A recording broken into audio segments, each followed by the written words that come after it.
Good morning, good afternoon, buenas tardes, hola a todos. Thank you for joining the Southeast Regional Hispanic Leadership Summit.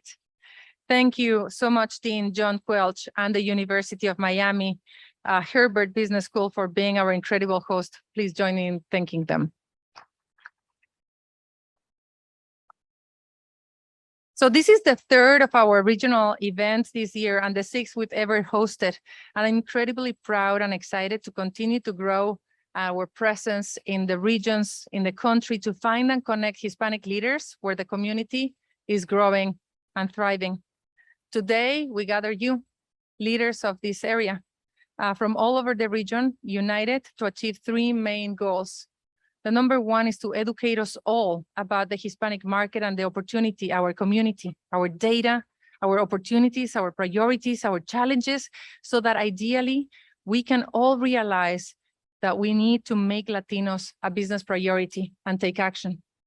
Number two is to mobilize corporate America as understanding that there are key allies to make this progress happen and move the needle to achieve the Latino agenda. And number three is to unify us all by having a shared, clear dream, creating a sense of community and come together as one voice. And I'm excited actually to be able to see all you here and see that all of these three goals that we have are already happening. At the World Human Foundation, we have been inspired by the global framework of the Sustainable Development Goals and how can it be applied to our community and address our gaps and opportunities. So we landscaped a year ago, 2 years ago, the SDGs, looking at them through the Hispanic lens. So we call them the Hispanic Sustainable Development Goals. And looking at them, we identified from the 17 goals of the Sustainable Development Goals, which ones are the priorities for our community. And we matched that with current research. And we identified the 4 goals of the Sustainable Development Goals that are really transformational for our community if we apply them and we join forces to achieve them. Those 4 goals from the Sustainable Development Goals that are like the HSDGs, the Hispanic Heritage, the Hispanic Sustainable Development Goals are quality education, gender equality, good health and well-being, and decent work and economic growth. If you put them together, those 4 things, education, health, gender equality, and jobs, they constitute the agenda of upward mobility, the agenda of progress, the Hispanic agenda. So today we will have conversations tied to aspects of these goals, as well as the Hispanic promise, so that we are able to reach the Hispanic community and learn what is next for our community. The theme that we've been using since 2022, since the beginning of 2022, is breakthrough, because we are about to break through. We've never been so strong. We've never been so ready. All the conditions are there for us to win this battle. We can and we should be the last generation of Latinos that is not seen and not heard and not valued. We are this transition generation that just has one job, which is to finish the job that has started and has been done by our ancestors, that has been done by the people that have came, our mothers and grandmothers, coming with 2 to 3 jobs every day, bleeding hands, so that we can be that generation, the first generation to go to college, the first generation that even can dream of making it into senior positions of corporations, that even can start exploring maybe making $1 million. We can finish the job because all the conditions are there for us to succeed. And that, ladies and gentlemen, is what we're here to do, to make sure that we are uniting forces so that we can finish the job, so that every Latino can be seen, heard, and valued. So, and I'm not saying this only because I'm a proud Latina. I am a super proud Latina, but I'm saying this because the data is with us. And that is what I would like for all of us to make sure that we have. We Hispanics, Latino, Latinx, whatever you want to call us, it's fine.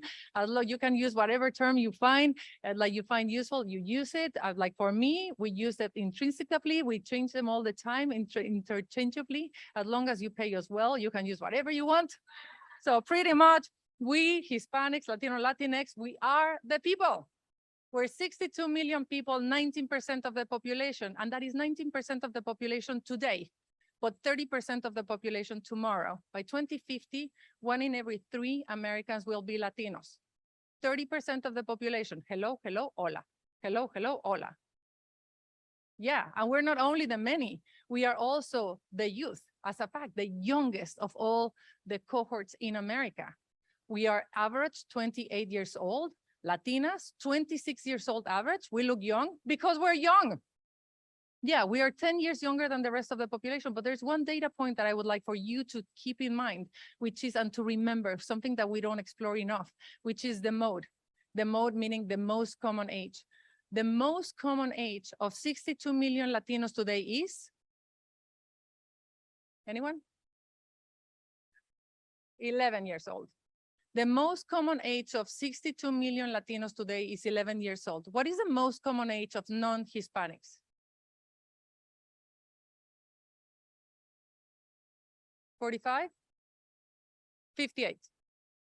58. The most common age of non-Hispanics is 58. The most common age of Hispanics is 11 years old. So it is absolutely clear for Dean John Quelch, who is going to be the future student, who is going to be actually the future employer, if you're IBM, who is going to be the future consumer, who's going to be the future voter. So there's absolutely no way that any politician can win an election, that any company can sell without the Latino community, because we're the youngest. We're 20% of the generation Z. We're 25% of the alpha generation. The more that you dig into the who is the youngest of all, the more you're going to find us. That generation that everybody wants to talk to is us. And that will continue being, because according to the census of 2020, and if you have not read it, please take a look. We have our census colleague around here. Thank you so much for being here. I invite all of you to have a little glass of tequila in the hand and enjoy a good drink looking at that amazing data, because it's absolutely refreshing. We are going to continue being the population because we're 51% of the population growth of this country. We're one of the most we're the most interracial marriage, the common interracial marriage in the country. That means we're very generous with our love. So we will continue expanding. So we're not only the people, we're not only the youth, we're the economy. We're $2.7 trillion. If we would be a standalone economy, we would be the 8th largest country in the world, larger than Brazil, larger than Italy, larger than Canada. And that means that we mean 12% of the gross domestic product, 12% of the GDP of the country. So all of us are invited to go out in the street and look at anyone in the face and look at them and say, like, you're welcome. No problem, 12% of your salary on me, it's okay. And you too, and you, okay, no problem. And that 12% of the GDP is growing 7% faster than China. So for all of you that are in international affairs, that are looking at the globe, if you start looking at what are the fastest and most fastest growing economies in the world, is China, India, and then Hispanics. So we have to actually take pride on these numbers and understand that we're the people, we're the youth, we're the economy, we're $1.9 trillion, almost $2 trillion in purchasing power, and our purchasing power is increasing. So the size of our wallet is increasing by the minute. Despite COVID, we are achieving our numbers even faster. We account, because of our purchasing power, we account for the growth of most Fortune 500 companies. If you're a tech company, you tell me, but if you're a tech company, probably more than 50% of your growth comes from the Latino community. If you're beverages, if you're a PepsiCo, probably 65% or more, car industry, video games, home ownership, you name it. There's absolutely no industry that can grow without the Latino community, and we're entrepreneurial. And that is why it's so important for us to be here hosted at the University of Miami, looking at the business, at the business development of our entrepreneurs. In America, 1 in every 5 entrepreneurs are Latinos.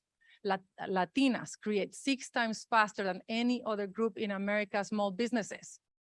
86% of every single job since the Great Recession has been created by Latinos, 50% of those by Latinas. Did you know that? Did we know all of that? How we were able to actually take it there? It is absolutely for us clear that we are the voters and we're the entrepreneurs and that we're the youth and that we're the people that are making this country. And in an aging America, Latinos are paying the Social Security and are paying for social care, for Medicare, for all of us. So this community is powerful. It is absolutely clear that we are the driving growth force for America. And there's no doubt that we have structural barriers. There's absolutely no question that we have things to deal with. But there is no way that you can explain to me the data that I just mentioned and the reality that we have. Why are we so powerful in numbers, in data, in paper, but in reality, we're seen as weak? Why are we so big and we ourselves, even ourselves, we think of ourselves so small? There is something that doesn't make sense. There's a reverse marketing problem if you're a marketer like me that doesn't make sense.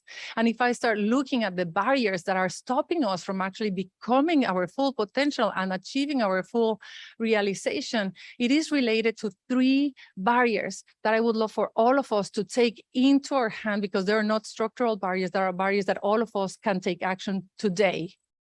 And the first one is that 77% of Hispanics do not know of our own contributions to their country, do not know of our own power, do not know how we contribute. We have a massive educational problem. We have a distorted mirror where we see ourselves super little when we were so big.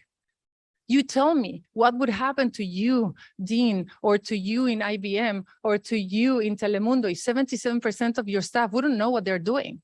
It would be a disaster. So we have to make sure that we take the mirror and we compose it and we put it the reality, and we take the reality that it is clear. We're powerful. We have to drink the Kool-Aid. I know it feels weird, right? But we are beautiful. We mean growth. And this is our time. And it is an invitation for all of you to take all the opportunities that you have to embrace that data and to share that data, to start becoming an educator, a factivist of our community, because it is a real disgrace that people don't feel proud of themselves because they don't know how much we contribute to the country. The number 2 insight that I would like to share with you is that 76% of Latinos cannot be themselves at the workplace. So if you're Jorge, you have to pretend to be George when you come to work. And you leave yourself at home and you come to work with someone you don't even know. And that is a disgrace for everybody. It's a disgrace for yourself, because you have to actually suppress your Latinidad and yourself. And it's really hard for companies because it's a revolving door. People are gonna go if they don't feel welcome. And remember, we do not bite, we just walk away. If we don't like something, we don't walk away. And in a time where the talent war is so hard and so strong, it is really imperative for companies to create inclusive environments where they can attract the Latino workforce, and that you can understand how Latinos can be and should be themselves. And the last barrier that I would like to share with you, that I would really hope that all of us leave this room at the end of the day feeling and thinking completely different, is our fragmentation. Latinos were not united, we're absolutely fragmented. And 90% of Latinos identify as Hispanics or Latinos, but we do not act as a Hispanic community. So we identify as Hispanics, but we do not act as a community. And that means that we're, like putting ourselves in small bubbles. We don't talk to the Mexicans, don't talk to the Colombians, don't talk to the Venezuelans, the people of Miami, don't talk to the people of Chicago. Like, we find all kinds of divisions, like your salsa is better than my bachata, but my tamales are from my country. We find the most creative ways to actually fragment ourselves. And that is really absolutely bananas, because what we really need to do is to create shared agendas and to go for them. The way that other communities have shown us in our time, we've seen it, of other communities, how becoming one is useful. And it is absolutely essential that we understand that we're united, we're strong, and that we not only need unity, but we need community. And that when you get the access code, you share the access code and you open the door for each other. And that is actually how we're going to be able to advance. And this is pretty much, I want to talk about like how understandable it is that we elbow each other, how we're not unifying each other, how much we live in the scarcity mentality. Because the scarcity mentality, as a fact, is an idea or worldview that opportunities, resources, and successes are rare and limited, and as such have to be guarded. And when I say it's understandable, it's because the world has been quite limiting for many of us, and we're merely breaking ground. In many cases, we're the first person in our families, as I said. But yes, our scarcity mentality is understandable, but it's not justifiable and it is not desirable. Having a scarcity mentality and a scarcity mindset can be a self-fulfilling prophecy because those beliefs make it difficult to move forward and to live in abundance. Those ideas, those beliefs keep us from dreaming big and from demanding our growth, worth, and rightful place. They put us in a bubble where we think that the oxygen is limited because we think that each opportunity might be the last and that inside the bubble, there's not enough air for all. So that's why, no wonder, we don't speak up when someone of us is attacked, when someone is offended or pushed out, because we think that if we defend someone else, another Latino, our position might be at risk because we might be the first one to have that. But it is time to bust the bubbles once and for all, and to realize that the air is abundant for all of us and that there's no seat at the table. There's no one seat at the table because there's no table.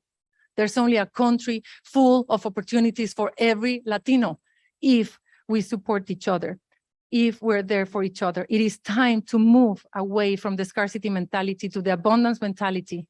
And to make that important shift, it's essential to be gathered and surrounded for people that want the same change, that are ready to grow, that are ready to prosper by supporting each other. And that is why you are here, because we think that you have the potential to be a champion for the abundance mentality, for the unity mentality. We are the result of the average of our group. So we need a great group. We need to be surrounded by a group of echados pa'lante, gente that believes in the abundance mentality and that are willing to share the access code. That's why we're here, to convene and create networks of support for those leaders that believe that our time is now. Do you believe our time is now? And to create networks of support of people that understand that we can break through. Do you believe that we can break through? So you leaders in the Southeast are ready to finish the job and cross the finishing line, that understands that united we're strong, because despite our differences and the diversity of our community, there is one thing that truly unifies us. You see, I'm a marketer and I'm pretty obsessive. So I've been obsessive over the last 3 years on what unites us. What is it? Is it language? Is it country of origin? Is it religious beliefs? What is it that unites us? And after looking at data, a lot of data, what I realized is that we have a lot of differences and you can focus on that. But it is when you start playing with the data, when you start shifting the data and start looking at the movement of the data, not so much at the data in a linear way, when we have a really rare identical path. It's almost like if all of us, 62 million people, walk the same steps and follow the same path. And you know what that path is? Do you know what really unifies all Latinos? It is our desire to progress. It is our desire to move forward. It is our desire to intrinsic belief in the American dream. It is why our families, whether they came in the 1500s or 15 days ago, came here to start with. We believe in the arc of the American story, that by hard work, commitment, and perseverance, we have the opportunity to set lofty goals and achieve them. It is not simply aspirational. It is empirical and easily measured by our contributions to the country. Ladies and gentlemen, here is the main conclusion. Hispanic progress is American progress. They are bound together intrinsically, inevitably. It is essential that we invest in the future of America to have a prepared and educated workforce. That means that we have to invest in the Latino community and find ways to advance and engage genuinely as employees, as the consumer, and as a community, because the future of Latinos is the future of America. The change we're here to do doesn't come from tearing down. We don't do that. We build up. And that is a Latino difference. And that's why we're here together. We're committed to progress, pursuing growth, believing and making the world better, that every one of us has a role to play. The dam is breaking. Water is leaking. This is an invitation for all of you to put your hands on the wall so that we can tear it apart, put it down. It is time to act and to do something. So let's start today by being ready, open-minded, to shift the scarcity mentality to the abundance mentality, to take someone with you, because the higher you go, the lonelier it gets. So let's get ready to create corporate inclusive environments, to learn more, to absorb the data, to become a factivist. I really hope that today paints a picture of how we can make this change a reality and who are we going to make this change with, because this is our time. Together, we shine. Thank you so very much.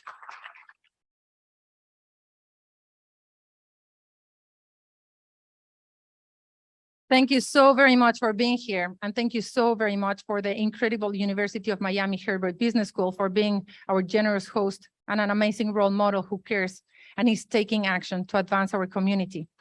Thank you for the co-host and the strategic committee members who guided the curation of this event, and for the group that is here today. Thank you for our generous sponsors, the University of Miami Herbert Business School, Google.org, and to our media partner, Telemundo, for making this possible. Please recognize them.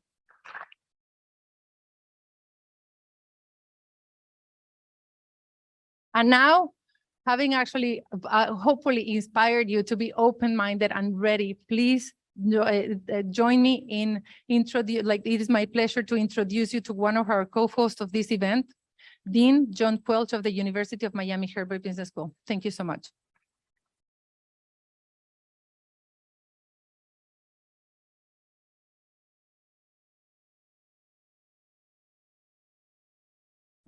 Buenas tardes, bienvenidos a todos. Muchas gracias por su asistencia. I want to thank you. Want to thank you all for being here. It's just fantastic to have the opportunity to host this. I think I met a few of you in New York pre-COVID at an event that we attended there, sponsored by Claudia and her team. And we were very pleased to subsequently sign up to the Hispanic Promise as the University of Miami Herbert Business School. And this is just one small way in which we're saying thank you for that opportunity. I, of course, represent the past rather than the future, as you can see. I knew that Claudia would come very well dressed, so I tried to clean up my act for today. But as you can see, it's no contest, right? But I do want to say that we at the University of Miami Herbert Business School are, of course, totally committed to the future of the Latino and Hispanic communities, not just in our local area, but in the entire hemisphere. Because one of our strategic objectives as a university is really to take advantage of the geographic endowment of being in Miami to leverage that on behalf of all of Latin America, as well as North America, and I might say in addition, the Caribbean as well. Actually, even as we speak today, my international affairs manager, she is actually in the Dominican Republic today, where we're co-hosting an event with a couple of Latin American business schools for the entrepreneurs of the Dominican Republic. Just to give you a little bit of flavor of what we are up to here at the University of Miami Herbert Business School. Number one, we host around about 3,200 undergraduates in business here. Most people think the University of Miami Herbert Business School is probably around about 400 or 500 students. No, we have 3,200 undergraduates.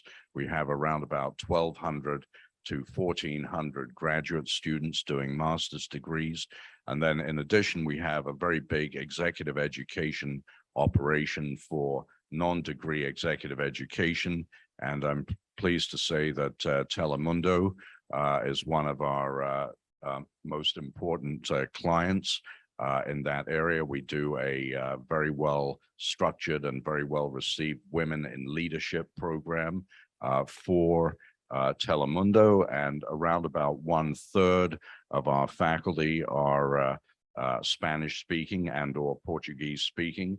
And so we're able to deploy our faculty, unlike any other business school in the US, with the exception maybe of Houston and San Diego, deploy our faculty, our full-time faculty throughout Latin America. And we do a lot of work in Latin America, both for companies and for business schools that are based in Latin America.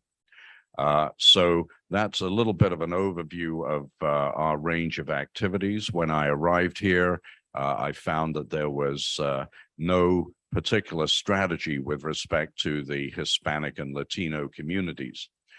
So one thing that we did very early on was to inaugurate a Latin America and Caribbean advisory board of corporate executives with a commitment to or experience in the region. And that particular board now has around about 40 members, many of them from Fortune 500 companies or multi-Latinas from Latin America. In addition to that, we have launched this past year, one thing I'm very proud of, a Latina entrepreneurship boot camp. This is open to Latinas from anywhere in the world who are college age and have an entrepreneurial idea. They can apply to be a part of this boot camp. We bring them for 1 week. It's entirely free, so there's no cost to the participants. I was able to go out and raise several $100,000 of funds very quickly, actually, for support for this particular initiative. So we have funding for this initiative for 3 years.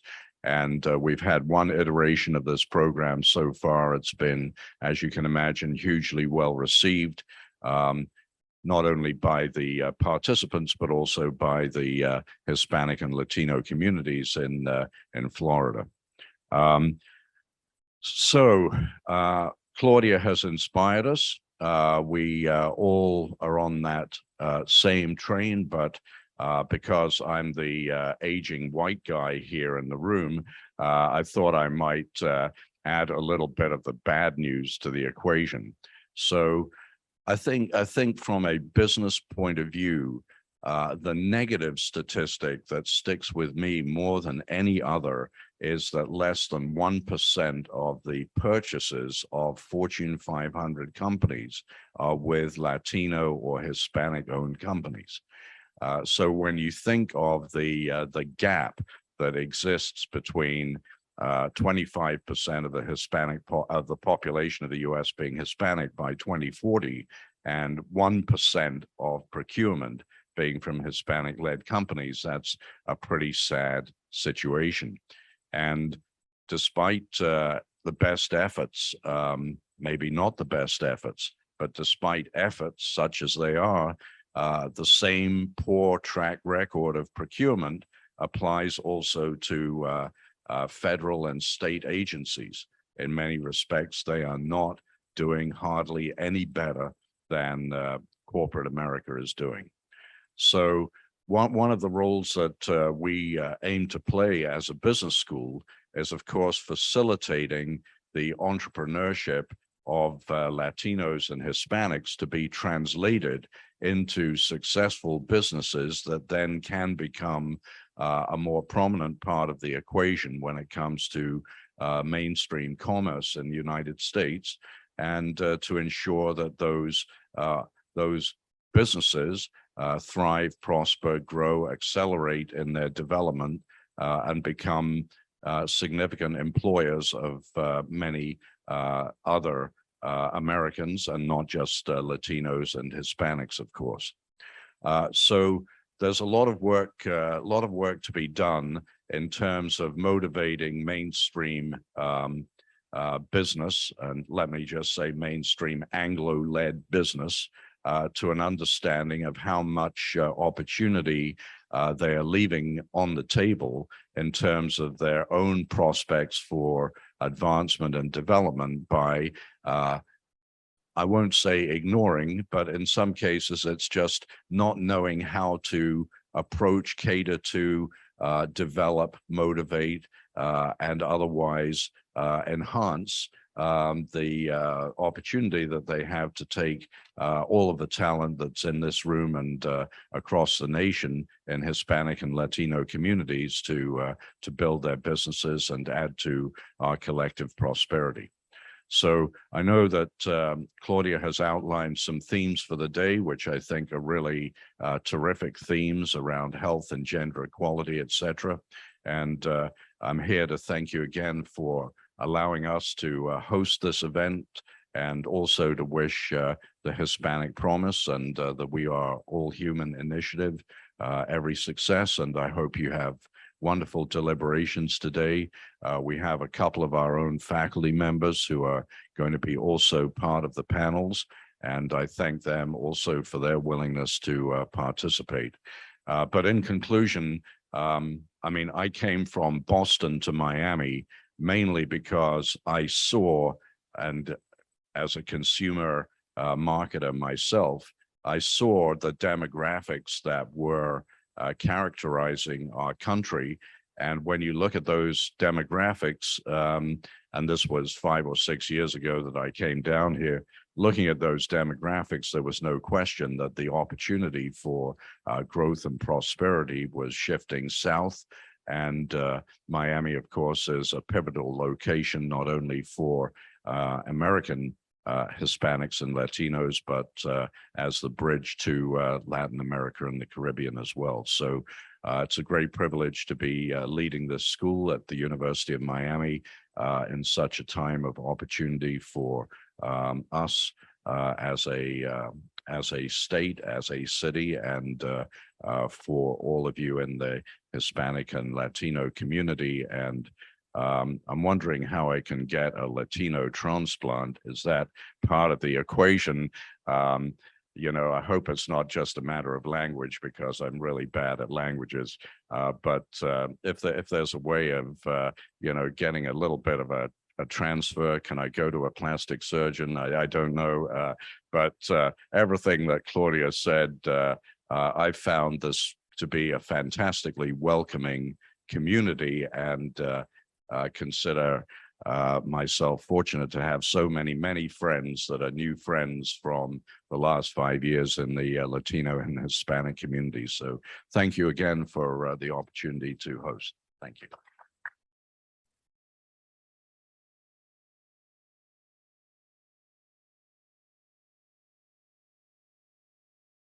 And again, please join me in giving a round of applause to Dean Jonquil for hosting us on your.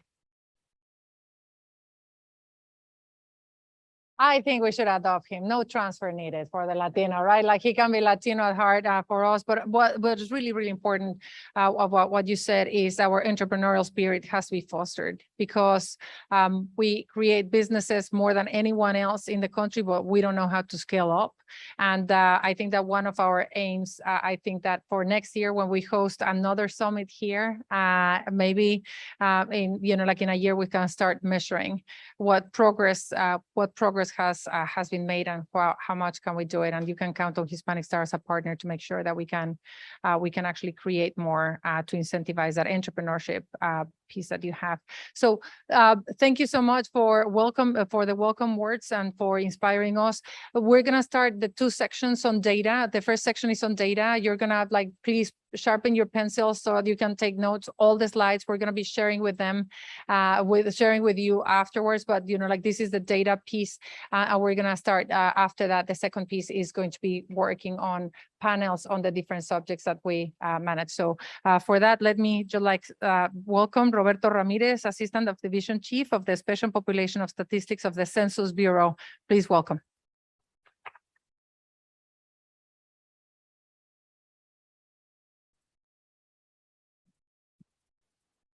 Well, you know, my Spanish isn't that strong either, so please don't feel badly. I'm from San Antonio, Texas, 3rd generation.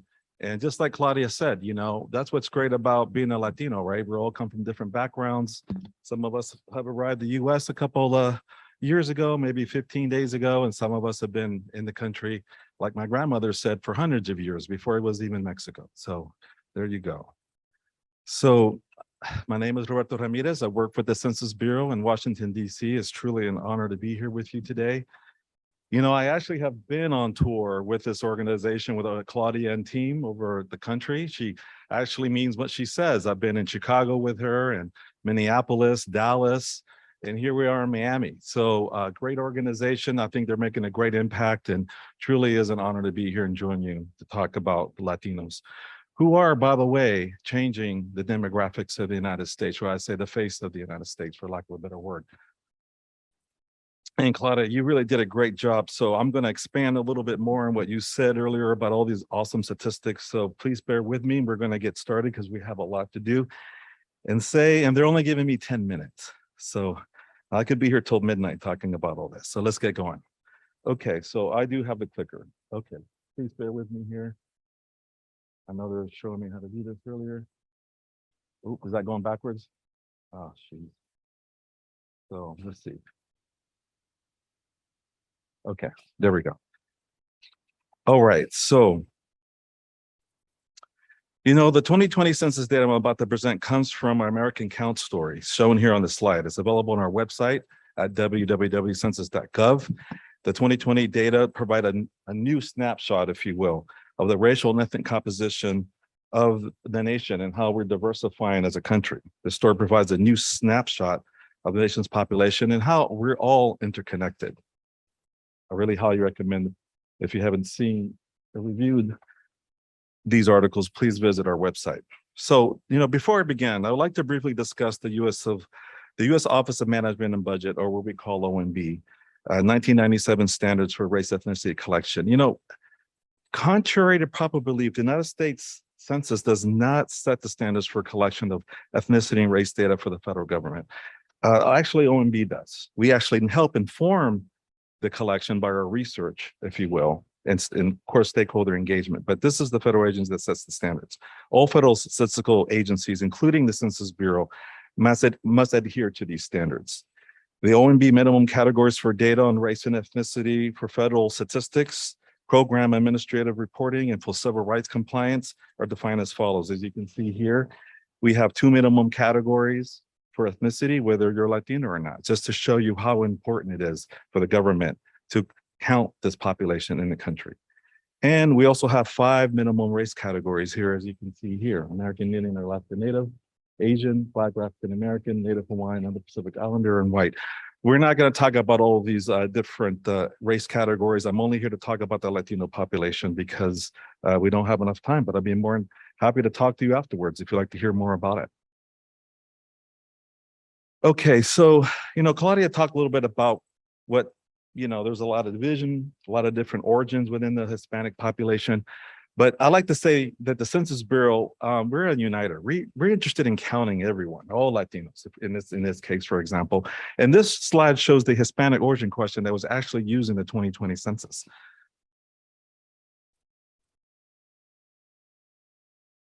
The 2020 census, as in previous censuses, the category Hispanic or Latino includes all individuals who identify with one or more nationalities or ethnic groups originating in Mexico, Puerto Rico, Cuba, Central South America, and other Spanish cultures.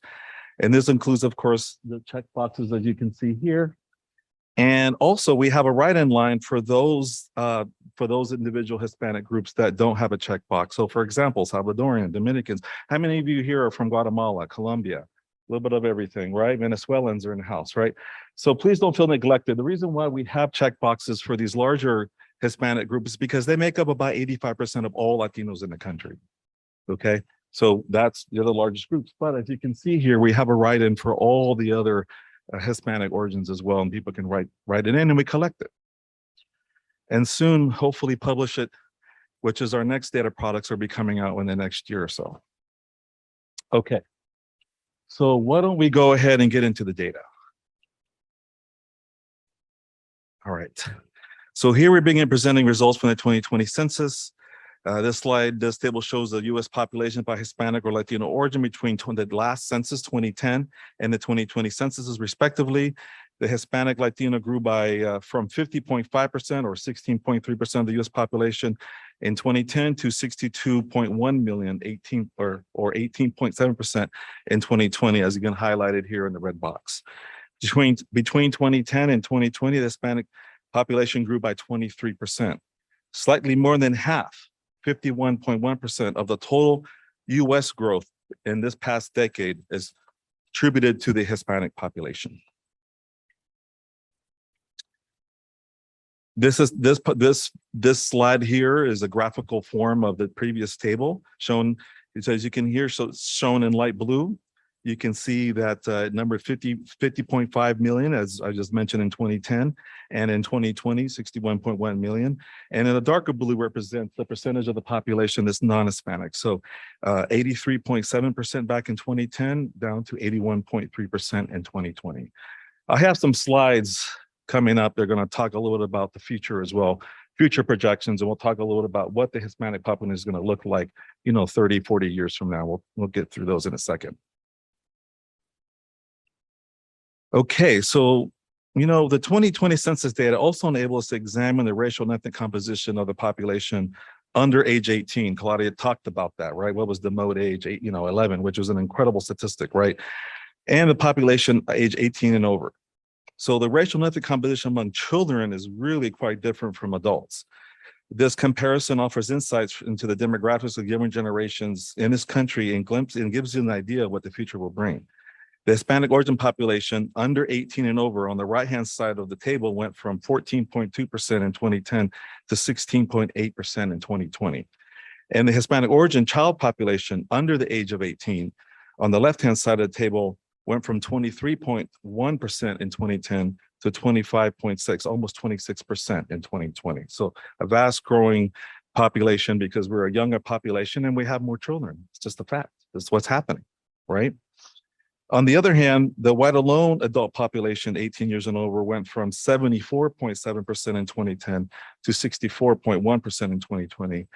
And so you can see the decline of the population, and this is projected to continue over the next several decades.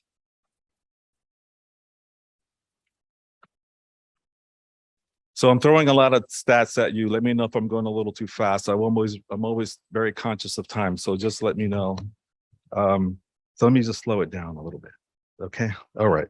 So this slide here shows the 2020 total Hispanic population by state compared to the 2010 census. The light blue bars are the 2010 census counts, and the dark blue bars represent the 2020 census. So what I want you to take away from this graph is that, well, we've been mentioning, right?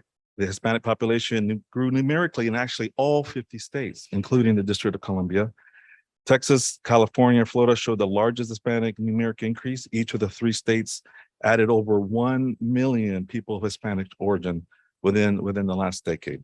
Texas added nearly 2 million Latinos during the last decade. California, 1.6 million. And Florida, the state we're in right now, 1.5 million. So you're part of that count. So if you haven't been to our website, you really need to go because we have some really great stuff out there. And what's great about it, it's free because you paid for it, right? Government, with using taxpayers' money, we produce some great data. And I always like to highlight our data visualization products that we have on our website.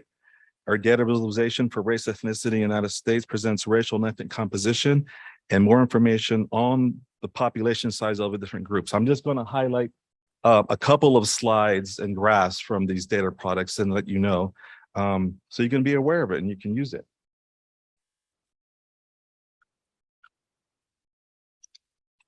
So here's a screenshot of the Hispanic population in the United States by state.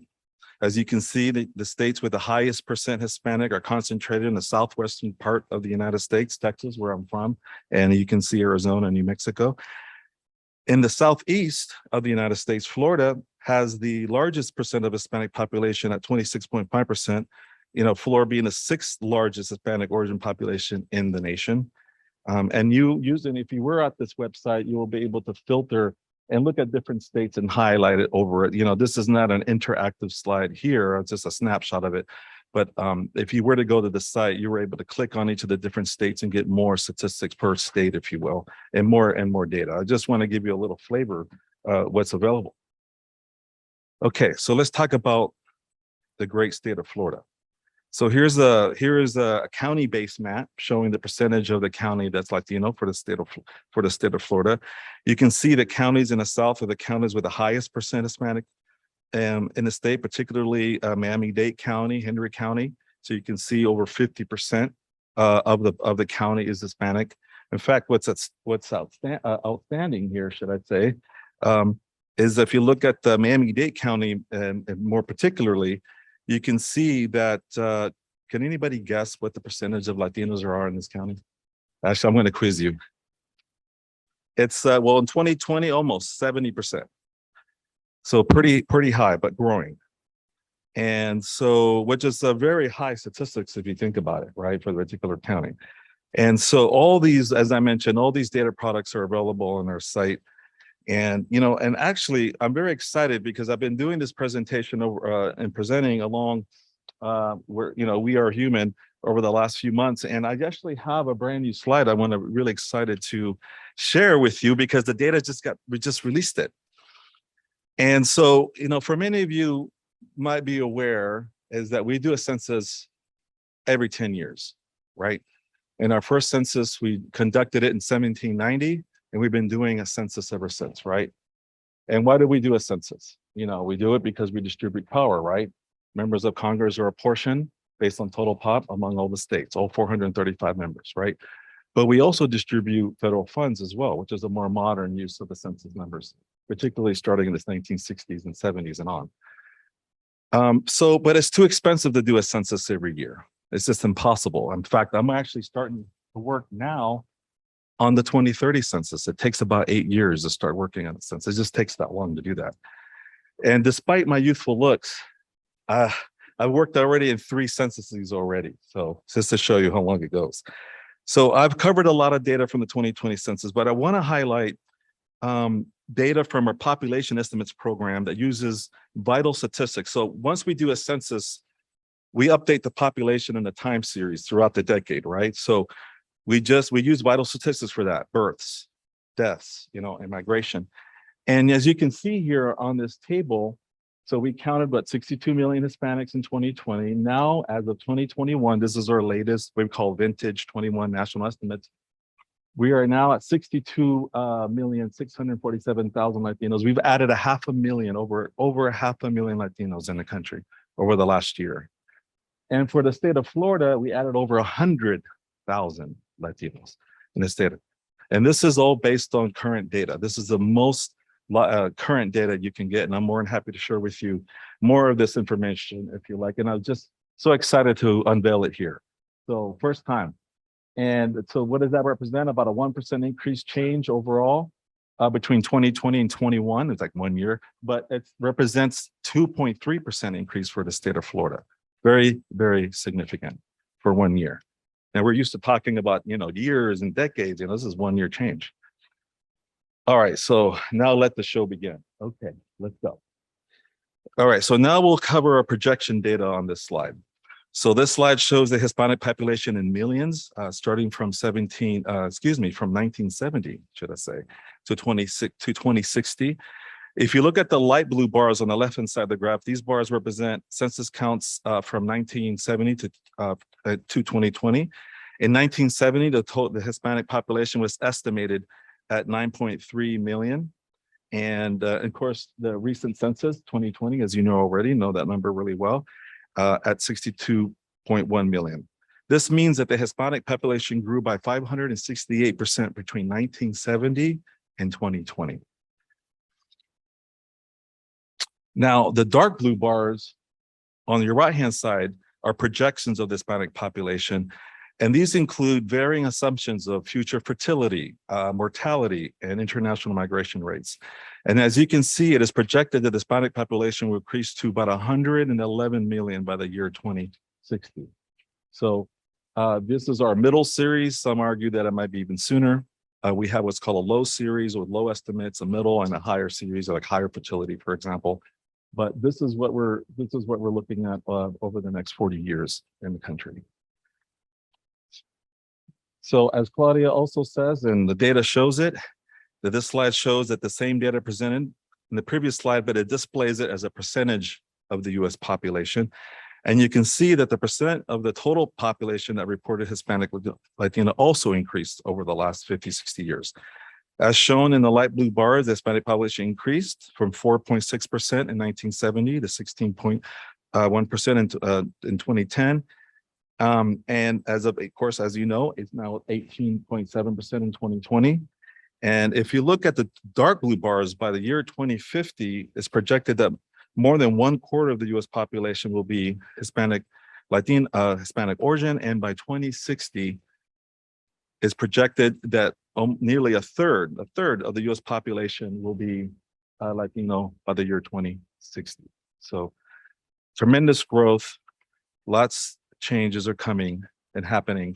And this is something, as I go across the country, to say that this is a real demographic shift in the demographics of the country. It's a real phenomenon. It's really happening. And we've been documenting it very well since 1970, when we first had our first, well, we didn't call it Hispanic back then in 1970, we call it a Spanish origin term back in 1970.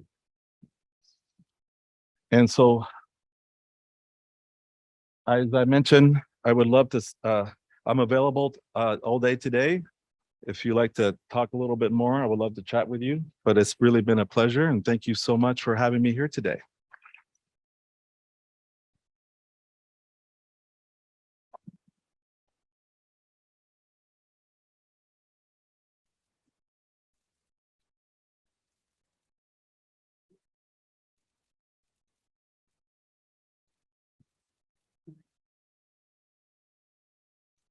Hello, everybody. Thank you. Hola, hola, hola. I have a lot of energy. My name is Sandra Noemi Torres, and I'm the founder of United Latinas. And I want to thank, most certainly, We Are All Human for putting on this amazing event, sharing some data. I can't wait for the panels. So I am responsible for sharing some data on the Southeast region. Oh. Okay. So many of you have heard we're 60+ million strong across the United States. Today, I will be sharing some data and insights about the Southeast region specifically. Before we begin, I want to start with this. We can create magic when we work together. I hope from this presentation and today's panels, you will feel even more inspired and more moved to want to be part of that magic. Thank you, Claudia, for bringing us all together. All right, so this is an overview of the region. When I first looked up the map of the Southeast map, I thought it was just the darker green area that you see. And then I discovered we have Kentucky, West Virginia, Arkansas, and Louisiana. Y yo no sabía eso. I had people like, Kentucky is in the Southeast. It is. Si tú no sabías, ahora sabes. All right. It is strange, but there are 85.5 million people in the Southeast region altogether per the 2020 census, or give or take a few, as we are in 2022 now. The entire Southeast region, 10.5 million Hispanics live in this region. So 85.5 million as a total population, 10.5 Latinos that live in this population. The lower 7 states, which is the original core, consists of 8.9 million Latinos. All right, so here's the breakdown of each of those states. You will notice, to no surprise, that Florida has the highest population of Hispanics. Florida also has the 6th highest Hispanic population in the US and the largest population in the Southeast region. West Virginia has the smallest, as you can see, probably to no surprise to many of you as well, accounting for 1.9% of its residents being Latino.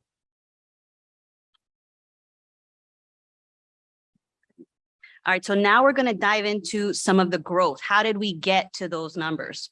Here you will see an increase in population for all of those southern states. North Carolina and Georgia Hispanics account for 10% of each of their respective states. Florida, again, Hispanics were 26% of the population. And a fun fact on this graph is, well, not fun. Out of the million Latinos in Georgia, 500,000 of them are Mexicanos. And obviously in Florida, the majority race ethnicity is Cubanos for the most part. All right, so now we're talking about Hispanics over 18. Now, this is really important to me because people say that children are the future, and they are the future, but the adults are the now. We are the now. We are the voters, the entrepreneurs, decision makers, and we need to support this group, us, right now, most importantly. If we have strong, balanced adults, then we will create well-balanced children. And you guys can soak up those numbers. I don't want to think, but. All right, so Hispanic business owners in the Southeast. So Hispanic business owners are growing. These are businesses that have payroll. We divided this into two different slides. We have businesses that have payroll and then entrepreneurs and non-employer businesses. So Hispanic businesses that have payroll, and just to give you guys a frame of reference, the United States has 32 million businesses. 26 million of those businesses are non-employer businesses, which are entrepreneurs, independents, probably many of you in here in this room. This is beautiful to see. There are a total of 1.4 million businesses in this region. 96,000 are Hispanic, something to keep working towards. Hispanic business owners contribute by paying $24 billion in payroll and employ nearly 650,000 people. Florida, of course, accounts for the majority of that at 16.9 billion in payroll. The good news is we're represented in every state.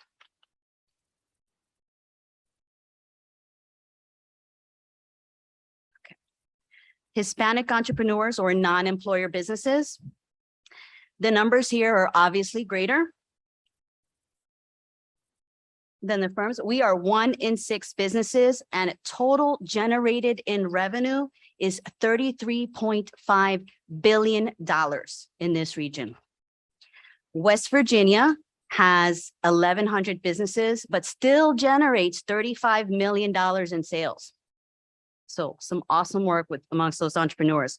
Florida, again, the majority at 714,000 businesses, creating over 22 billion in revenue, which some of you may be taking part in that. All right. All right. Regional political representation. So this is a sensitive subject for many, but it really shouldn't be. We want to increase these numbers. These are the numbers for each of the respective states on how many Latinos are in office or have an elected position. We want to increase these numbers, but there are many, many issues that we need to work on. Hispanic elected officials are not just good for the Hispanic community. They are good for everyone. Hispanics are a community-centered group. We want more inclusiveness because many of us, if not all, know what it's like to have been picked on or called racial names at one point, and we see and find value in others. But there are challenges. There are challenges in getting support of Latinos getting elected into office. People feel shunned if they openly support. The current system still makes it very hard for Latinos to get elected, for them to even win or attempt to have momentum in any particular race. And they're dropping out of races. It's difficult, right? We need more Hispanic PACs. And I think that that is one of the main things that is most important because Latinos need money. In order to run a political race, we need money to run those races. If we don't have the money, we're not getting far. So if you're not in the Florida state and you came from somewhere else in one of those states, we have work to do other than Florida. You could see Florida has 214 elected officials per the NALEO report. All right, so now we are on to Hispanic buying power. So these tables are showing buying power. I included 2 slides without Florida and with Florida, because with Florida, you can't really measure. So you could see at least how the other states rate against each other. Florida obviously dominates. So I included that in the second table. The Southeast region's Hispanic power as of 2019 is $308.5 billion in the Southeast region. We are great consumers. We are. But again, we want to be on the other side of that and own the companies.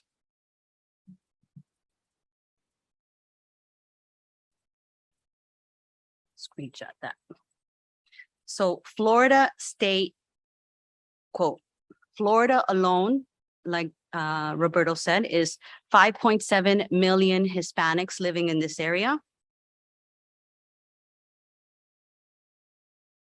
So I wanted to end with giving you a count of Florida County or Florida as a whole.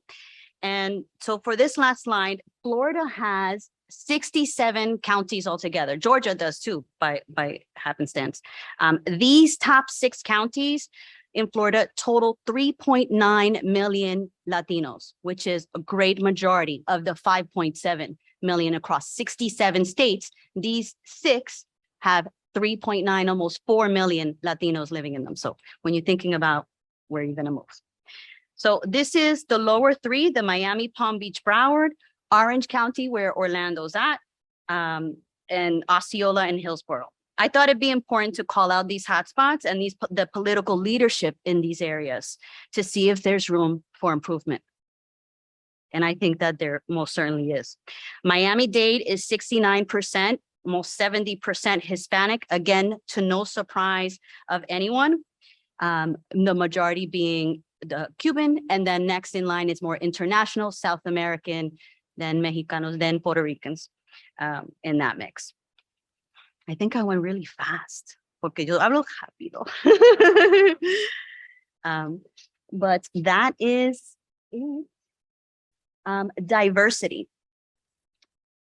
Diversity, the art of thinking independently together, is what I wanted to end with. Isn't that a beautiful quote? The art of thinking independently together. I think it represents us here in this space. We are all strong thinkers and leaders independently. Let's unite. We can certainly solve problems and find opportunities for growth when we work together. And that is it. Thank you so much, guys.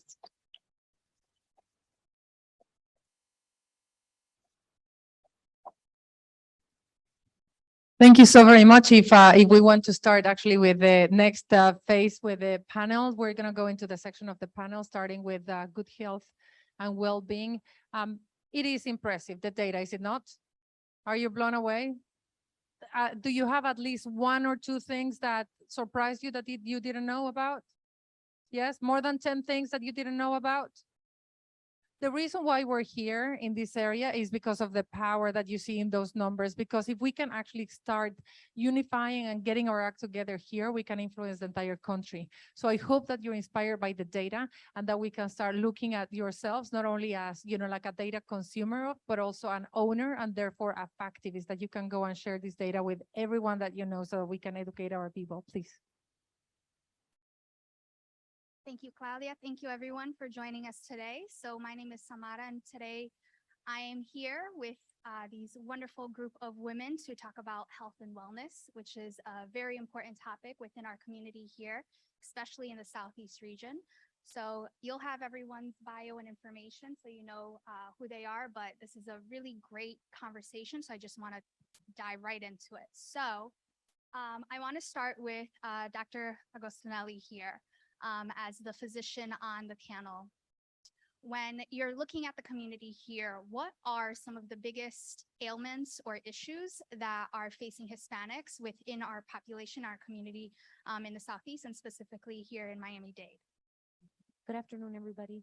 I think we can briefly touch upon access to healthcare, right? Can these patients afford insurance? Do they have employment that allows them to? What's their economic status? What's their income? And when we look at those things, if they have health insurance, but they can't afford the care or they don't have access at all, obviously it limits their ability to have access to preventive measures, preventive care. And so by saying these things, what are the most common things that we see? Obesity, diabetes, hypertension. If we can't touch them ahead of time, and give them the tools they need to improve on their diet, exercise, the family as a whole, the nucleus, this all trickles down. Earlier, they touched upon that the youngest 11 Hispanic. We can teach mom and dad how to eat healthy and how to integrate that into their family unit, then we have 11-year-olds that grow up to be healthy as well. If They don't have access to their medications. How are their diabetes going to be controlled? And then what happens long-term? Complications. So disease burden increases, obviously cost goes up as well. And these are things that, I see in the practice daily. So it's very important to take that into consideration. Emma, I'd love to hear your perspective on this as well. I know you have some additional information in regards to what are the barriers that we're seeing and specific data within the region. Yeah, so specific to Miami-Dade, which is 70% Hispanic, as we've seen nearly, there's major issues in terms of access to care. So first, Miami-Dade has very low rates of insured adults, so high uninsurance rates, and also low rates of adults who have access to a usual source of care. And that's despite having quite a few or a higher ratio of primary care physicians who are practicing in Miami-Dade. But then you also touched upon there's things happening outside of the healthcare system that also affect health, so social, economic determinants of health. And you do see some pretty large disparities specific to Miami-Dade and the Hispanic community in particular. So one is there's a major housing crisis here in Miami-Dade. I think we're all familiar if you're local. Higher rates of violent crime. And one area in which Miami-Dade really sticks out is actually social isolation, has some of the lowest or highest rates in the state. And that's really important because social isolation can have as much of an effect on your healthcare status as smoking, right? So it can have very major effects on life expectancy, quality of life. Also, Miami-Dade has very high HIV, AIDS, and syphilis rates. And that is not just existing infections, but also high rates of new infections. And that requires an integrated response between both the healthcare system itself, but also other community things outside of the healthcare system that can lead to lower rates of HIV/AIDS.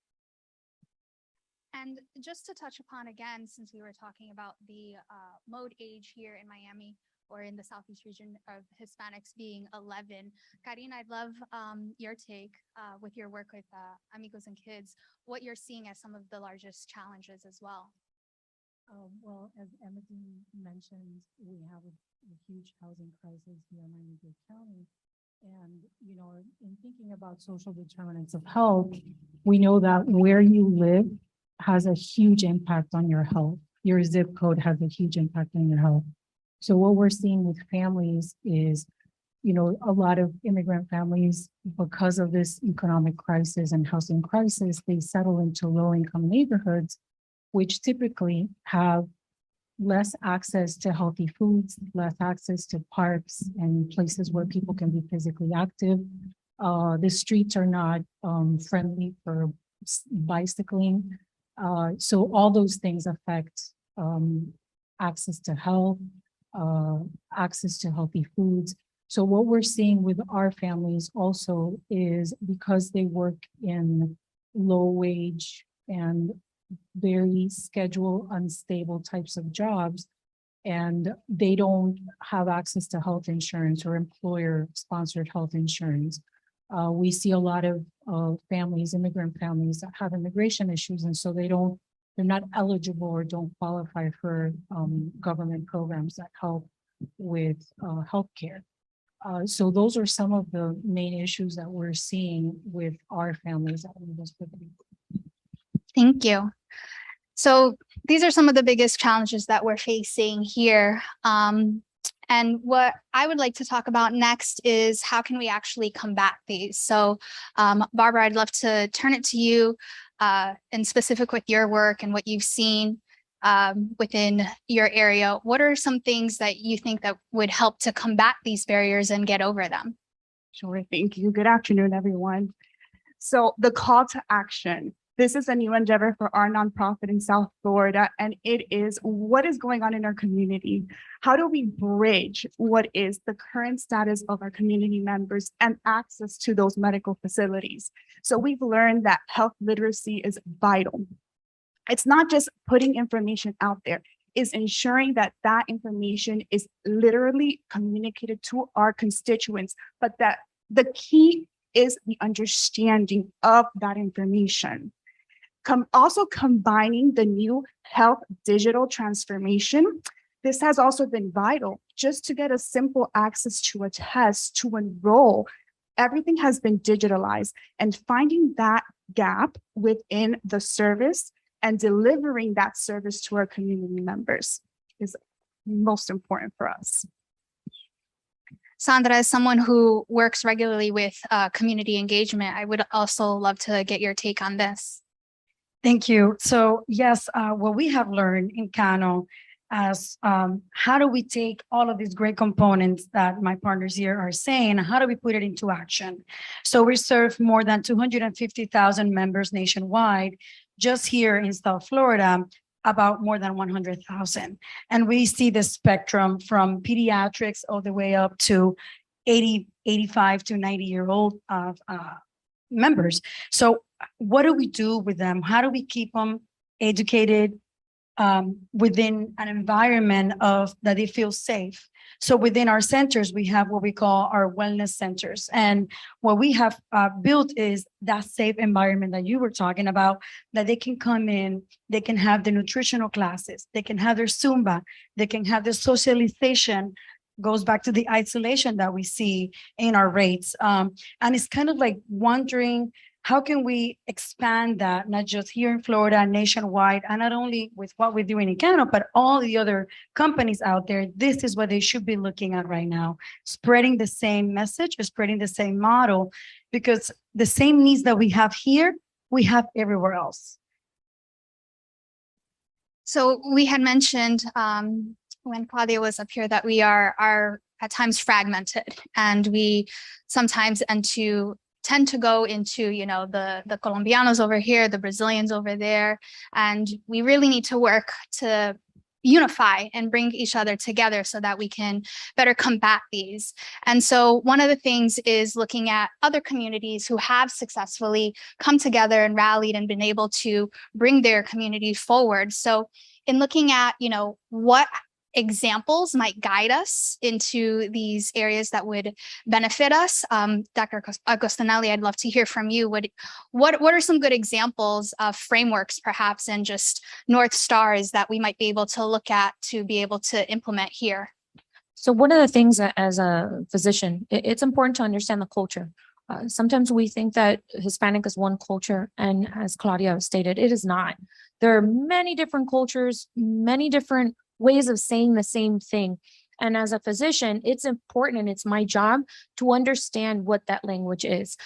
When the patient is able to communicate with me and I understand them and they feel heard, then we decrease that fragmentation, right? I'm Cuban descent, first generation Cuban American. Don't be fooled by my last name. It belongs to my husband. And so when it comes to that, I also have to learn different cultures, right? A Colombian may speak a different way than the Mexican. And so that's the way that I try to help with fragmentation. I try to learn about their cultures, bring that together so that I can provide them the care that they need in an environment where they can feel that they can communicate effectively and be heard. Because the Hispanics need to be heard. And I don't feel that they're being heard in a way that makes them feel respected and valued. And we need to be respected and valued. So these are very important things in my line of work. I'll open it to anyone else who would like to add to what are some examples of, you know, different kind of North Stars that we might be able to look at as models for us to implement here. Sure. Community engagement and community outreach. We cannot expect for people to come to us. We need to be the foot in the ground. We need to be the voices for our community members, and we need to assess what is really going on in their day-to-days. Community needs assessments, surveys are great tools, but don't just have a survey and a list of questions and get responses. Engage in conversations. During conversations, we will get the actual day-to-day experience and challenges that our community members are facing. And that's the best approach to be able to have targeted marketing that was noted earlier today, targeted services, targeted accessibility to services.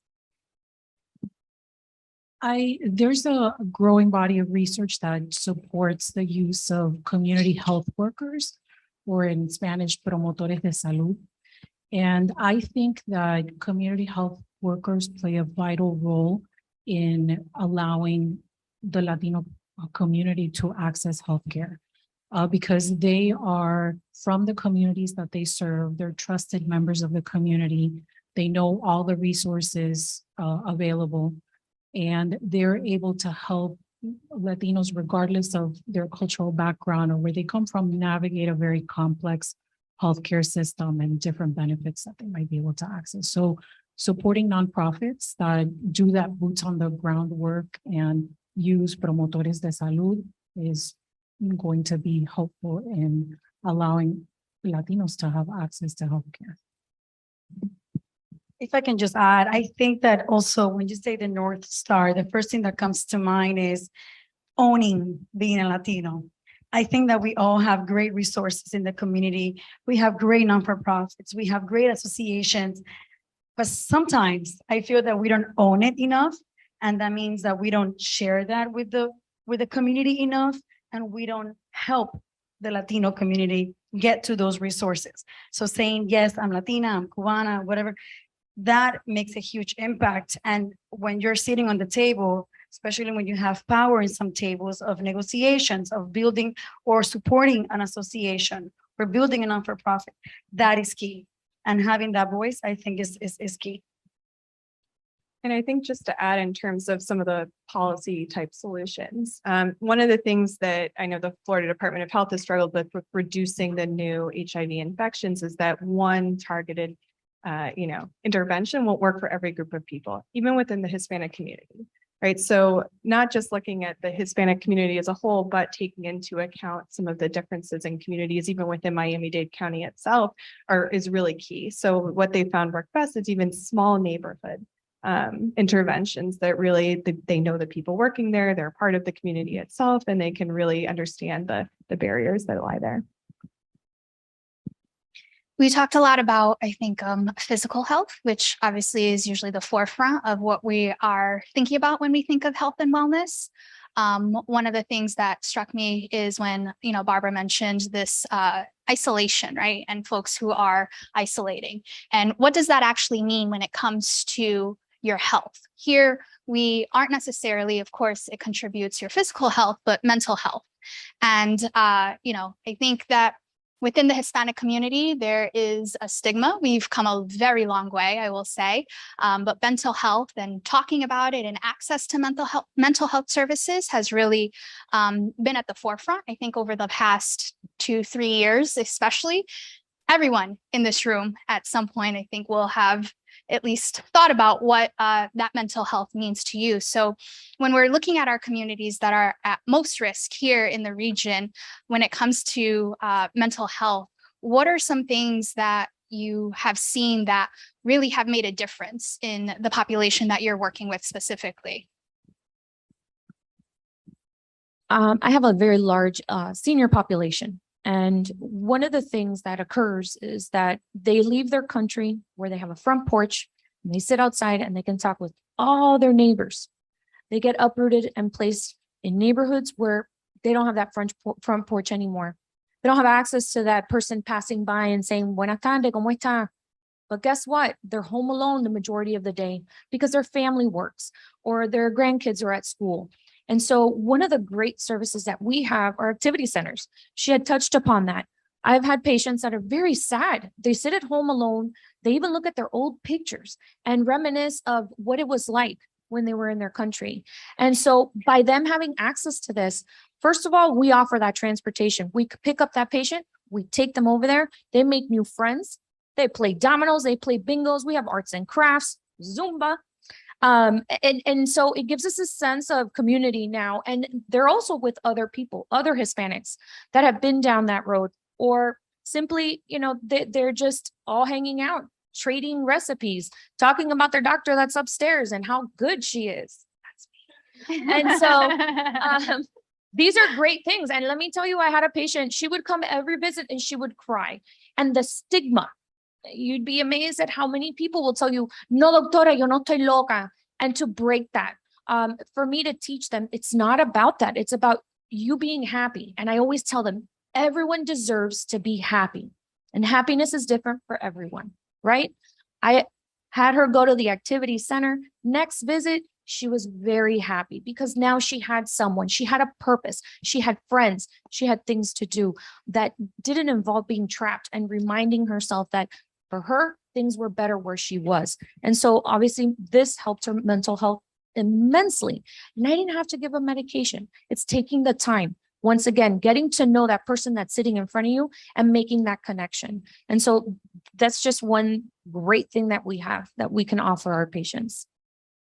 I love that. I think I've certainly heard that. I feel like we may have heard that, going to therapy, that's for crazy people, It's like, well, after the past 2 years, I think we're all a little bit there.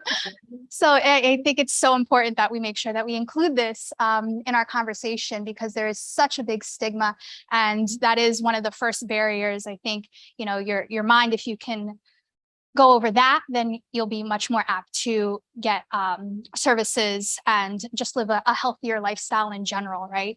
Would anybody else like to add to the conversation here?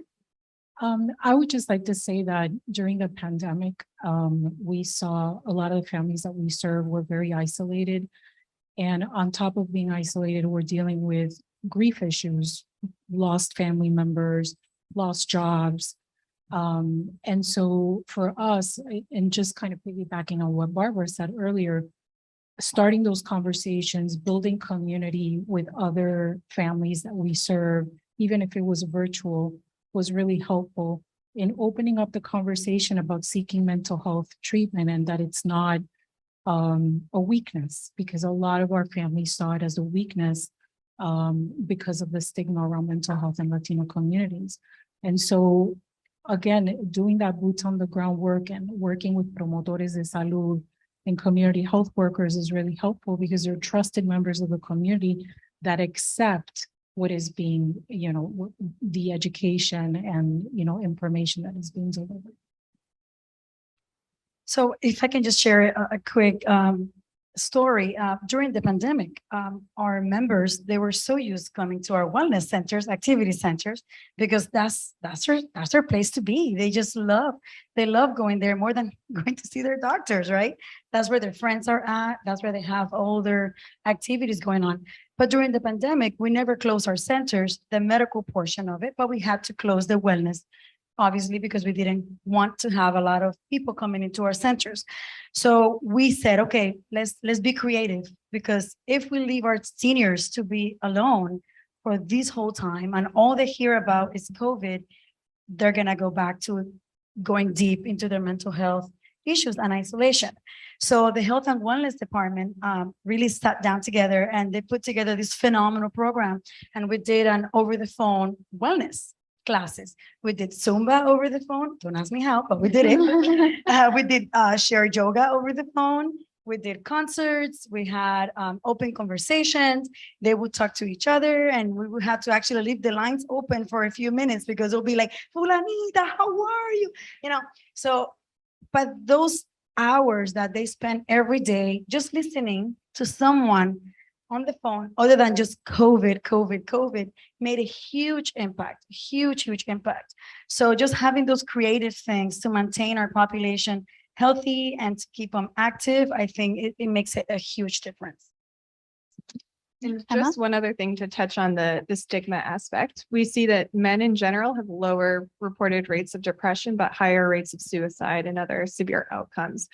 So one thing in particular, depression can present differently in men. Often it can come off more as aggression than what we would typically think of. And so some understanding of that in the community is also very, very important. Yeah. Go ahead. For us, it's creating a sense of belonging, right? We're here because of our clients, because of our participants, and acknowledging that, and a simple thank you, right? The thank you would just paralyze our clients. They're like, why are you thanking us? We should be thanking you. And I was like, we are here because of you. We're here to serve you. We're here to learn from you. And the pandemic was a game changer for all of us, because we all went through it together. We had losses, we had grief, we had isolation. So we went through it together simultaneously. And that actually shifted the rapport that we had with our clients. So that was a new beginning for us. So we talked about some of the things that we've seen within the community and the direction that we should go. And it's all about energy and effort and where we're putting our resources and allocating our time. So for anyone on the panel, are there things that you're seeing that just isn't working and that we should stop doing within our community in order to make room and make space for the things that we talked about today? I think the most important thing is us going to them. I think we need to stop with the mentality that they need to come to us. This is so important. We have Hispanics that live in rural communities. They may not have the transportation. They may not even have the knowledge on how to get to us. And if we continue to expect as physicians that they're going to have to come to us so that we can treat them, it's not going to work. We're here to help them, to make them healthy. And if we take that moment doing outreaches, right? We go out to the rural communities and we check blood pressures and we do spot checks, make sure that everything is good. They're going to feel appreciated and they're going to have that connection and they're going to be healthier. And so honestly, we need to be more available to them. That's what I believe. What I will say is we need to stop stigmatizing that Latinos is a small population. As you guys saw by the census, we are growing and we're getting more blue in the map that I saw up there. We have really dark blues like Florida, Texas, California, but we're getting blue everywhere.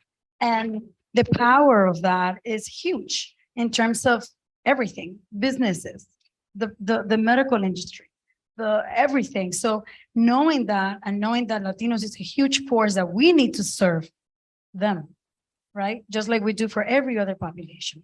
So I think that's a key component that we need to stop saying that and thinking of that way. Absolutely. I think we should invest in health literacy, in the resources to be able to bridge the access to the services that are currently available. Also keeping in mind that community needs assessments, if I haven't emphasized it enough today, is vital. But piggybacking after what the doctor said, in the community, boots on the ground, door to door, workplaces. It's incredible what outreach can do. Doors that were closed before can easily open, and easily is an understatement. It takes a lot of advocacy to be able to do that, but it's not impossible. So as we wrap up the conversation today, we have a lot of great representation from community outreach programs and doctors and just different standpoints and so many different people here in the audience today. What stakeholders do you think need to be brought into this conversation that perhaps aren't at all or don't have as much of a presence as they should? Thinking back to the slides that we saw and some of what we talked about, right? Policymakers certainly are a group of people that should be more involved within reason. So who do you feel is not really active in the conversation as much as they could be that we should bring in? I think it's going to sound weird that I say this, but I think immigration attorneys, because there's a lot of families we have with immigration issues that are scared, that may be here legally, but may be scared to access public services and public health services because of the public charge issue. That may think, well, that could affect my ability to apply for citizenship later down the road. And so I think immigration attorneys would be good to include in the conversation because I think they could be good in providing knowledge and information to their clients. That's wonderful. Definitely something that I wouldn't have thought of, but absolutely, when we think about our communities and the people, right? They're getting a lot of guidance from their attorneys on how to navigate this, and it can be a very scary and intimidating process. So to better educate that group would be amazing. Anybody else have? I would say policymakers, politicians. I mean, not that we need more here in Dade County. I think we're good. But in the other counties, right? In the other states, definitely today seeing that graph was an I believe all of you noticed, right? That's an eye opener for all of us that we don't have that representation in other counties and in other states. So definitely that. And the other thing for me will be business owners.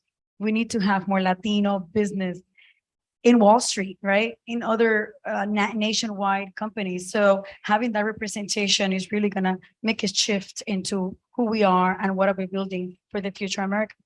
Absolutely. I think employer-sponsored healthcare is the way in which the majority of the US population has access to healthcare. So making sure that business owners are equipped to provide their employees with this. So having not just the representation within businesses in corporate America, but we'll have a conversation about that, but making sure that we are in positions of power to be able to advocate for our community and advocate for those areas that are important to our population, right? Hispanics, very family oriented, and sometimes this is lost on some of our counterparts.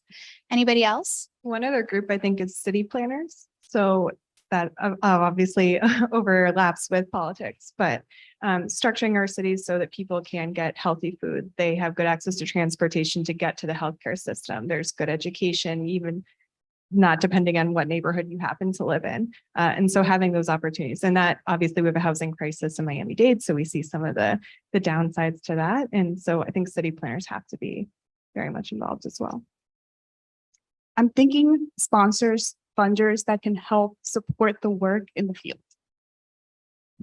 I think as a provider, it's important that we take the information to them, give them educational talks in a language that they can understand in a way that it resonates with them. And I think that would help.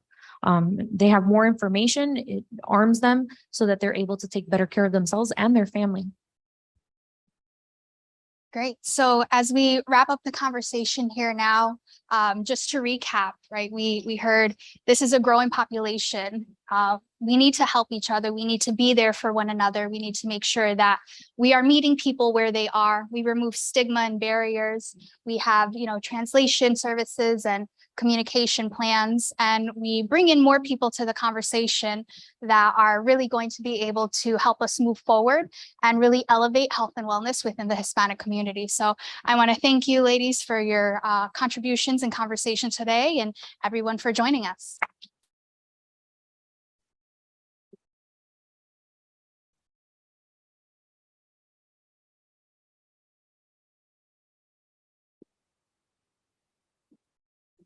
Thank you. Thank you so very much. That was really important. This is a region of healthcare, so an important conversation to have. I would like to invite Liz Zarate to the stage, our Chief Marketing Officer, and take a minute. We want to take a minute, just like a couple of announcements before we go into this particular session. First, thank you so much for bearing with us. I know that there is no pee-pee breaks or anything like that during the program. We make you work all the way through, but what we're trying to do is important. We're trying actually to inform each other, educate each other, and look at important topics. So there will be networking at the end, however. So stay put. Yeah, stay put. Stay here so we can so that we can advance. I want to make sure that you check on your folders, the yellow folders that are following the dress code here that we have, right? Lisa and I, the dress code, the folders have information about the different initiatives that we have, so that you can have a look. So if I may, what we wanted to talk to you about is a little bit of what I mentioned before. We think that we're in a breakthrough time, that we have all the conditions to win. We created the Hispanic Star, based on the idea that we needed a symbol to unify us all, given the fragmentation that we have, given the diversity of the community that we have, and understanding that we Latinos, we're 200% of a person. We're 100% Latinos, but also 100% American, sometimes a 300% of a person, because we bring our Mexican or Colombian or Cuban origin, but we're all of those things, so we can embody that. We needed to understand that, the taking the star from the American flag, the ñ from Portuguese or Espanol or virgulillo, you put it together and boom, there's a symbol. Think of the rings of the Olympics, or think of the rainbow for the LGBTQ. At the end of the day, we don't have a symbol. We're so diverse. So we wanted to bring the marketing piece that unifies us, that we can see each other there, but also a platform to showcase the incredible contributions of Latinos to the country. So a symbol and a platform and a framework where we can all put our objectives together, our shared agenda together, and advance, and recognize that we have to do a repositioning, a rethinking, a recreation of our narrative, where we understand that America is made of stars, and Hispanics are one of them.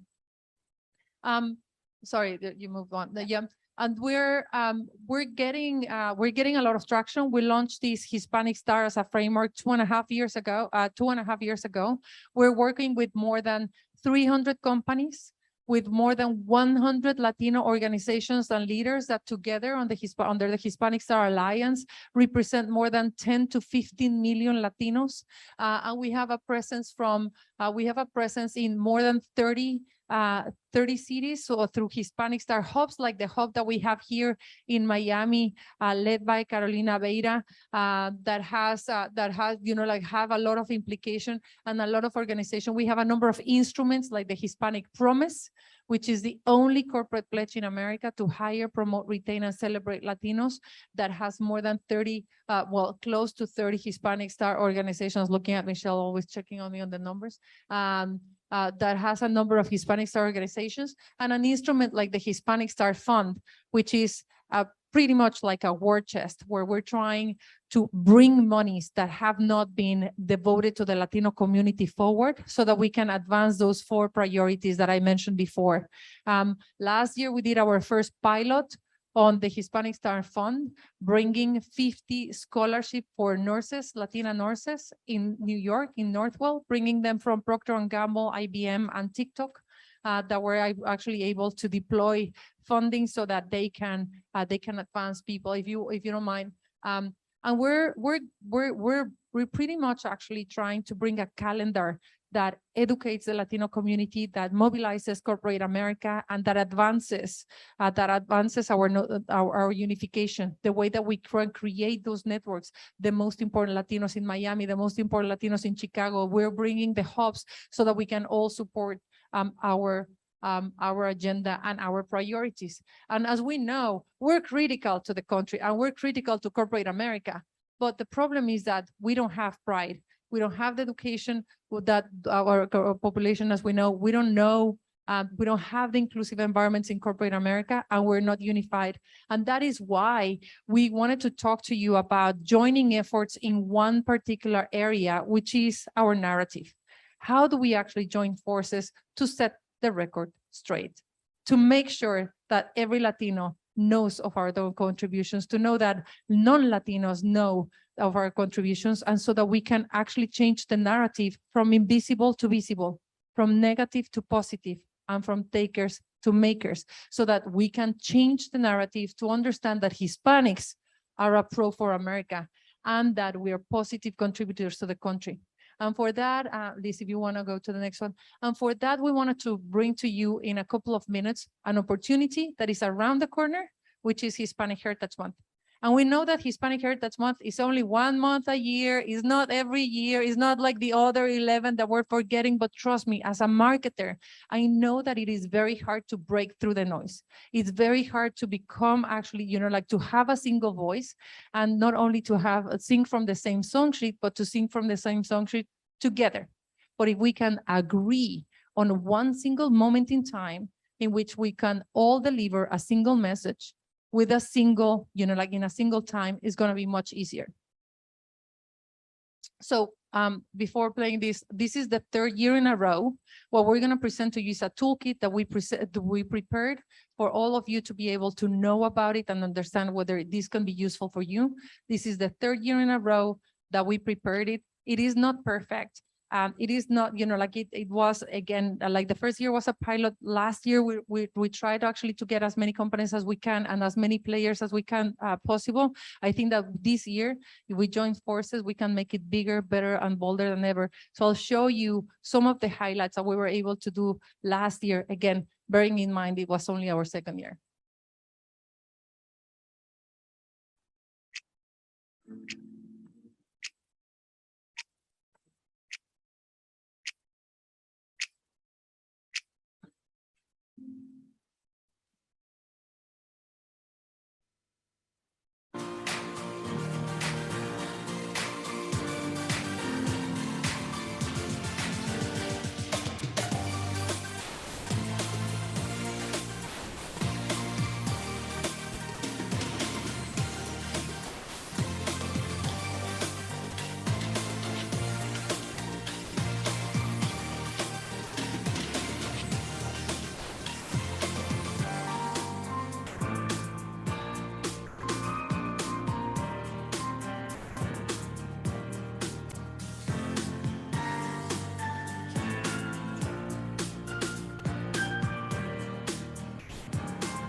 I knew it was going to happen. I just didn't know it was going to happen so fast. And I've seen more than 100 companies that didn't celebrate Hispanic Heritage Month before celebrated this year. If you haven't done anything for Hispanic Heritage Month, do it. Celebrate Latinos and be proud. Latino unity, Latino pride, we're Hispanic stars ready to shine.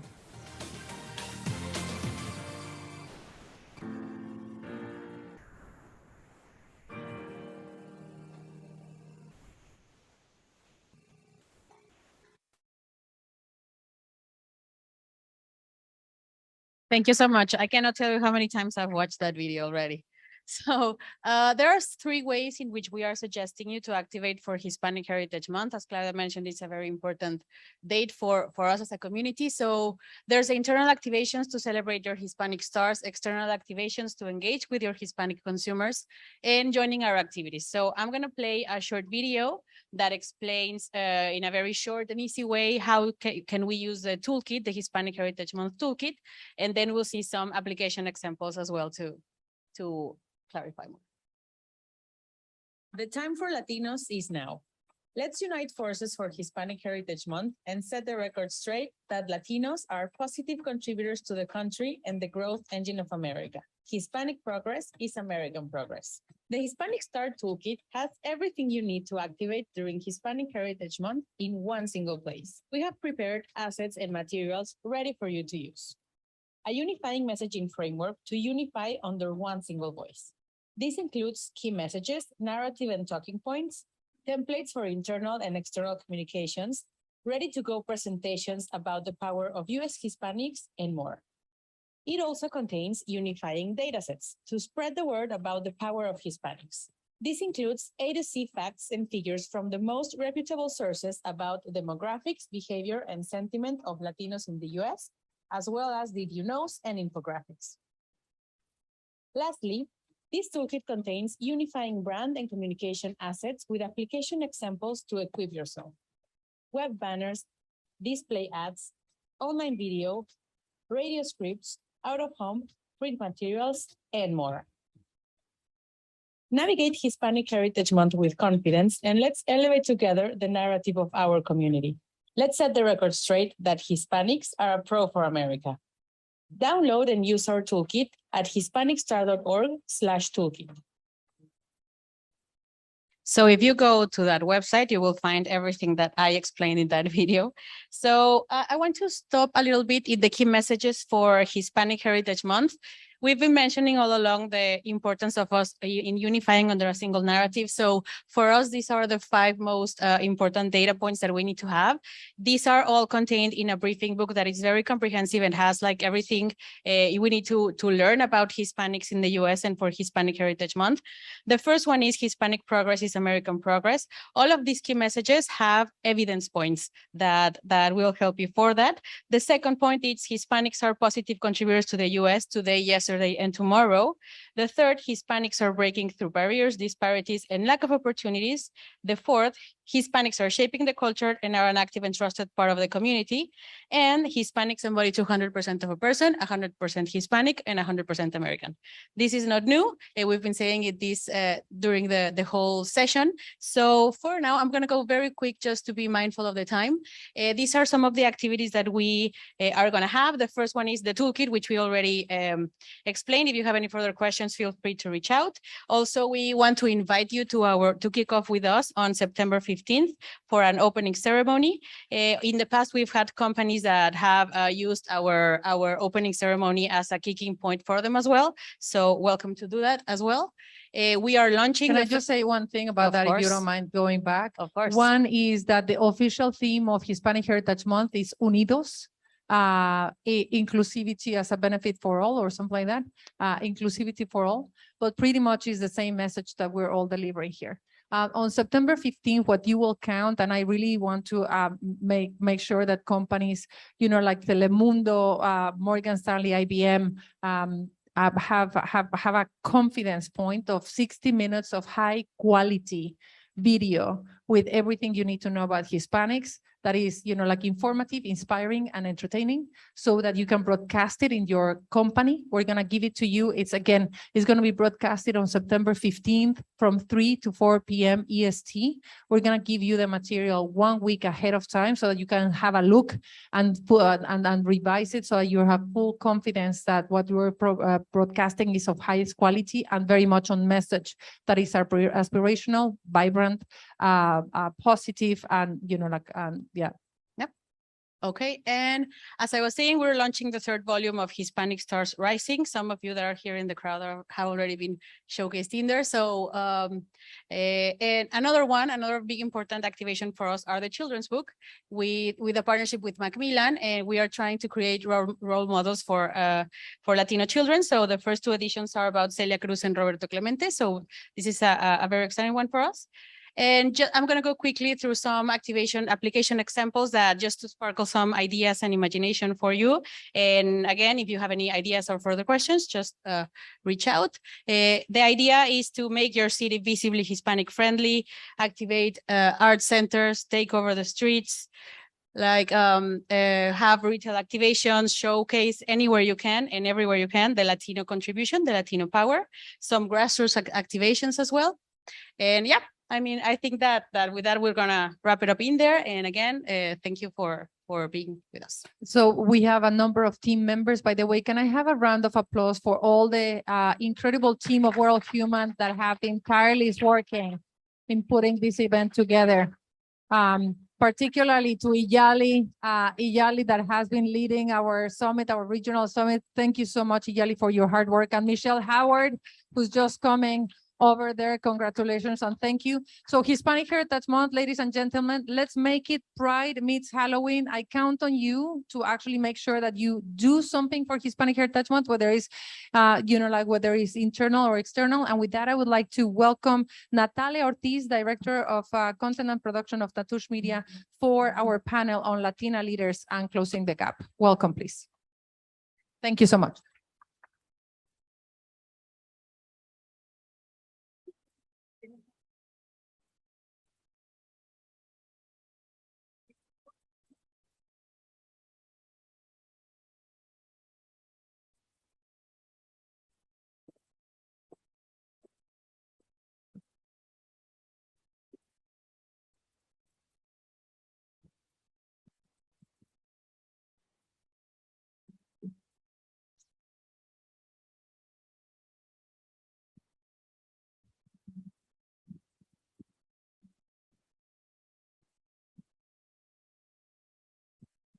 Good afternoon, everyone. Hi. Hi, Claudia. How are you? Buenas tardes. Welcome to a conversation about Latina leaders closing the gap. We'll start with some statistics, and I will say some of these are pre-pandemic, but they were very important for me to mention. And I think that it's no secret they've likely gotten worse.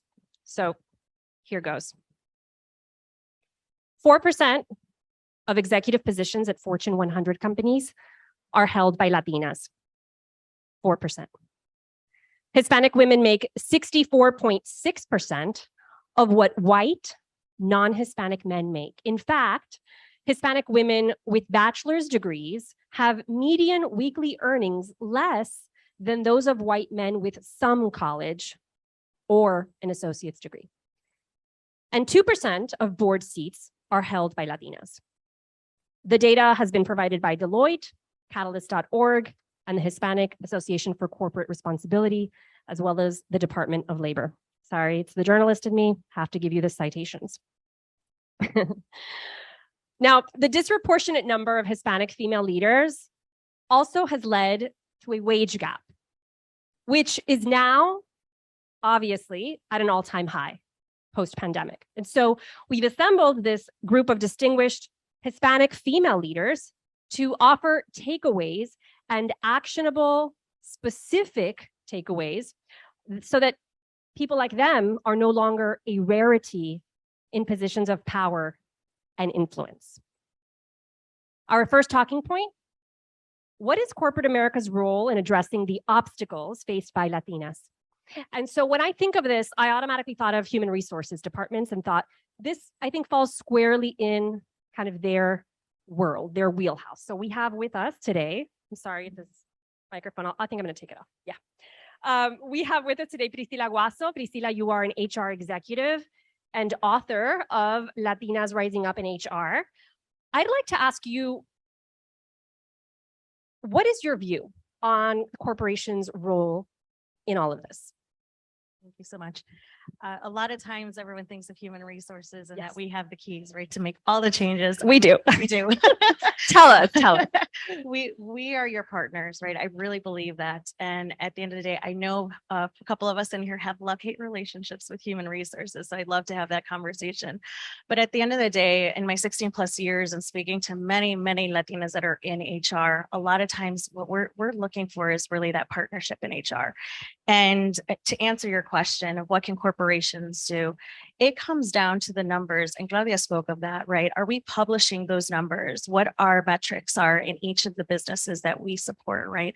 How many Latinos are in our businesses and how many are in executive roles? I want to see bigger numbers. I want to see bigger percentages. When I see us in single numbers, single digits, it infuriates me because we shouldn't be. Yeah, we shouldn't have such little numbers, especially with the high population that we have as Latinos. And so it really comes down to, yes, we are helping, we're the helpers in HR, but we also need you as people leaders to help us as well. We also need the executives to come in and make changes. We need a lot of that. And at the end of the day, it's thinking about where are we recruiting, where are we developing, where are we retaining our employees? And again, without the numbers, we can't show if we're making any changes. So it really comes back to that. I think the accountability through numbers. And so in your experience throughout your career, what have you observed are some best practices or something that you advise people to follow that perhaps other non-minority groups have already developed strategies for? Yeah, I've spoken to so many amazing leaders that are Latinas, and I will tell you, I see so many of our white brothers and sisters come through the doors of HR and say, hey, I deserve a raise. I really think I should have that title change. I really think this is something I should have. And let me tell you why, X, Y, and Z. And let me show you the data, X, Y, and Z, right?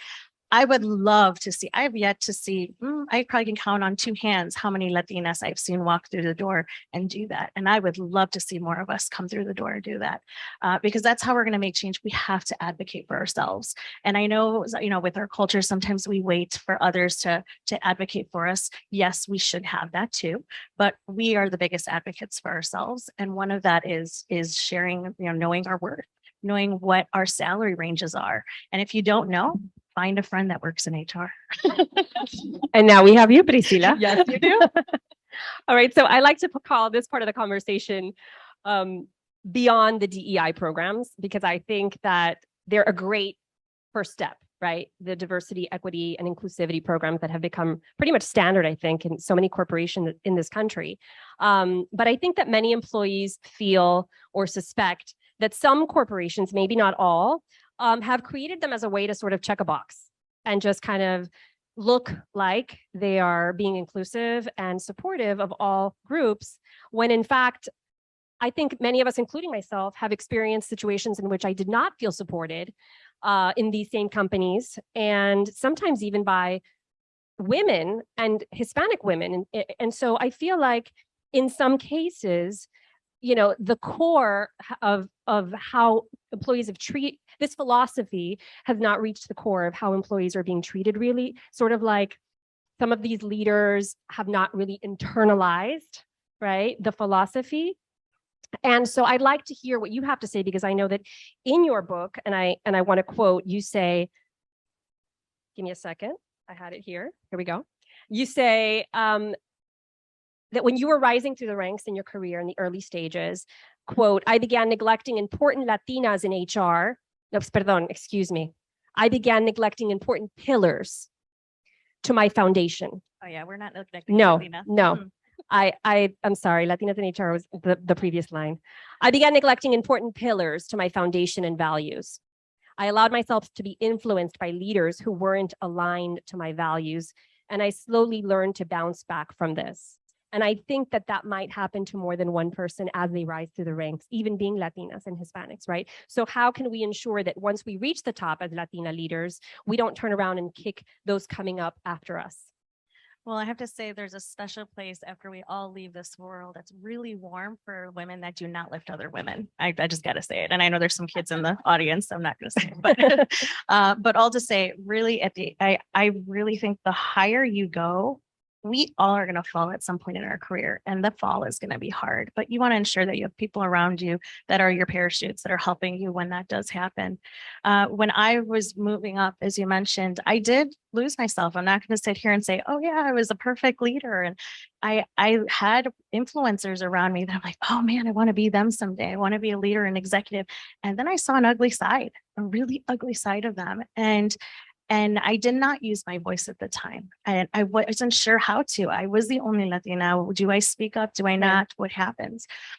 Thankfully, I had some amazing people around me that also noticed, hey, Priscilla, something's going on, right? What's it, to hold me accountable and also to bring light to me. And I'm so glad they did. Because of that, we now have a community of women, other Latinas in HR, that are supporting one another to really bring that whole notion of together we rise. And that's exactly what we do. But I did come to a little bit of a rock bottom for myself. But again, it wouldn't have changed. Nothing would have changed if I didn't have those core folks around me. One of the biggest things too that I speak a lot about is on sponsorship. And I don't think we talk enough about that as Latinas and Latinos. Again, having a sponsor, someone that's speaking about you when you're not in the room.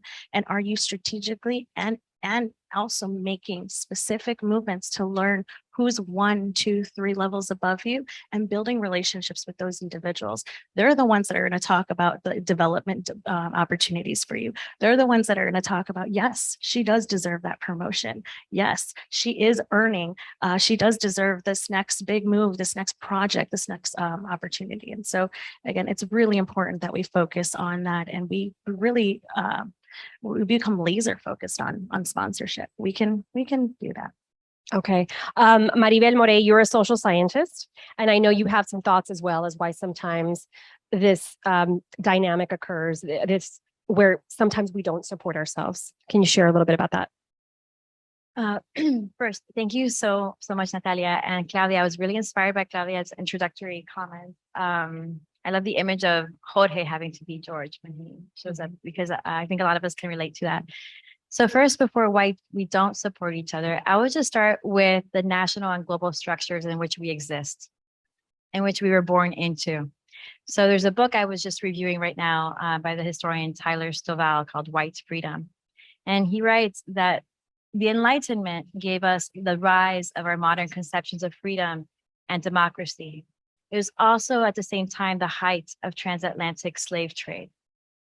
So just in the same moment when we have our key ideas about what it means to be free and what it means to be in a democracy coexist when there's just, seems ironic, right? Slavery.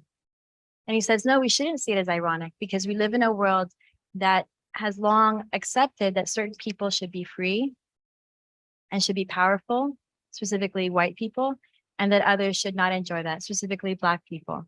And many of us exist within that global line.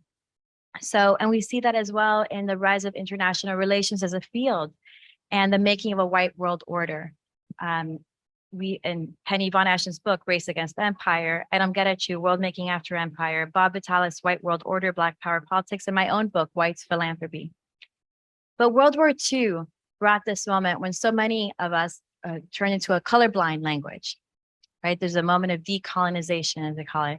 So all of a sudden, a lot of powerful voices in these elite white Anglo-American circles were invested in having a colorblind language. And yet, this is a global political and economic hierarchies that we've inherited and still internalize, where to access power is to access whiteness, and specifically white Anglo-American whiteness.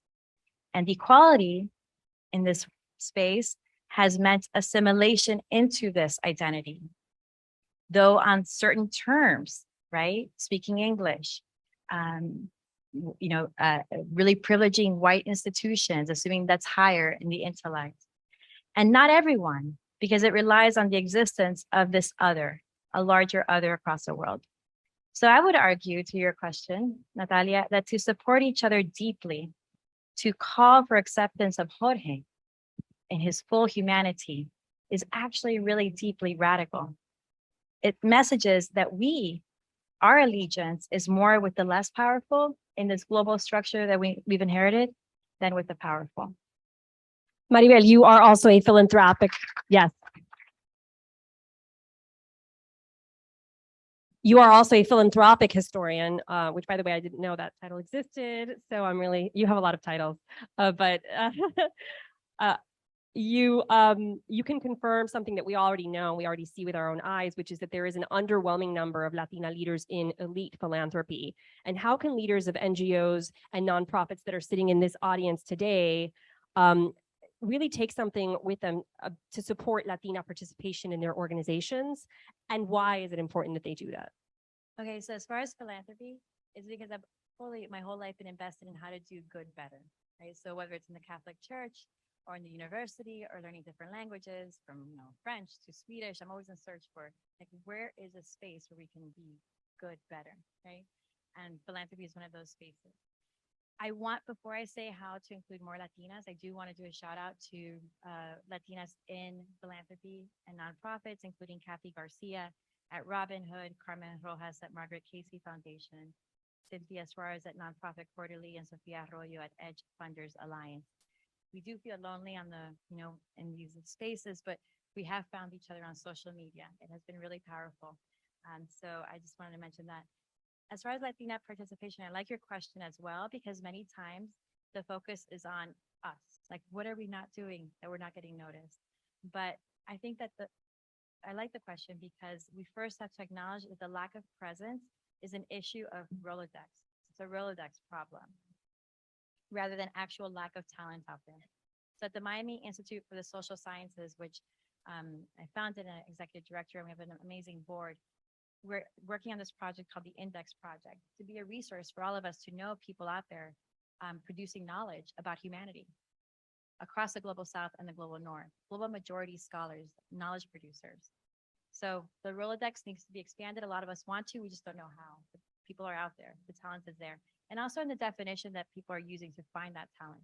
Maybe the Latinas, we don't define ourselves in that term. I see that with scholars of philanthropy. Minorities don't necessarily define themselves as scholars of philanthropy. But if you start looking for people who study civil society, nonprofits, then you actually are including, you find the people. And then when recruiting Latina talent, I think it's important to self-analyze how we're defining Latinidad.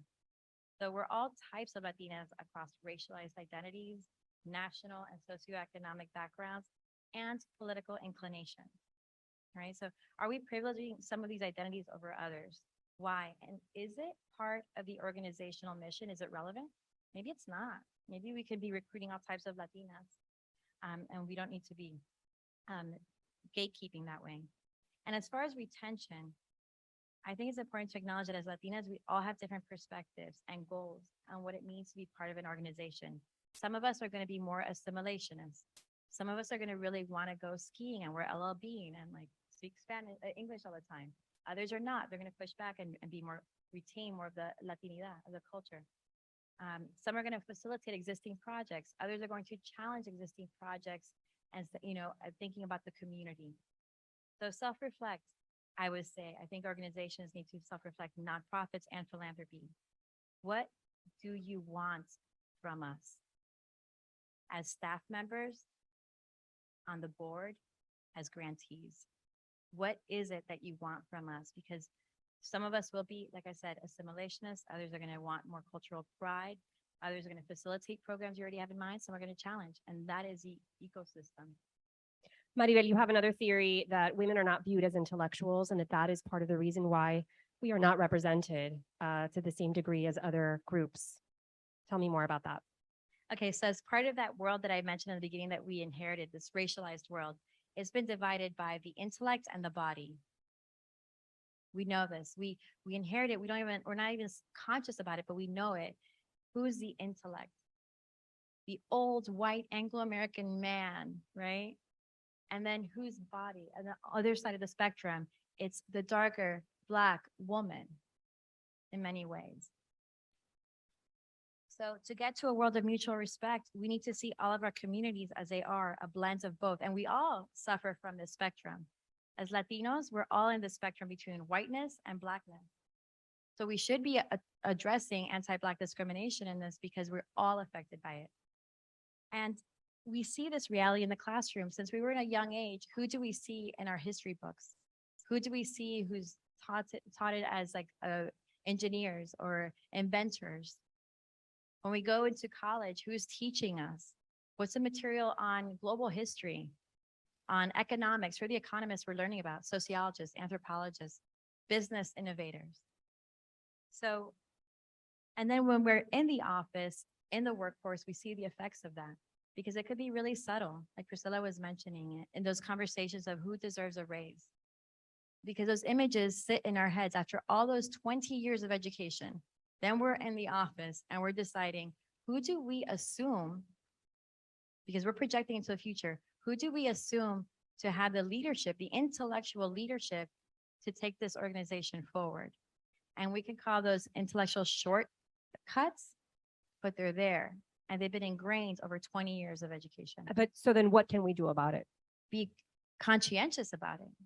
We need to know that that's playing a part in how we're thinking about each other, even within our own communities, because we've ingrained white supremacy and ideas of the intellect and anti-Black discrimination and assuming that all other groups are closer and closer to the less intellectual, the bodily, the sensual. Thank you so much. I'm going to continue with Frances Hondal. She's an executive advisor at MasterCard. Frances, how can leaders inside the organization hold the company accountable for these underrepresented groups at high levels? Well, good afternoon to everyone. I think I'm going to build on some of what Priscilla was saying, actually.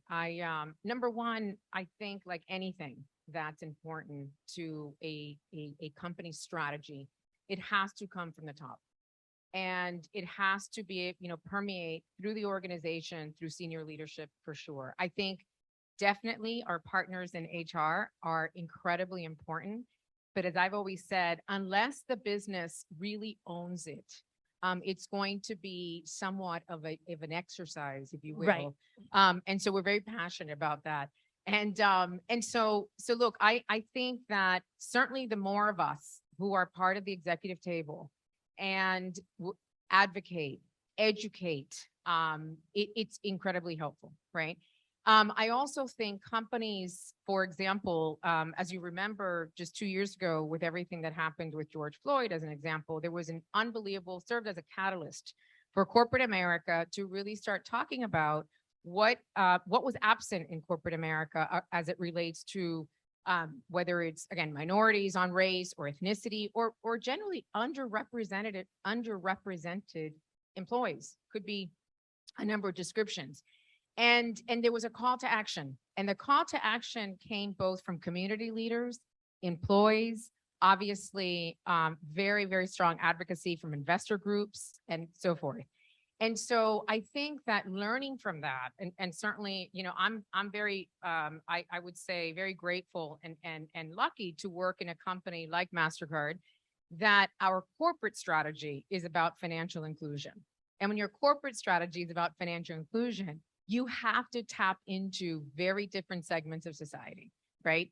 And you have to appreciate that in order to reach some of these new segments, you have to have a voice at the table that really understands these different business segments, right?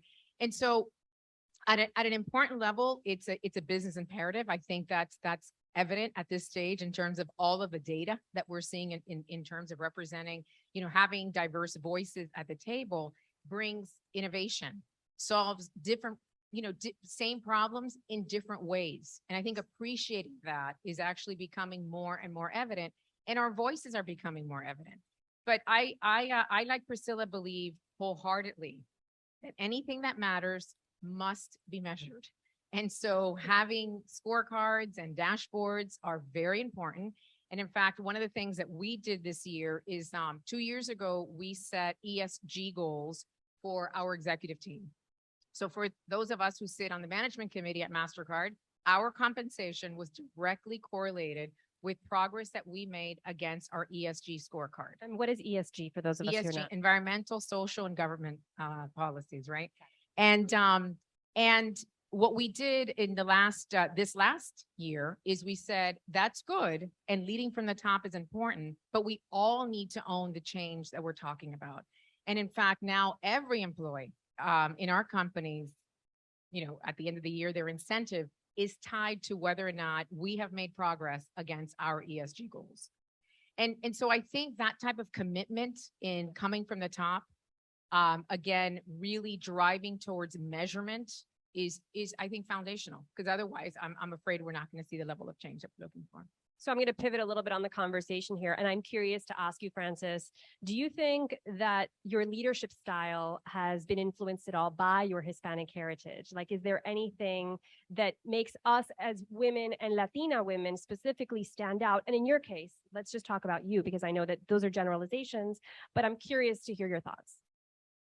Yeah, I smile at this question because I often I do talk about my career because I get a lot of questions around. So how did you get to where you are? And I'm born and raised in Miami, so I'm in all those statistics that we saw today, amongst the 70% Cuban American.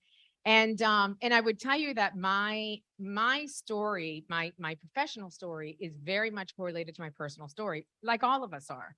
And, you know, where we were raised, how we were raised, the values, the experiences we have, it all influences how we see the world and how we, you know, of course, how we manage our own lives, including our careers. And for me, it was all about, you know, really my parents' experience, right? Coming from communist Cuba and seeing that a, you know, family that had 3 young kids.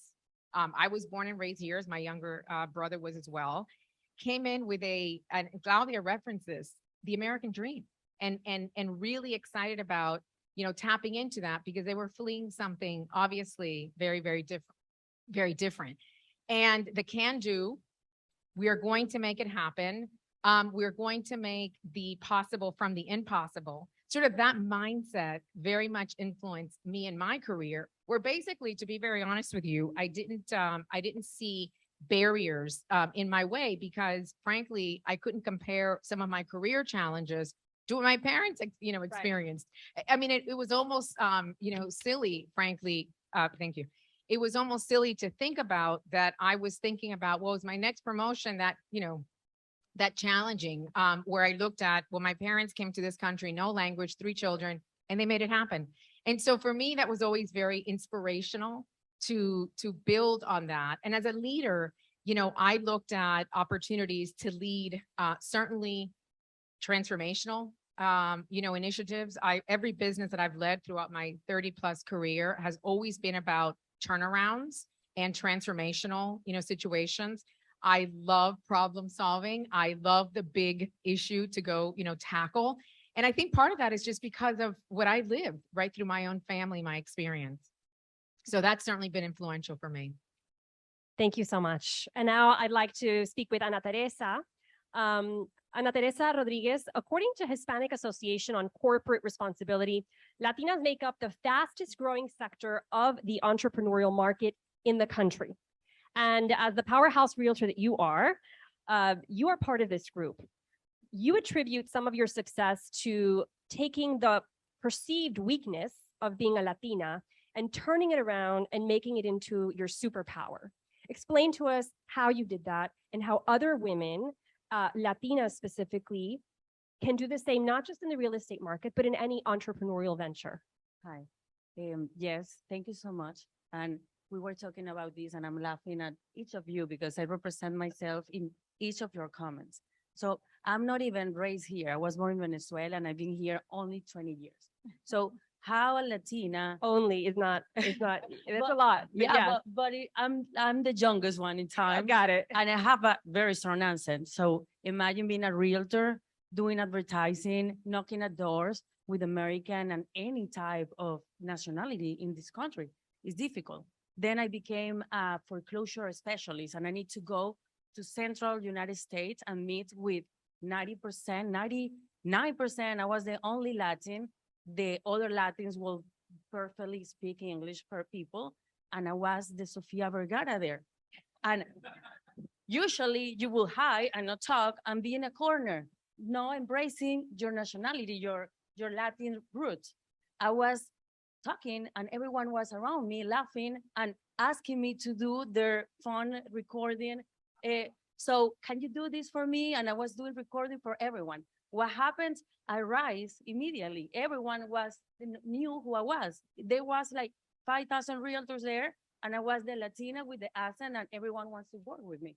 So instead of having an issue and being on a corner and embrace it, even some people were trying to bully me because sometimes you feel like that's what they're trying to do, but you can have that low self-esteem and you have to go over. So for me, that's the best example. Like, that's how you embrace your Latina. I'm Ana Teresa Rodriguez. Some people said you need to say Ana Teresa Rodriguez. No, Ana Teresa Rodriguez. And I have people, clients from New York, California, everywhere, and they call me Ana Teresa. Hi, how are you? So you can do it. That's not a problem. Everything that we have is our mind. As you said, it's like raising your hand and you want to have it. That's important. If we want to be Latinas and we want to be powerful, we cannot stay home and waiting for somebody knocking at your door. You need to walk, you need to dress to impress, you need to ask. Everyone needs somebody to do your job. And if you study, you get knowledge, you read, then when you meet somebody, it's not about if you are Latina, woman, or minority, it's about what you have in your mind. So you have to embrace what you know and be the best professional you are, no matter what culture or accent you have when you're talking. Thank you, Ana Teresa. Thank you. I had a similar situation when I lived in New York. People insisted on calling me Natalie and not Natalia. Yes. I like that. And I get it. I like when I hear Natalia, I say, Natalia. that's my friend. Yeah, thank you.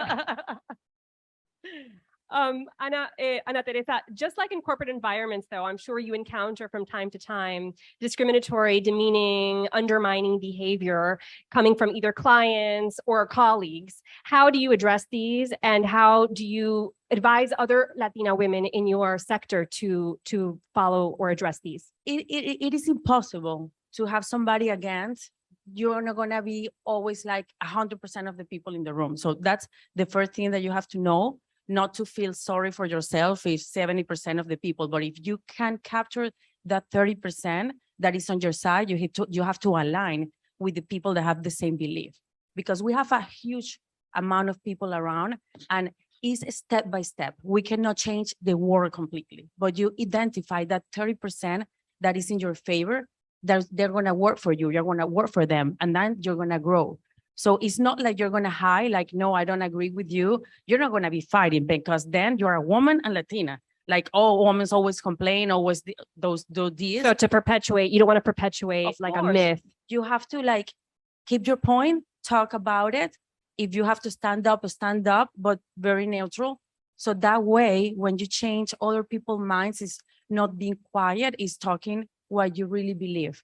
And that's mean when it's a Latina, that's really normal. In a room, when you have 10 guys, I know you have a lot of guys here, but that's something that they do their own men's club, and they're going to start talking about something, and you feel secluded. It's normal, and you take it personally. You need to get involved. It's not something that they are not respecting, and then you get part of the team, and then they start talking. It's more, I believe that's something more related about kids playing around than really a problem that has become a huge problem. It's the same about minorities. If we get together, at the end, we are the same people. It's something that is in our mind. And I have crossed that frontier a lot of times. And then I discovered that the ghost that I was seeing was just a pet that was playing on the other side. So it's kind of believing in keeping your point of view. But I want to dig a little deeper. I mean, if somebody bullies or insults or antagonizes you or any of the females around you, how do you handle that? Or how do you I go to, no, she said. Honestly, I go to the point directly. Okay. Yeah. Yes. I go to the point. I will ask directly, do you have something against women? That's something, you have something against Latinas? I would like to understand, you don't like to speak with Latin people? You feel like you are superior or something like that? And usually they explain, and usually they have an explanation that is not related to that. In my in my experience. I haven't had the people that will say, yes, I hate you guys. I don't think anybody would. But when press you are that. nice enough to ask, you make them think, because sometimes it's in the back of the brain and they don't mean it. So when you ask, and that's something that I learned, when you ask somebody that is trying to trick you with the same question that they ask, so you are telling me that you say this, you're telling me that I have to do this. It's incredible how people change. And no, that was not what I was meaning, because that's the mirror strategy that you change. And that's something that I will invite you to do, even with your partners and kids, always asking. So you are saying this, and that way you are not quiet.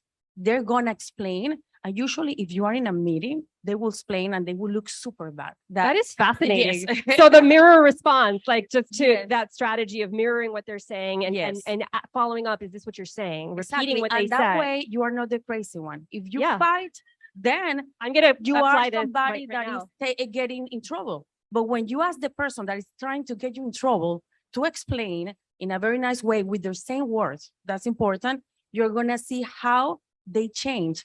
And people around is going to go directly after them. You don't have to do any of the work. You're going to have 10 people working for you and you will be quiet. That is a great takeaway, Ana Teresa. Yes. Last question. Yes, please. What unique characteristics do you think that we as Latina women have to offer to any sector? Have you seen this room? Everyone looks fantastic, very well dressed, very well spoken. We are social people. So that's our power. We don't need to change to look like guys. We don't need to change to look like the north of United States. We need to be flower. We need to be white. We need to be pink. We need to dress. We need to make up, and we need to be how you say when you care about empathetic. That's something that is very Latin. We always care. How's your mom? How's your dad? How's your son? That's us. And that's how we are so warm when you are in another type of nationalities, no, minorities or people that make us stand in when we are in a room, always. Yeah, I was going to say, I'm going to build on that because I think that's right. I think there's a level of congeniality that's very unique with Hispanic culture. I know from my personal experience, and again, I've worked in corporate pretty much my entire life, and I've really worked with my teams as my family. And I think part of the followership that I've certainly had over the years to do great things, I always attributed to the team. And it's because people felt, I have my hand on their back for support, and just really working together as a team, almost as a familia. Yeah. And I think this sort of congeniality, maintaining professionalism, measurement and so forth around performance, but really just working together to make great things happen together. I think that warmth is, I think, very unique. At least I've seen it, relatively speaking, within corporate America. And I think this is a very fantastic attribute that we Well, have. I agree, because I have to say, being a woman who grew up in Miami as well, I noticed the difference when I lived in New York City, which I love. I absolutely am enamored. It's the one that got away, but but now, and I'm back home, and once I realized, I remembered all the differences. We are warmer, generally speaking, of course. And I remember, even kissing somebody on the cheek when you walk into a room, I had to stop myself when I was in New York. Oh, wait, that's right. They don't do that here. They're going to think maybe that's a little creepy or whatever, But yeah, I agree with you that is part of the characteristic of being a Latina. Can I add? to Yes, that? absolutely. Please. How are we Okay. on time? Okay, no, because when we had our pre-talk, we said, like cortadito, we can connect. We obviously as humans connect to people that, we have similarity with. My only caution, and this is me, like the academic sometimes, like just PS, we don't want to be competing with other groups, right? In the sense of like when we say we're family oriented or we are warm, you know what? A lot of Black communities are too, right? Yes. Asian communities. Absolutely. And I think the big stretch for us is to be really proud of our identity and really proud of other groups and realize that all of us are just people who want the best for our families and our communities at the end of the day. I love that. What a great closing. I think our time is up. That was a great closing. I want to close with a quote from the late Supreme Court Justice Ruth Bader Ginsburg, who said, Women belong in all places where decisions are being made, end quote. Thank you so much.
Buenas tardes.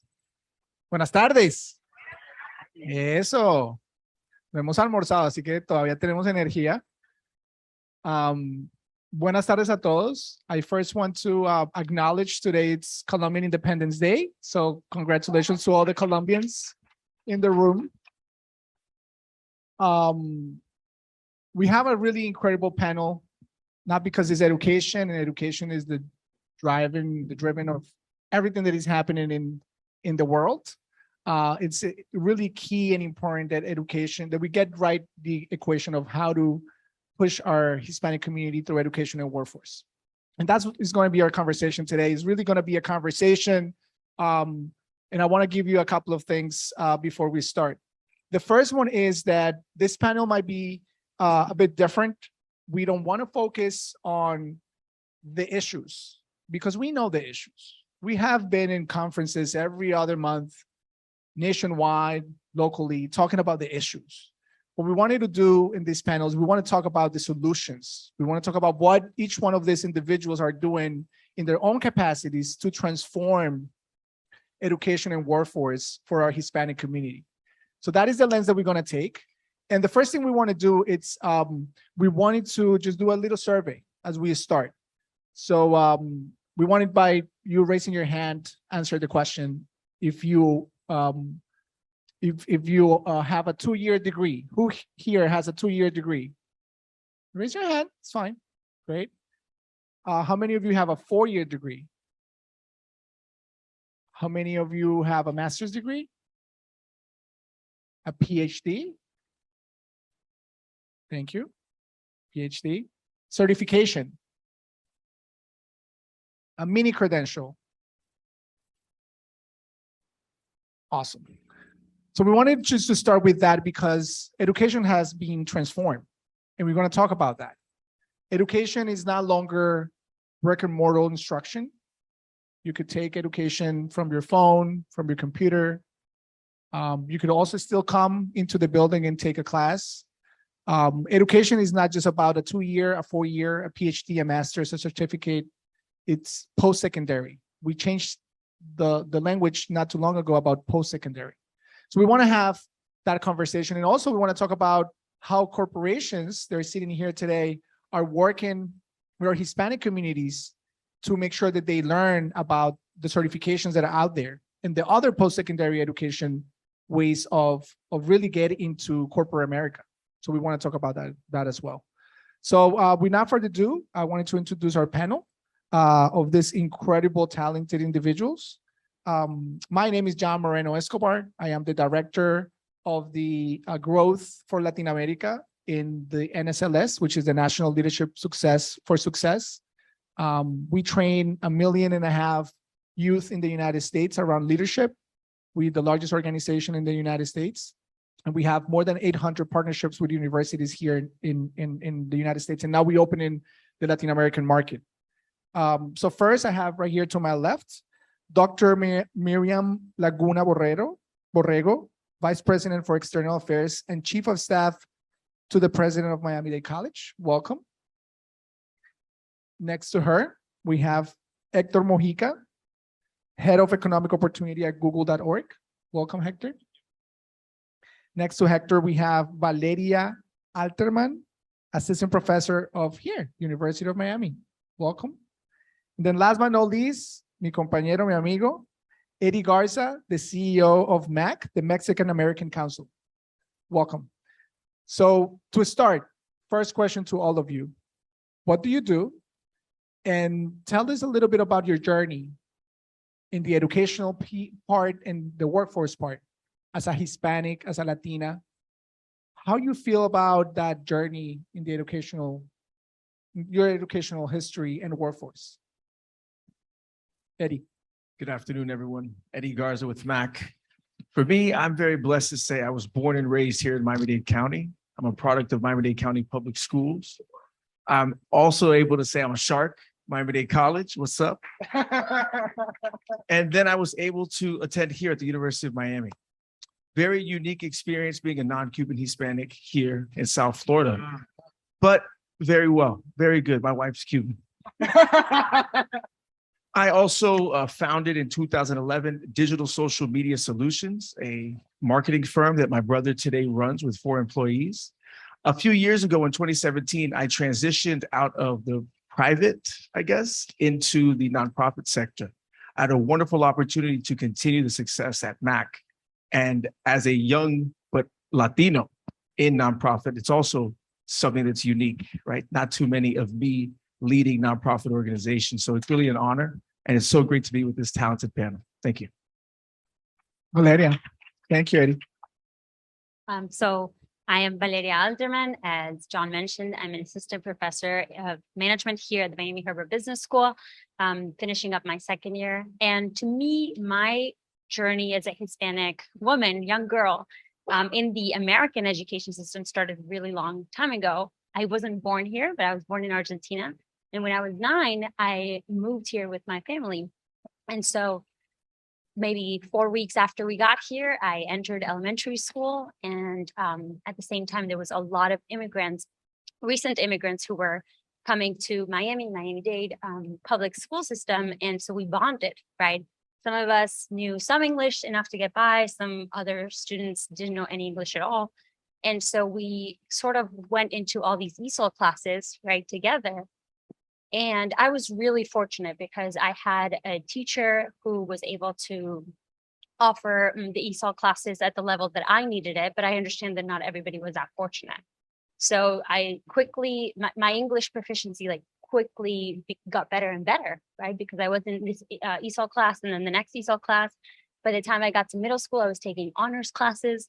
By the time I got to high school, I was taking AP English next to US born peers. And that was amazing, you know, and I think about my parents and what they must have thought and felt to see me and my siblings also to take these advanced classes, you could say.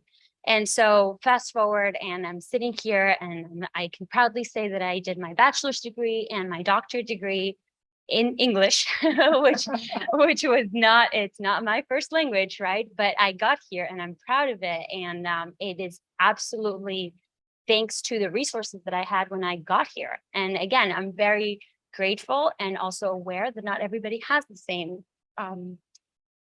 resources available to them, especially when many of us move here at a later stage, right? So early education plays a huge role in not only the future success of, in terms of education, further education, and also careers, but it's just a catalyst for what can happen exponentially, really. So I'm glad we're going to be talking about some of this. Thank you. Hector. Buenas tardes. My name is Hector Mojica, and I lead the economic opportunity body of work at Google.org, which is Google's philanthropic arm. And similar to Valeria, I'm also an immigrant. My family's from Venezuela, and my parents immigrated to the U.S. when I was very, very young, when I was 6, and I had the opportunity to grow up in Broward and Westonzuela, as they call it. And you know, I'm also a product of the public school system in South Florida, of the Broward County public school system. I'm also a product of a fine institution down the street, Florida International University. Even though I probably shouldn't mention that too loud here at UM. And you know, my journey was, as an immigrant, was one of adaptation. It was one of really learning how to belong, how to create new bridges, and how to create a new sense of cultural understanding in the new context that I found myself in, both from a language perspective, like Valeria was mentioning, from a cultural perspective. I remember begging my mom to stop packing me arepas for lunch. It was just embarrassing. All the other kids had Lunchables, and I wanted Lunchables. Right, retrospectively, that was a huge mistake. But there's such a real aspect of trying to adapt and trying to like culturally fit in.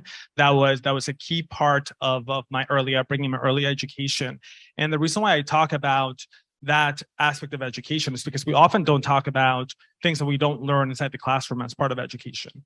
And for me, that, you know, being an immigrant was part of my early education. Having to adapt to a new country was part of my early education. And many of the things that I learned in that transitionary period of coming to the United States, picking up another language, adapting to the new culture, those are all skill sets that I now get to bring to the workplace at Google that make me that much more competitive, that much more valuable to the organization. I know how to bridge, right? I know how to straddle 2 different cultures and how to navigate complexity within an organization. I know how to navigate entirely new settings that I've never been exposed to before. And I think that gives me a competitive advantage. And I often talk about like that immigrant superpower, right? That we often don't acknowledge, but I think it's quite important. And I think the point that I want to drive home here is education comes in many formats. You know, I followed a conventional pathway. I did my undergrad degree at FIU. I got my graduate degree at Berkeley, and that was part of my journey too. But the skill sets that I really want to highlight and the things that I really want to acknowledge here is that there's also other pathways that don't include a 4-year university, a master's degree, and what have you. And those are equally as important and equally as valuable. Great. Love the immigrant superpower will be my hashtag today. Miriam. Hi, good afternoon. I'm Miriam Borrego.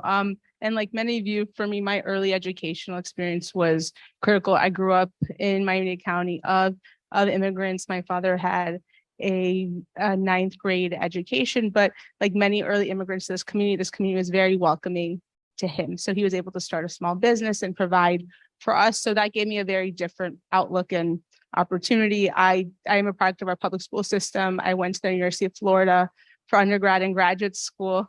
And for me, at that moment, if it wasn't for the mentors that I met along the way in college and those folks that did jobs that I thought I could have, that I never dreamed of having because I didn't know many doctors or lawyers growing up, if it wasn't for those caring people when I was at college, I don't know what I would have done after, right? Because right now we talk about workforce, but I think that when I was in college, we didn't talk about getting a job, right? You just went to college because it was something that you did, but I don't think that there was a lot of attention on what you did after, where you were going to go work. And I felt like you were kind of left to your network and your own devices. So if you didn't have a network, if you didn't have that social capital, you probably weren't going to get your first job that paid you a living wage or being able to even come home to Miami. So I do think for me, going away to college really created a social network that I have today that really allowed me to get my first job here in Miami and really propelled me to today getting a doctorate at the University of Miami, which I would have never thought about, right? And if it wasn't for those people along the way,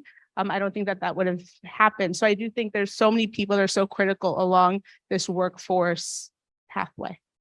Awesome. And we're sharing our stories because I think that it's important. Sometimes when we talk about the issues, we don't talk about these stories, how everyone is built to what Hector was mentioning in a different way to get to higher education, to post-secondary education. And today we're talking about how we could equip different kids in our system to be successful in the workforce, right? So the first thing that we have to talk about, Eddie, the first question will go to you, is that we have a pipeline, right? We all know, you know, K-12, post-secondary workforce, right? That it's the high-level pipeline that we have. And so during the pandemic, Eddie, we we're challenged with I would say, the blessing and the opportunity to reinvent education. Through your work at MAC, how you see that moment in the pandemic where we saw the gaps between Wi-Fi accessibility, right? Having issues with computer laptops for our kids.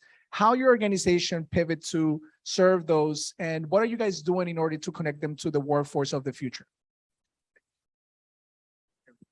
Thank you so much for your question, John. At MAC, we serve farm worker families in Deep South Dade. Our mission is that every farm worker child have access to a quality education, technology, and the arts for a brighter future.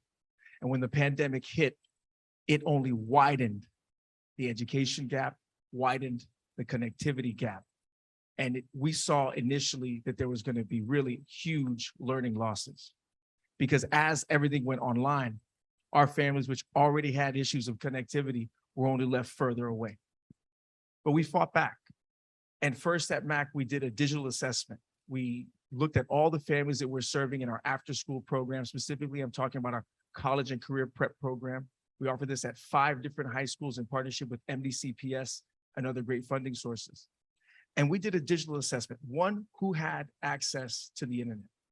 2, who had the technology to connect to the internet. And then 3, did they understand how to maximize these resources?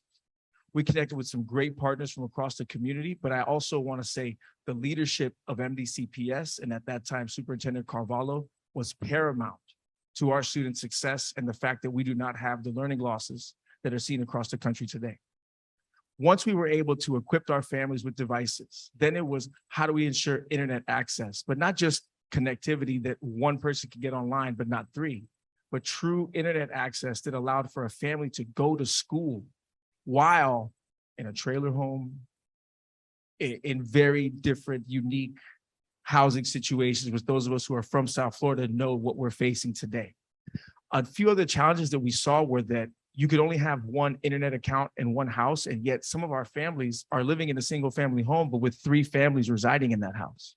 Thankfully, working together with Comcast and Internet Essentials, we were able to tackle some of these issues. In addition, Google and other great companies provided the technology we needed to get our families online. But I also want to say that within all of these tremendous obstacles, we saw an opportunity to advance. We saw a real moment in time, and this exists right now, where our families that weren't online are now online. And talking about future workforce, how do we get our young people, now for me, young kids I'm working with down south, to see themselves in this new digital economy? How can they see themselves taking advantage of the tremendous progress that's happening in downtown Miami? The seed is planted by having that computer in the home, having mom and dad, mommy, papi, understanding how to turn it on, how to get online, and how to surf the web, because that's the beginning. Then all these great people here, we all work together to then create a future where our young people can be a part of the great jobs that are coming in the future, and really that are already here. Thank you. Awesome. Give it a round of applause. The work that MAC did during the pandemic was amazing.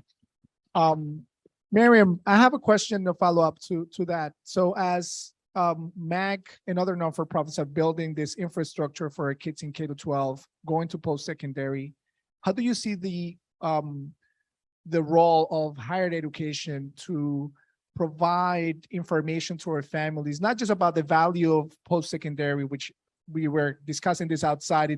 We know our Hispanic families do value higher education, but how they can understand technology jobs and paid internships and how those add value to their journey after high school. Yeah, so I think that the work that you did during the pandemic and continue to do is tremendous. And I think that many of the challenges you found with the families that you served through MAC, we found with our students as well. So if it wasn't for ensuring that our students had connectivity, had a device, were able to finish coursework, we found that sometimes our students didn't have a quiet space to even submit homework, right? Or even looking at kind of the technology platforms like Blackboard that you think that in a normal world work easily, but if a student's device isn't a computer and it might be a secondary device or a phone, a lot of times they can't upload their homework assignments. So just ensuring that as an institution, our faculty and staff kind of understood that during this pandemic and even beyond, I think, which has made us better, that our students have tremendous challenges, right? So some of it, we saw the connectivity with the pandemic, but it goes beyond that. So for us as an institution, when we looked at do our students' basic needs met, right? Which is critical. And I think that for Hispanic families, first ensuring as an institution that students' basic needs are met, right? They have the tools to show up to a class in person or online, that they have the food that they need, that they have shelter. And then once you have an understanding that their basic needs are met, I do think that Latinos care a lot about education, right? And they want their kids to do better. And that's why we're a community of immigrants, right? Our parents sacrifice so much for us to be able to kind of be here. So I think that just knowing their channels and kind of the medians of how they're connecting, I think one-on-one, making sure that the way they're communicating is in various languages, so making sure that content is in Spanish. And then also education institutions are trusted partners, right? So I think that in our community, if a teacher says something, that's true, right? Even if your teacher wasn't right. So just knowing that educational institutions have so much power to be able to talk about the importance of internships. And the other thing is understanding when we talk about things like internships have cost, right? And that's a luxury many times. So ensuring that if we want to go tell a parent that, oh, it'd be so great for your daughter to come for this internship or take 6 weeks to do a certificate program, but it's full time and they have kids, like also understand that we have to communicate around the realities of the situation. So for internships, I do think like making sure that there's paid internships. If students have to travel, where are they going to stay? What are the accommodations? So I think that Latino parents, I think, want to do the best, but ensuring that when we're messaging, ensuring that we're providing all the support services required for them to take that internship or do that certificate program or take a full-time course load. Awesome. And so again, driving through the pipeline that we started with the K-12, the higher ed, let's get into the workforce, right? And we wanted to get an assessment from Valeria about where we stand here in South Florida and in the Southeast region in terms of the labor market as Hispanics. Yeah, no, I think this is so important to know where we stand. Knowledge is power. And I have some good news, right? We are a very hardworking and dedicated community, and the numbers show that. And so despite some negative stereotypes, which lead to erroneous beliefs from people, we are hardworking, we're not lazy. And so the labor force participation of Hispanics down here in South Florida is about 70%, which is really high. And it's about 10 percentage points higher than the equivalent white non-Hispanic population, right? At the same time, the unemployment rate is really low. It's we've had obviously a lot of issues with the pandemic, and actually at the beginning months of the pandemic were strong acute differences between the Hispanic communities and the non-Hispanic communities in terms of job losses, but we are sort of getting back to the 2019 levels. And that's amazing. And that really goes to show that we want to work.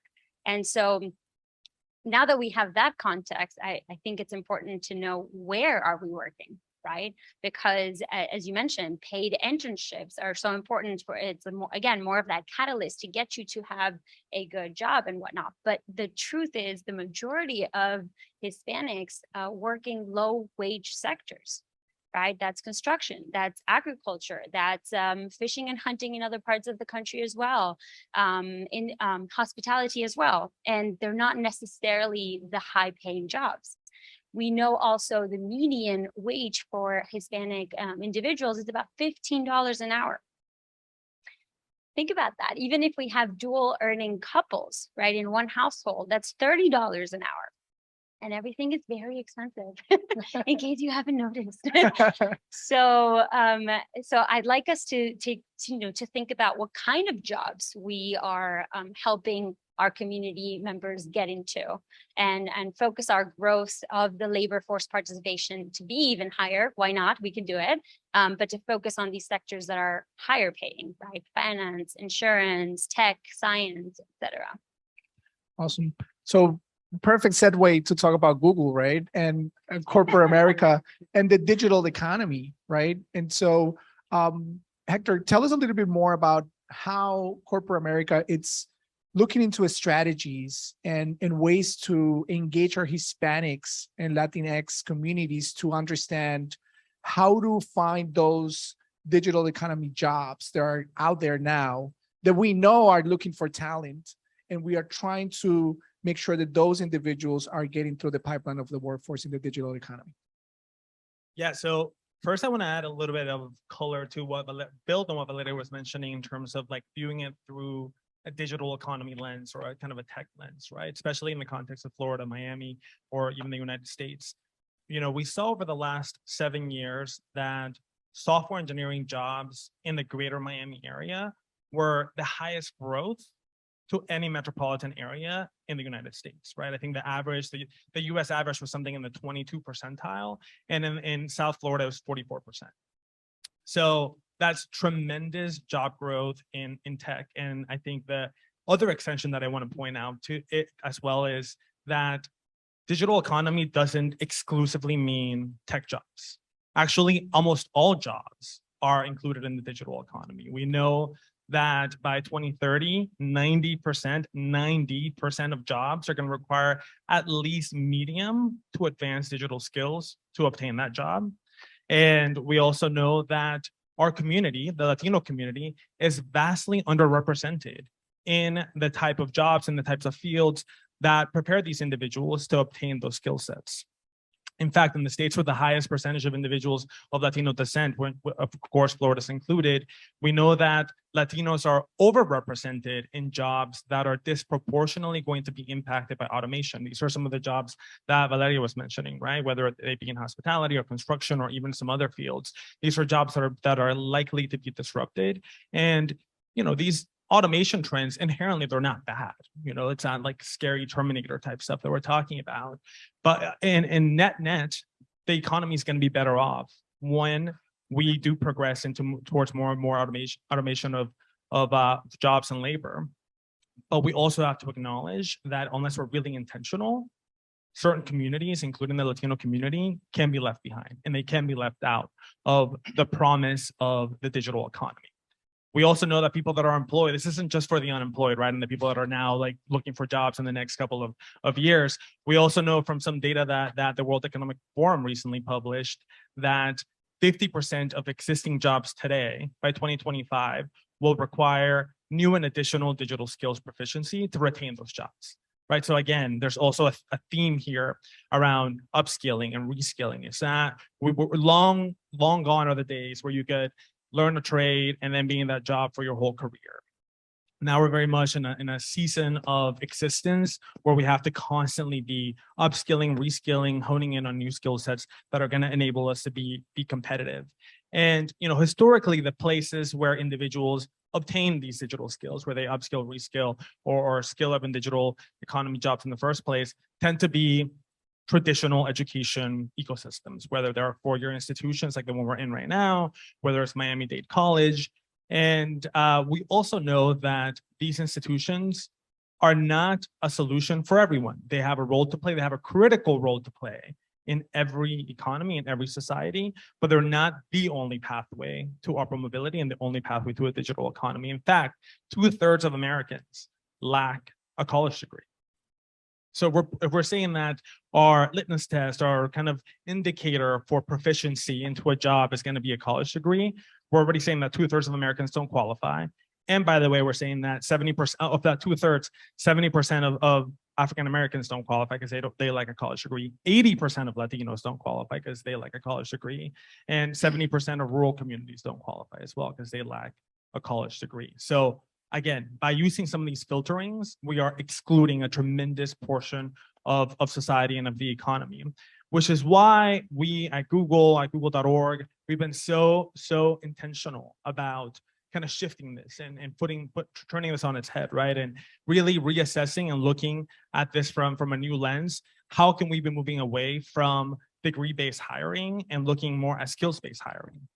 How can we look, how can we ascertain what skill sets individuals have, right? Like, and so far we know that a college degree is a good indicator of risk mitigation because we know, hey, if you have a 4-year college degree, that means that you at least can turn in assignments on time and respond to emails and write a paper and read. What are some of the other ways, right? Like I said in my opening, what are some of the other indicators that can signal to us that individuals have the skill sets that are necessary to participate and engage in the digital economy? And for us, that's really critical. And I'm happy to speak more to the solutions that we're looking at later. Yeah, we running out of time, but I wanted to follow up on that with Miriam about the different programs that organizations like or institutions like Miami-Dade College have in order to really address that, right? We have seen regionally that all our colleges have really ramped up their conversation about what is going to happen now, right? This brick and mortar education, it's not going to be the future. We have to start looking into public and private institution partnerships. Last week, the launch of our digital high school here between Miami-Dade College and the city of Miami, moving into the digital economy that way, having a high school that specializes on that. So what other things you have seen that institutions like Miami-Dade College are working on addressing exactly what Hector was just mentioning about the digital economy? Sure. So Hector and I at Miami-Dade College, we work really closely with Google. So thank you for sharing. And for us, what we have found was many of the success stories that we hear are students going through programs like some of the Google certification programs and some other certification programs. We find that that's the fastest way for someone to be employed. Someone could come to this country 6 years ago, come to Miami-Dade, take a certification program, and an employer wants to hire them, and they're going to get paid well above the $30 an hour that you talk about, and that's transformational for a student's life. And I think that at Miami-Dade, at the core, we're the workforce engine of this community. But I think now, as we looking at digital skills and credentials, it's really meeting students where they are. So I do think that it's finding a way for a student to go through the pipeline. Everyone in this room raised their hand when we asked about a bachelor's degree. So we're not going to say that you don't need a bachelor's degree, but I do think that the reality is that on their way to the bachelor's degree, people need to make a living wage. They need to make more than $15 an hour. So through certifications and stackable credentials, that's one of the ways. So we talk a lot about technology, but in our community, there's also a teacher shortage and there's also a healthcare shortage. So at the college, we're looking at ways to be able to kind of meet those demands as well. So looking at CNA programs that can lead to LPN programs. And if someone wants to be a registered nurse, there's a pathway forward, and you're not losing time and you're not losing credit, right? So I think that this new educational system is going to allow people to come in and out of it however they need to. So if they need to stop because of life event, they still have enough skills to be able to have a well-paying job. And that's kind of how we're looking at it more and more. Eddie, following up on this, and you talking about at the beginning how you now utilizing technology in a way in which impacts every kid, every family, every household. I was part of a conversation not too long ago about the metaverse universities, right? So we're going to have now metaverse universities where our kids are going to go and they're going to take their education on the comfort of their homes, right? So how are you looking into preparing the members of MAC in their programs to that really far, but not really too far away, technology integration into higher education? Absolutely. I'm so glad that you mentioned the metaverse. No, I'm serious. And I know it's having a hard time right now, right? It's not so hot, but right? So meta. But so meta. First, for me, when I think about the K through 12 pipeline and I think about exposure, that's really what it's all about for us. How do we expose our youth to the amazing variety of jobs, careers that exist out there, showing them that not everyone is the traditional four-year path. We're very bullish on the certificate programs, specifically through Google, shout out. But in addition, we invested heavily in VR. So right when the pandemic hit, the Oculus Quest, the new versions of it, thank God I didn't get the older one. The new ones came out. We got some funding. We invested intentionally. We got enough headsets that on a large scale, young people could connect to the metaverse. And really, it was just, hey, there's this whole new world that you don't even realize exists. We just want you to have fun with it. And by letting them explore, they came back with, hey, Eddie, look at this painting. Hey, Eddie, look at this. They became creators. And I believe that that's also a career path for our young people to be creators within the metaverse. I hope that they get inspired and continue this along at Miami-Dade College and other great institutions. But again, for me, it's exposure. MAC, we invested in the tech intentionally to make sure that our students were exposed to this, saw the great potential. And again, it's planting that seed so that then it can grow into an amazing tree with everybody here. Right. And so as we wrapping up, Valeria, just the last question to you, no pressure. In a nutshell, as you are talking about wages, the workforce, the pipeline, how do you see the future of our, young high school kids going into the new workforce? Right now, we don't have the 9 to 5s. People are working in the comfort of their homes. Sometimes some companies make them come to the office. They're not really happy. How they could fight that back? How do you see the future of workforce for our new generation of Latinos, especially knowing that our culture is the 9 to 5, leaving the home, going to work? Yeah, that's a great question, because it's been 2 years of the pandemic and it has already shifted so much, right? I could have said this a year ago, probably, like, we don't want to go back to the office, and, or some people do and some people don't. And so there's been a lot of movement, a lot of turmoil, a lot of research included into the types of works, the type of jobs and occupations that work, that don't work, like, what do we allow, what do we not allow? And I think one thing that was mentioned in the previous panel that I was able to hear by Priscilla, working in HR, is the role of HR in advocating what we want, right? Because now it's a more person-centered approach to working. I come to work where I want, when I want, if my employer and my job permits.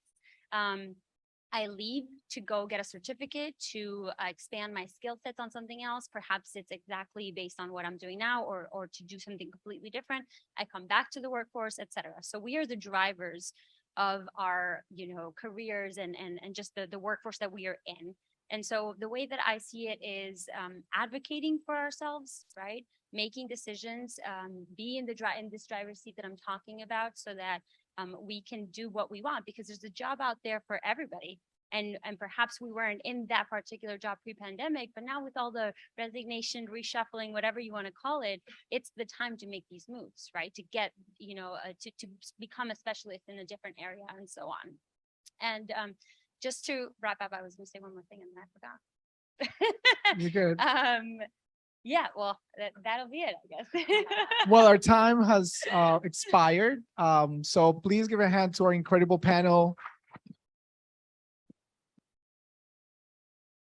Queremos agradecerle, por supuesto, a la organización y a todas las personas que han venido. Cualquiera de los que quiera hablar con alguno de nuestros panelistas van a estar aquí un ratito afuera. So thank you so much and have a wonderful afternoon.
Probando.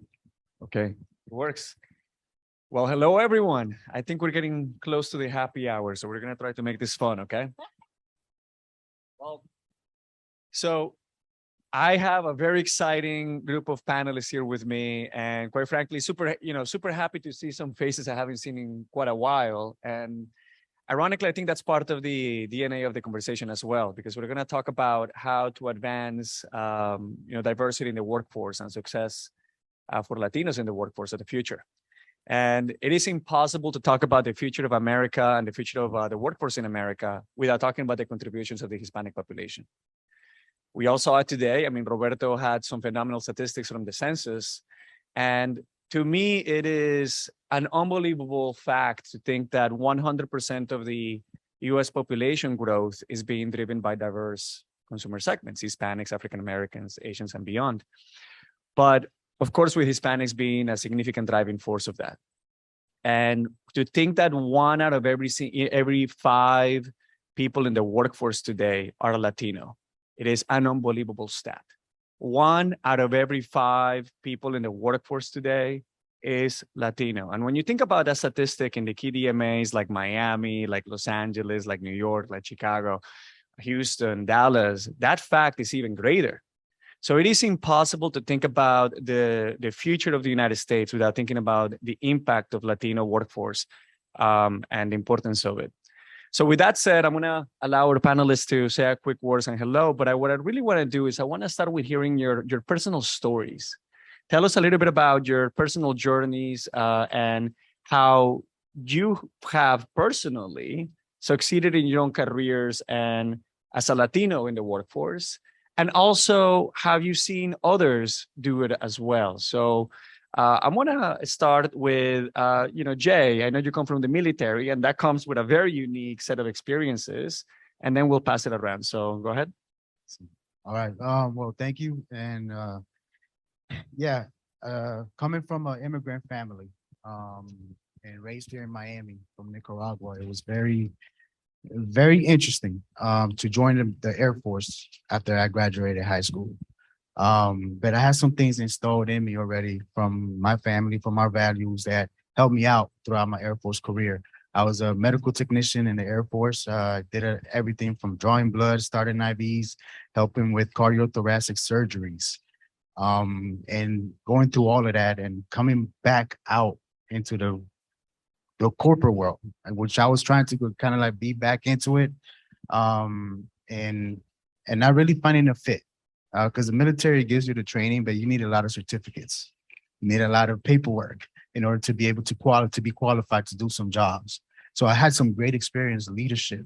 I managed $2 million of budgets dealing when I was deployed to Kuwait with the Postal Service and dealing with all of that. And nobody, when I came out, saw that as a plus. Everybody saw, do you have this? Do you have this degree? Do you have this? I actually got my degree when I was at the age of 31. So I went throughout my whole Air Force career, never had a degree. Came out and I thought I was going to be a basketball coach. I love sports. And I played basketball and that was my thing. It's like, I'm going to be a coach. I'm going to go. It's going to be easy. I'm going to get my physical education degree and I'm going to do it. It didn't happen. It didn't happen. Even with somebody with my experience, it was hard to find a coaching job, a teacher job at that time. I went through different roles. I worked for Terminex. I did sales. I did security manager. I had my own handyman construction company that I was trying to lift off the ground. I'm trying to find where was I supposed to be. And then this nonprofit organization that I'm working with gave me the opportunity to facilitate and to be a health educator for one of their programs. And from there, they saw my experience, they saw my talents, they saw the gifts that I brought. And I took off. And now 7 years later, I am kind of like helping and leading as a CEO and serving our staff so they can serve the community. So that's a little background of where I am now and how, all of that just played along to where I am. You know what, Jay, I'm going to link this back to what we heard Hector from Google say earlier. You just heard a story that was not a linear career story. It wasn't based on which college degree you had when you were 20 years old or 21 years old. Rather, it was based on your skill sets, based on opportunities, being open to those opportunities and people even to give you. So I think it's a very nice link to what we heard a little bit earlier from Hector. So Ili, tell us a little bit about you. Hi, everyone. Also, thank you for your service, Jay. Very appreciative. My story is different. I went into undergrad. Let me just take a step back. I was born to a single parent household. My mom has 2 kids. My dad has 10. Dominicano, ya tú sabes. And really, it was just my brother and I, my mom. And my mom was just living paycheck to paycheck. And she does have her associates, which she got when I was like 7 or 8 years old. So that's her max school level. My dad, I think, he finishes his high school 4 years and pretty much stopped there. And being raised in Queens, in New York, from New York, if anyone here is from New York, see, only one? Wait, I need a show of hands. New York. Okay, New York in the house. Okay. The grit and the hustle is real, right? And so where I grew up in a low income area, you had two different types of individuals. The people that use their surroundings as their excuse for not pushing ahead and not becoming more, right? Or you had the other folks that said, I don't want this for the rest of my life. I don't know how to do or what to do or where to go or who to talk to, but I don't want this. So I'm going to try everything I need to just get away from this. That was me.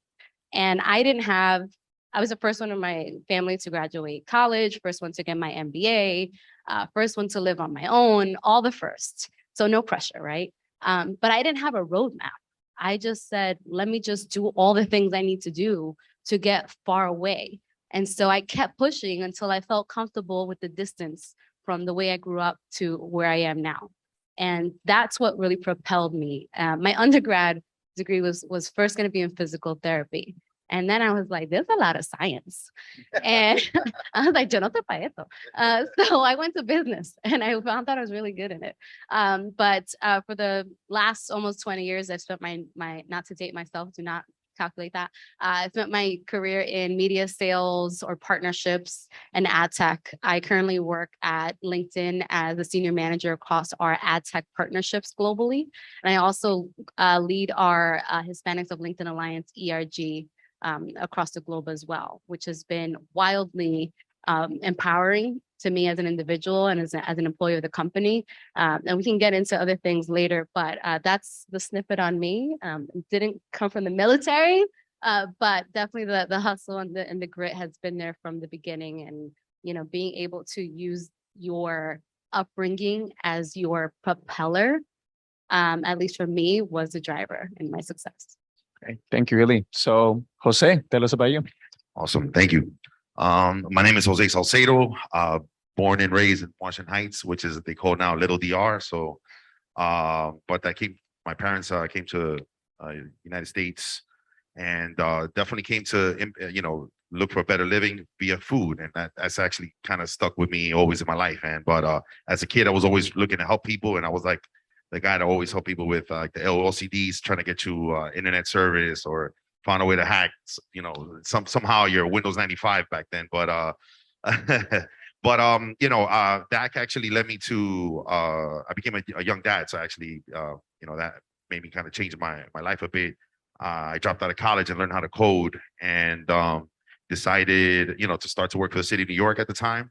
And 9/11 happened. And actually, it was a 9/11 survivor that kind of really changed everyone's lives right after that.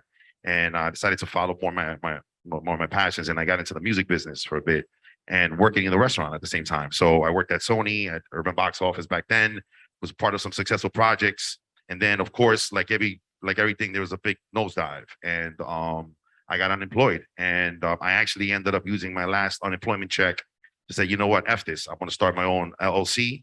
And decided to, launch my own company. And I started, helping people around the way, just with digital marketing, things like that. And I had a cousin of mine who was a local DJ around New York.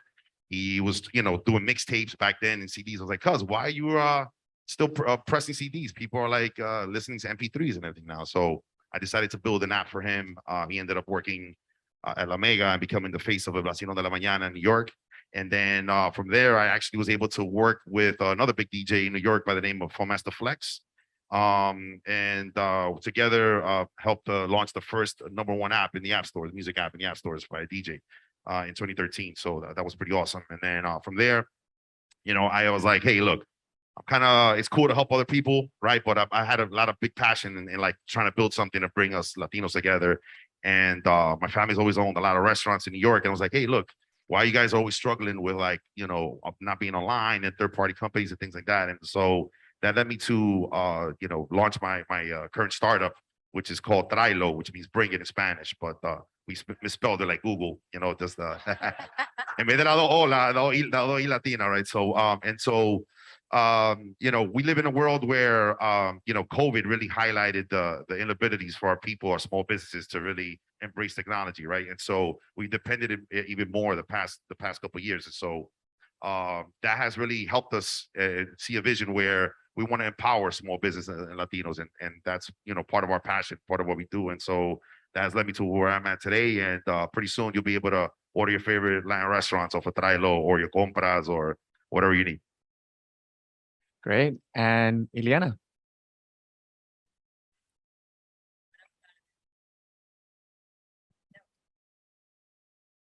Oh, yes, excellent. Thank you. Good afternoon, everyone. Buenas tardes. We are skipping the espresso at 3:30 and going straight to drinks. So thank you for sticking with us. Claudia, thank you for bringing us together for the really an important day and a conversation that I know we are all very passionate about. I will start by saying just, well, first of all, it's great to connect with all of the fellow panelists. One of the best things about these events is the way we get to collaborate and build our networks, which is always incredible. My journey, I work at Morgan Stanley currently. I head up international banking and lending. So I work in private wealth management. And the way to think about that is individuals that live outside of the US that want to manage their wealth in the US with a brand that they understand and know. And I have the privilege of leading a team of individuals that helps make that happen for families, their legacy, and the next generation, which is very inspiring. But my journey started as one that I immigrated to the US at the age of 3. I was born in Cuba. At the time, everybody, all of the families that left were exiled somewhere else around the world with the plan of returning to Cuba. That never materialized. My parents ended up having to split. And so I too was raised by a single mom. I met my father when I was 17, because that's when he was finally able to leave Cuba, unfortunately. But what I would say is my upbringing was very unique in that I observed a trailblazer in her own way that really instilled core values that shaped who I became all the way leading up to my graduate studies when I moved to New York City. And so first and foremost, work ethic. Clearly, I think there is a common thread here amongst many Latinos. The other one is education. I think whether it's, technical education or whatever it is, I think, many of our families really ground themselves and there's a lot of pride in whatever you do, even if it's self-taught. This whole virtuous continuous learning really matters. Building your network. My mother did that brilliantly. For those of you that are the Gen Zers, you can probably relate to the yellow pages, but I remember how much she relied on that network for everything that she needed to do. And she would pick up the phone book and call anyone for anything. And that's how she made things happen. And so there was this resilience theme in our household with everything that we did. And then taking risks and asking, I would say, which is also really important because as you build your network, you need to ask and you need to lean in and take those risks. And that, when I moved to New York after graduate school, I was going to be a dancer. That's what I wanted to study. I was never going to get into finance. When I met my father, he was an entrepreneur at heart, started his business in the States at almost 60 years old. And so he really convinced me, he leaned in hard and said, why don't you major in finance and minor in dance? And so I owe my Wall Street career to him. And then he convinced me to pursue my MBA. And that's when I moved to New York.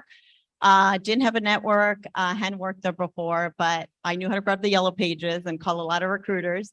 And so I landed my first job and it's been an incredible 20-year career of different leadership roles that have really allowed me to build the teams, lead the teams, and create broader impact. And so now I think for many of our journeys, it's about how do we create broader impact within what we do every day and really outside of work. I have the opportunity to co-chair our Latino Employee Network. So we've been on a journey the last couple of years to really think strategically about how to unleash the power of Latinos. Because traditionally, we think about it in terms of a social network. I think about it every day in terms of a commercial opportunity. And that's really my role that I think we bring to the table, which is to amplify our voice, but ultimately unleash the power because this is an economic play. And everybody cares about dollars and cents. I love that. I think I want to highlight a few things. I think, hard work, work ethic, resilience is a common thread across this room. And we're talking, different ways and different paths from corporate America to the military, entrepreneurship and philanthropy, but work ethic. And I don't think anybody will debate whether Latinos have hard work ethic and hard work, but there is something that I hope we pick out of this. And it is the importance of building those yellow pages and working that network.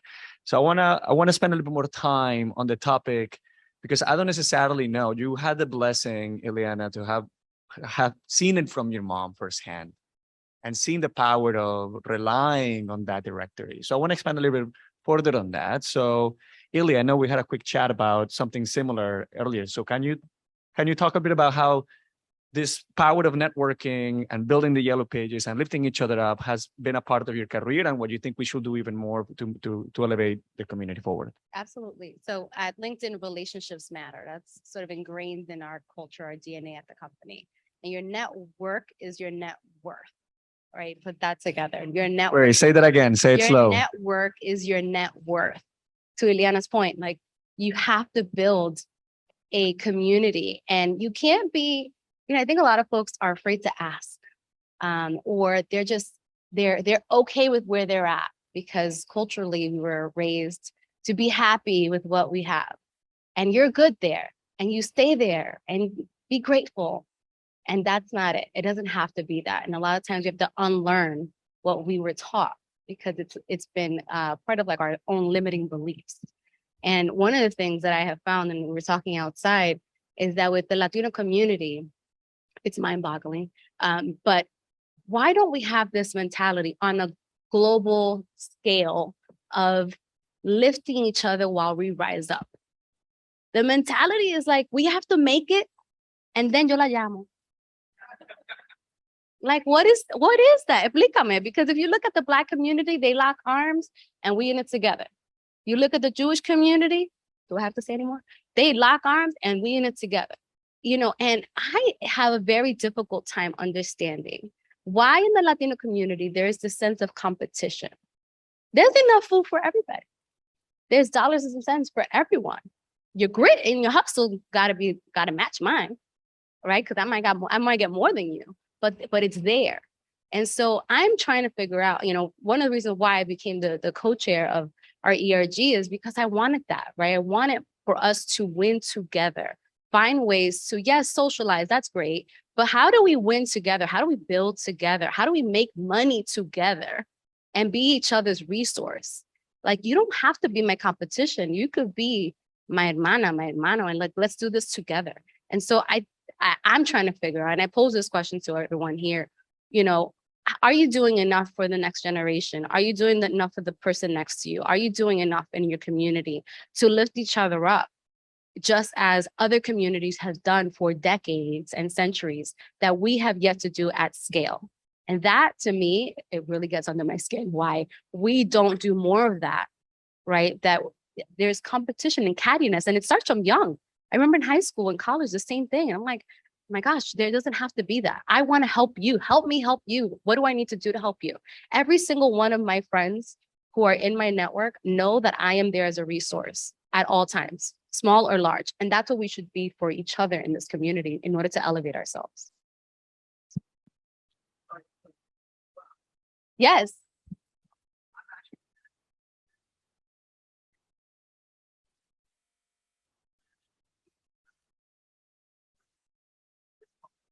Mm.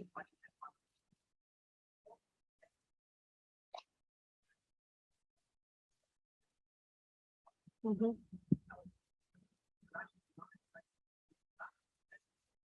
Mm-hmm. Well, that's what I'm saying, is that as you rise, you should be lifting others with you, right? A $5 donation is better than zero. If everyone in this room donated $5, we'd be a couple $1,000 richer, right? As a university, if I was a UM. So it's that. It's like, why do we have to wait till we get to the top? Why don't we do it as we're climbing up and bring other people with us, is what I'm getting at. And I thank you for sharing that point, because it's exactly what I'm saying. Quick shout out to John Moreno in the audience, who at a very early age decided to start a foundation to give scholarships to young Latinos in New York. We were able to give a few, but I want to give that as an example because we have to be beacons for that change. So when I hear your story and even John's story, the idea is we need to change cultural norms And changing cultural norms, you were highlighting the fact that we might be shy to ask for the favor. We might be thought not necessarily to make the phone call. Well, we need to be examples for that. So I wanna maybe change it up a little bit and see if maybe, any of you guys can highlight a story where you weren't shy and you actually went for it and you made a phone call and at some point in your career. Can any of you guys think and give a practical story? Whether you made the phone call or somebody surprised you, calling you. Sure. I want to go back to the earlier point because I always love a healthy debate. There's other things in play here and the research supports it. I think for many Latinos coming to another country as many immigrants, your priority number one is to assimilate. Like I actually, my situation was quite unique because my mother was a rebel in that regard. I was, with friends that didn't speak the language, tried to, dress the part. You were just trying to become part of this new society and this new country that you were part of. And that's very real. I think now being Latino is in, but many years ago it wasn't. And so if you lived in parts of the United States of America where you didn't see a lot of people like you, your priority number one was to fit in, to be able to get the job, take care of your family. And so that is embedded. We're into now second, third, fourth generation, but that's very real.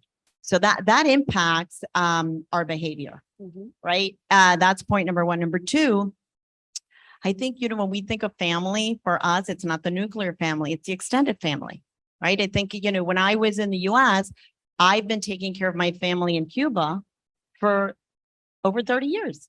So when I think of giving back, I have a very different mindset that other Latinos that have been focused on giving to their extended family. So I think there's this definition of how you give back, and you're giving back to your village, which takes a lot of sweat and equity and finances. But I completely agree on the point of philanthropy, which is a big one on education. We need to educate to do more because collectively we can really carry the torch and have broader impact, which comes back to my first point. The name of the game is to create broader impact. It's to get more Latinos to positions of power who are going to pave new roads, right? And give access and be more inclusive and give us all the things that we know we're capable of delivering, but in scale, right? So I do have, the whole notion of asking is really important and leveraging the network. But the first thing you need to do is build a powerful network, right? And I think traditionally we love networks of people that look like us, that think like us. And before you know it, it's a very homogeneous network. So the first thing I would challenge all of us to think about is who is in your network. Draw, I always say a dining room table above you at your level, below you. Who are all the people that you're helping pull up, that you're collaborating with, that you are trying to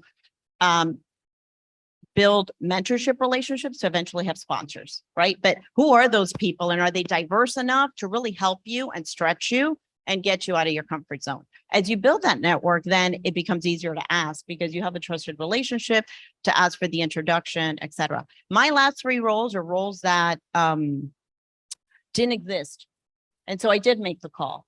And it was, you second guess, do I make the call? How am I going to make the ask? How are they going to view? And you start to sort of get into your own head and have conversations with yourself that are not productive. But at the end of the day, being a risk taker, you go for it. And so knowing how to ask is really important. We don't have enough time to get into this, but knowing how to position the ask strategically and the value that you bring to the table for what others are trying to solve is the way to do it. It's not about getting that next bigger job, but how are you going to help solve for what the challenges are in the position? And that's how I got my last role. I made the call and I then got a call afterwards saying, I admire you for making that call because they weren't thinking about it the way that I was thinking about it. And that was the third time throughout my career.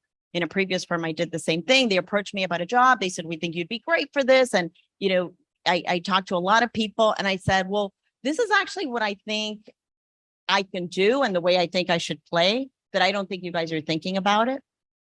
Sit on it and let's reconnect. And so that's how the whole thing came to be. But the network that we build, the way we have the conversation and the way we put the ask out is really important. Love that. Can I add to that for just 1 second? I think, and this is very quick, but we have to know the difference between the story that we've told ourselves in our mind and the reality of it. And that was Ileana not paying attention to the story, but really looking at the reality of the value she could bring to the organization and the role, which is what allowed her to kind of push that boundary. So it's a constant reminder for myself as well, but knowing the difference between reality and a story that you've made up that is hindering you from taking that leap. And that's where your network helps you. Yeah. They tell you if you have the right network, they were not going to sugarcoat it. They're going to give you the feedback that you need. They're going to help you prepare and help you build the confidence to lean in. Jay, I wanna ask you about something you mentioned earlier, and the fact that you mentioned opportunity was given to you. And it must be the military in you, but I sense a sense of gratitude for the people that have been in your journey, that have believed in you when your resume wasn't a perfect fit, where the degree wasn't a perfect fit.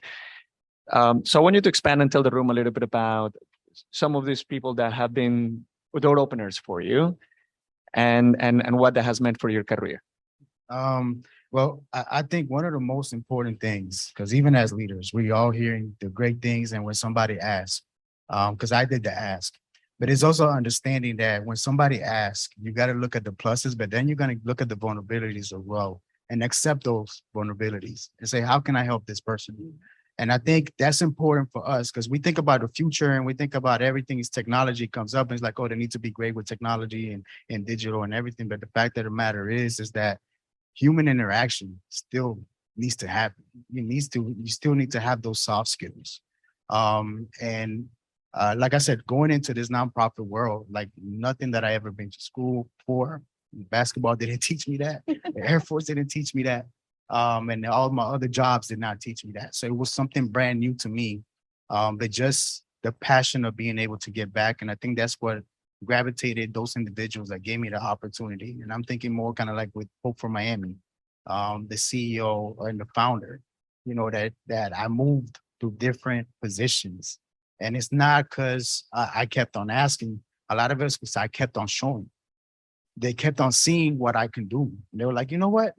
He has a lot of time in his hand. Let's give him something else. Let's give him something else. And I like to say around the office, I walk around with janitor keys. I got keys for everything. Like I'm the person that does everything, open up the doors, check the mail, especially through COVID. It was like, I was the one doing all of that. And it's that type of mentality that they saw in me. So whenever they gave me the opportunity, to me, I just kind of like busted through the door and I was like, I'm here. I'm gonna do what I can. And it's just that, not forgetting that as humans, we need to continue to communicate with each other and look past that paper, look past what we're asking for them and look more what they actually bring. And it starts off from the interviews. And even once they get through the door, professional growth is important.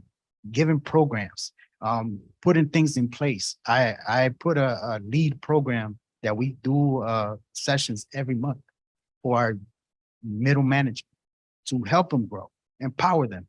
Because the more they can do, the less we have to do, and the more that we can do on the organization. So I like to see it as a way that I'm not working in the organization anymore. I'm working on the organization. So I can see from a different view and remove those obstacles that is going to make it harder for them. And I think that's what we can do as leaders and entrepreneurs and corporate America, is look past that. Thank you.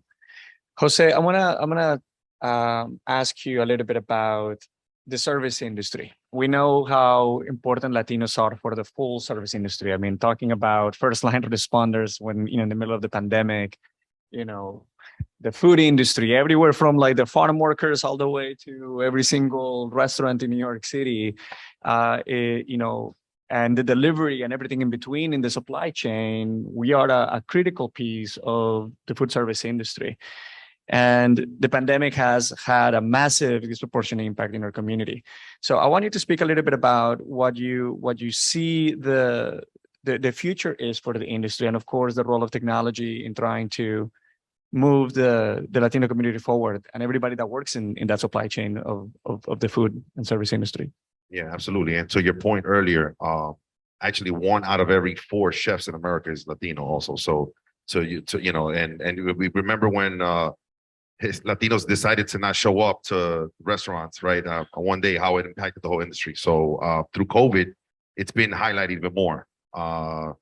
Many businesses, in order to even stay open, to feed us, everyone in this room, they've had to, you know, turn to technology, right? So as we're shifting into the need more for technology, they've been looking to find ways to not only save and on a lot of fees that has been like dreading the industry, but also figuring out different ways to create virtual kitchens and getting into new ways to get out there and expand their business because it allows them to grow. But beyond that, we're also noticing that, you know, people are starting to even do Uber Eats now, right? And like just, you know, figure out, hey, look, in order to stay afloat, people are taking on gig economy jobs, right? And so what has happened is that has created an influx of some supply side for delivery and has allowed companies like the DoorDashes of the world to now provide delivery service to restaurants, but not having to pay the 30%. And that's some of the things that we've been working on to figure out, hey, look, someone needs to sit in the middle and say, hey, look,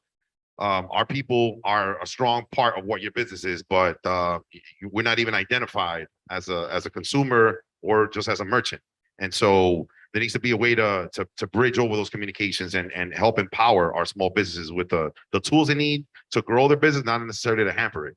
And at the end of the day, you know, many of the platforms see it as a data play, right? So how can small businesses stay afloat by you know, owning their customer? And I don't mean by owning like, you know, like as a possession, but that relationship, right? Because you know, when you walk in to Versailles in the morning, they already know you want that cortadito, right? Like they already know you by your first name and things like that. And so that loyalty, customer loyalty, it's a special relationship that not only merchants have with customers, and the third-party platforms don't really necessarily harness that. And so what we want to do is best highlight those small businesses who are doing the hard things that it takes to really accomplish that. Great.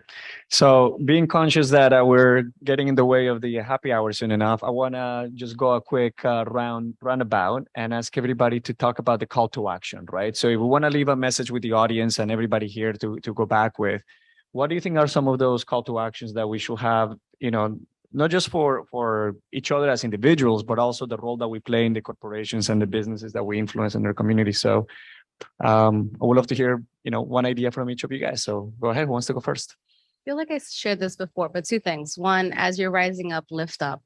And the second is, you know, going on the heels of what Ileana said earlier on what can you do to unlearn some of the limiting beliefs that we all grew up with, and sort of envision what could be if you change one thing or you push past one thing that has been stopping you, and getting comfortable with the uncomfortable. I'm only saying this because I myself, along with several people in my network, have also faced the same. So I challenge you to do more of that, because it'll help elevate you and therefore help to pave the way for others after. My call to action is one of the things that I love is, you know, look at your why and teach others how to look at their why as well. You know, their mission and their vision for their careers and where they want to be at, to see if it aligns where they need to be at. And I think that's one of the most important things that we can do as leaders, owners, and entrepreneurs, is look at the individuals that we have with us to make sure they're in the right place. And I think a lot of people say this, the right seat on the bus, the right bus, and put them there in those places. So just look at your why and teach others how to look at their why as well, so they can, you know, prosper as well. Yeah, I guess my call to action is definitely, you know, and now as we're getting into Hispanic Heritage Month, definitely unidos jamás seremos vencidos, ¿verdad? That term, right? And to jump on that, if you think about it, there's not enough Latino startups that are being invested in right now, and especially if you're a startup that you're looking to, you know, bring together the community, not only small businesses, people who are out there grinding and creating a platform, but I feel as a marketplace or as a startup or a platform, if you're figuring out ways to unite Latinos, right, and help and give back to the community, I think that answers the call, because we're focused on not only supporting corporate America, small business, but also you know, everyone the día a día.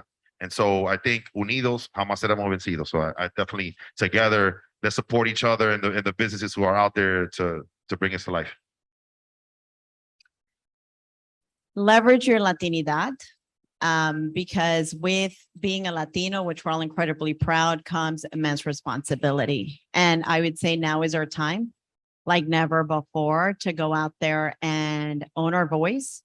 And as we get seats at the table, to think strategically about how we can drive broader change. For many of us, at a certain point in our careers, it was about the first job. It was about the first paycheck. As we evolve, again, it's all about broader impact. And each of us never underestimate the power of one individual making a decision to create broader impact for someone else and for our community. Thank you. Great. Well, I want to thank everybody, and I'll see you guys at the happy hour.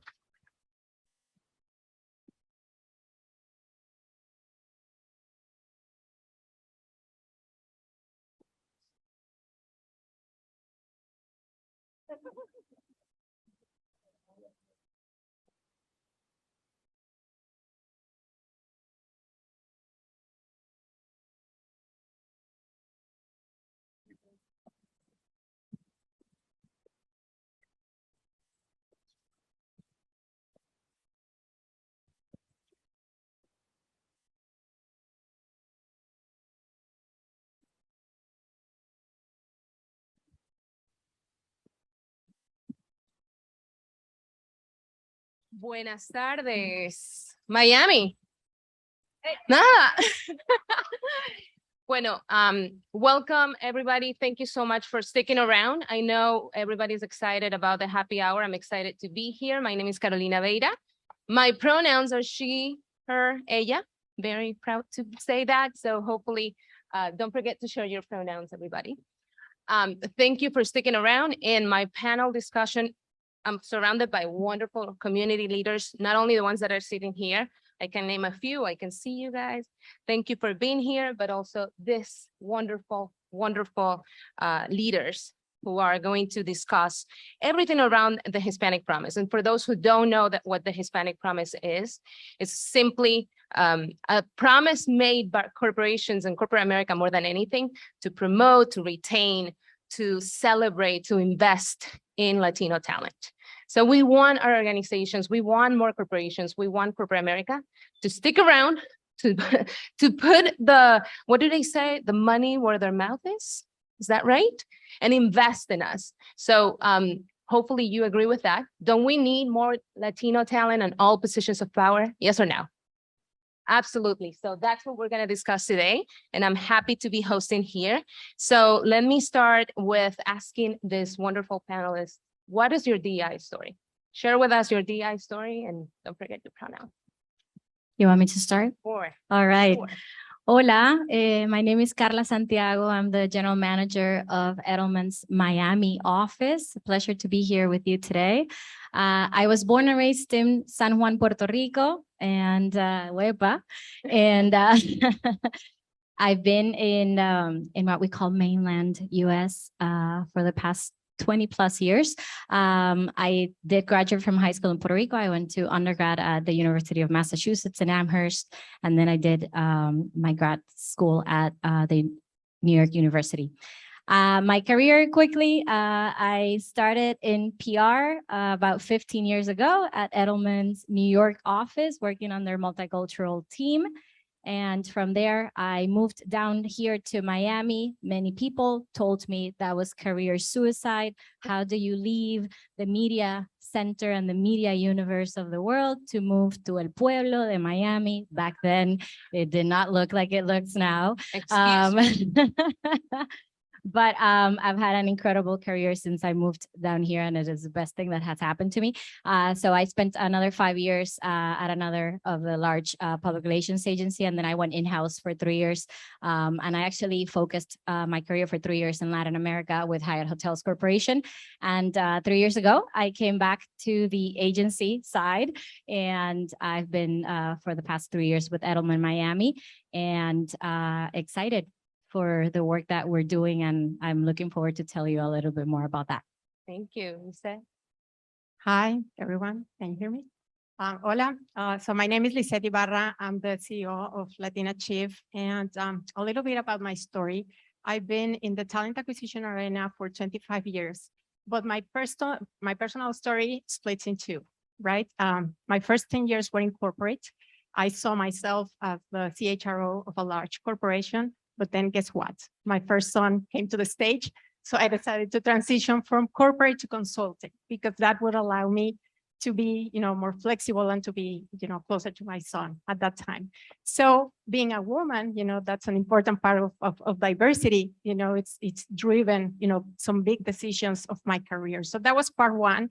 And at that stage, I founded my first executive search firm, and I built it around women that had to leave their corporate jobs, and corporation wouldn't take them back. And they were fantastic. They were super talented. So I built my first executive search firm around, those women. So fast forward, I moved 9 years ago to the States. I think I'm a newbie here. I've been here 20 years, 25 years. So not for me. I've been here for 9 years. A newbie, Mexican-American too. So very proud of that.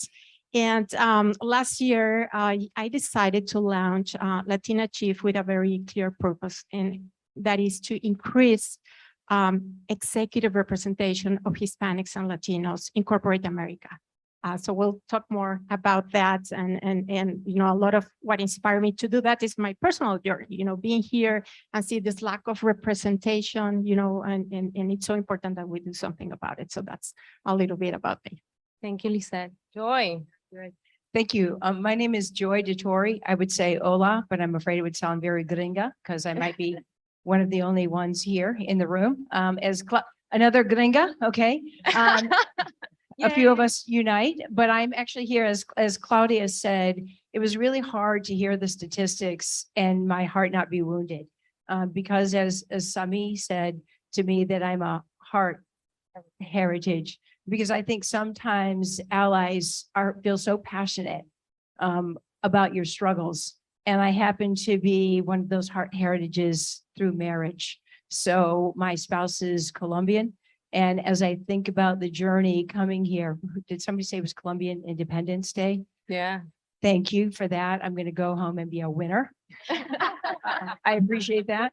But listening to the story of migrating here, not knowing the language, understanding the struggle going on, getting a undergraduate degree, a master's degree, a doctorate degree, and then proudly married to that person. It warms my heart. So thank you so much for letting allies be present in this conversation.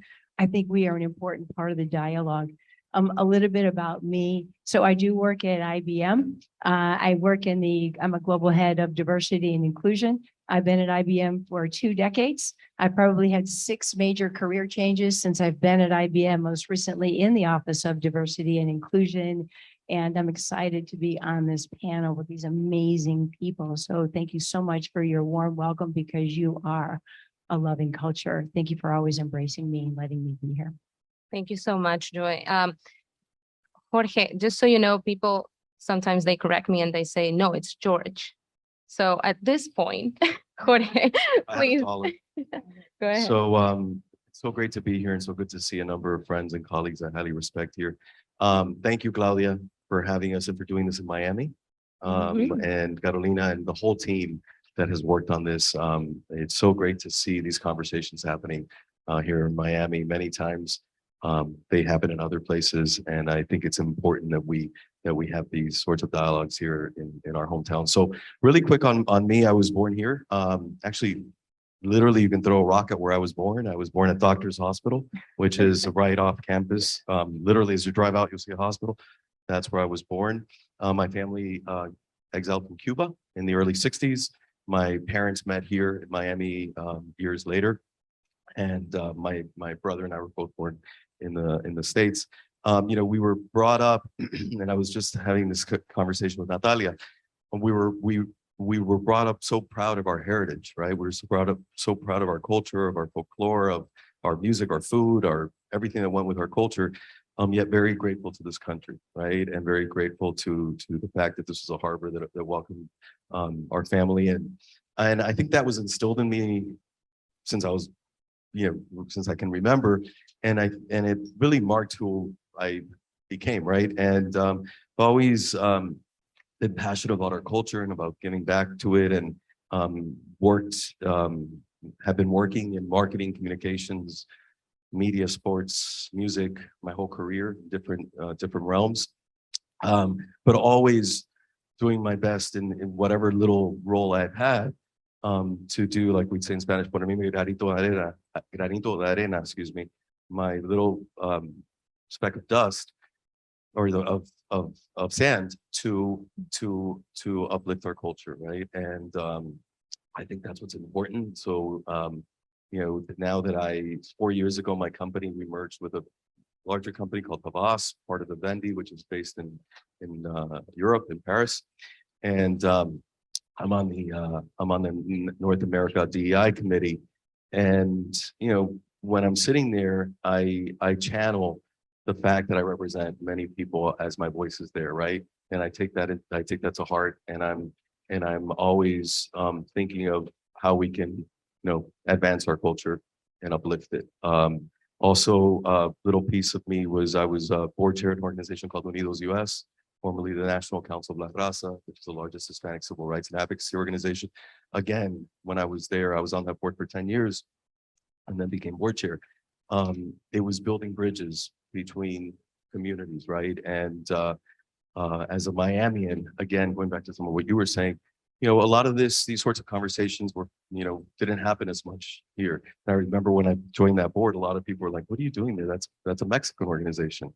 I was like, "No, it's an organization that represents all of us," right? And I think that's what's important, that we kind of take off the badges of where we're from, but that we, as somebody was saying earlier, that we be united with one community. So, thank you. Thank you, Jorge. Sami. Buenas tardes. I'm Sami Jimenez Marrero, the president of Urbenter, Boricua, Puerto Rican, by way of New Yorican parents who raised us in Puerto Rico. After I obtained my master's degree at the University of Puerto Rico in communications, I went to New York City because it's the media capital of the world. Why not? And after a career there and also facing, right, what it is to be an immigrant, even though we're American citizens, right? Those experiences, you know, in a white male-dominated corporate sector really cemented my role as an advocate internally in every capacity that I've functioned in, or every role that I've had. And so in 2008, I lost my job because of the recession. I had two options. Either I stand on a line with 500 other people vying for that one job that would pay what I knew I was worth, right? And among them, there were white males. Y todo esto reflects clearly Latina, right? Or do I put el machete entre los dientes, right? And start my own business. And so that's what I did. And here we are 14 years later, helping transform businesses to advance humanity through the work that we do. And they're all rocking it. And this is what we bring to the table, right? This is what we bring to corporations, this beautiful diversity. Everyone sitting here is an example of that. With that in mind, and I want to start with Lisette, when thinking of all these pillars that we talk about with the Hispanic Promise, and particularly the hiring and recruiting pillar, on your experience, how can organizations attract diverse talent, particularly Hispanics and people of color in general? Okay, yeah, so thank you for that question. I think we all like statistics. We've talked a lot about statistics today, but I think we missed one. And let me ask you, to the audience, do you know what is the representation of Hispanics and Latinos in executive ranks in corporate America? Any idea? What? 4%, you've got that right. So we're the fastest growing minority, right? 17.6%, if I remember correctly from this morning, and we're the least represented minority. Just to give you, an example, the Black community, they're 13% of the population, and they're, pretty fairly represented in corporate America. For us, it's not the same. Why? We might have different theories, but that even corporations get surprised because they don't know this. They don't know the correlation between the population and how least represented we are in corporate America. So, with that being said, we need to be super proactive and super intentional of bringing that representation to the top, because we're pretty fairly represented in the basic workforce. But what about the top ranks? Because change is going to come from the top, and that will be like my first advice to corporations. Commitment to build diverse executive teams comes from the top. it's not going to happen otherwise. You have to bring the CEO, the board, the executive committee, on board in building a diverse team of executives. And that strategy has to be honest and transparent. When it's cheesy or forced, it's gonna show, and it's not gonna work in order to attract, the level of talent that you want to bring to the table. Now, the other part is, if as a company, as a corporation, you have really good, diversity inclusion programs, ERGs, show it off. You have to put it out there, because when you recruit a top executive or any candidate, it's going to go to your website, it's going to go to your social media and see what you're doing. So whatever you're doing, whether, you have the most beautiful, diversity and inclusion strategy, or just start getting started, show it off, communicate your employee value proposition. So, candidates feel attracted to working with you, and be very clear about your purpose. When you have a purpose as a company, as a business, and it links to your diversity strategy, it works beautifully to attract candidates.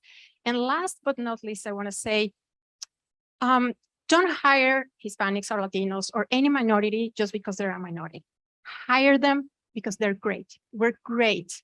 So my advice to the corporations we work with is, build a super diverse pool of candidates, equally talented. And then if you have the choice, choose the Hispanic or choose the Latino, because chances are you're the least represented there. But it has to be that way. You don't want to sacrifice skills or capabilities for a minority. It doesn't work that way. It has to be the other way around.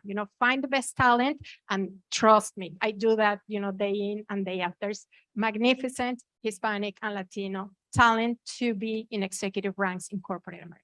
It's about being intentional and showing your numbers. Exactly.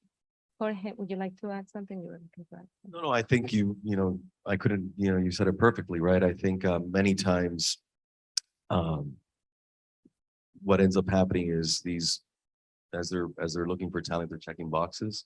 And I think it's not about checking boxes, it's about hiring the best person for the role, but making sure that the pool of candidates is as diverse as possible, and that it includes all candidates, right? But that pool include Hispanics. I think what ends up happening is, and one of the pushes that I think for us is important at Havas is, looking at director and above, and making sure that director and above, that those obviously the entry level too, and as people are growing within the agencies, but from director and above, that we're hiring diverse talent, and that we're hiring Hispanic talent, and that talent also is put on track to grow.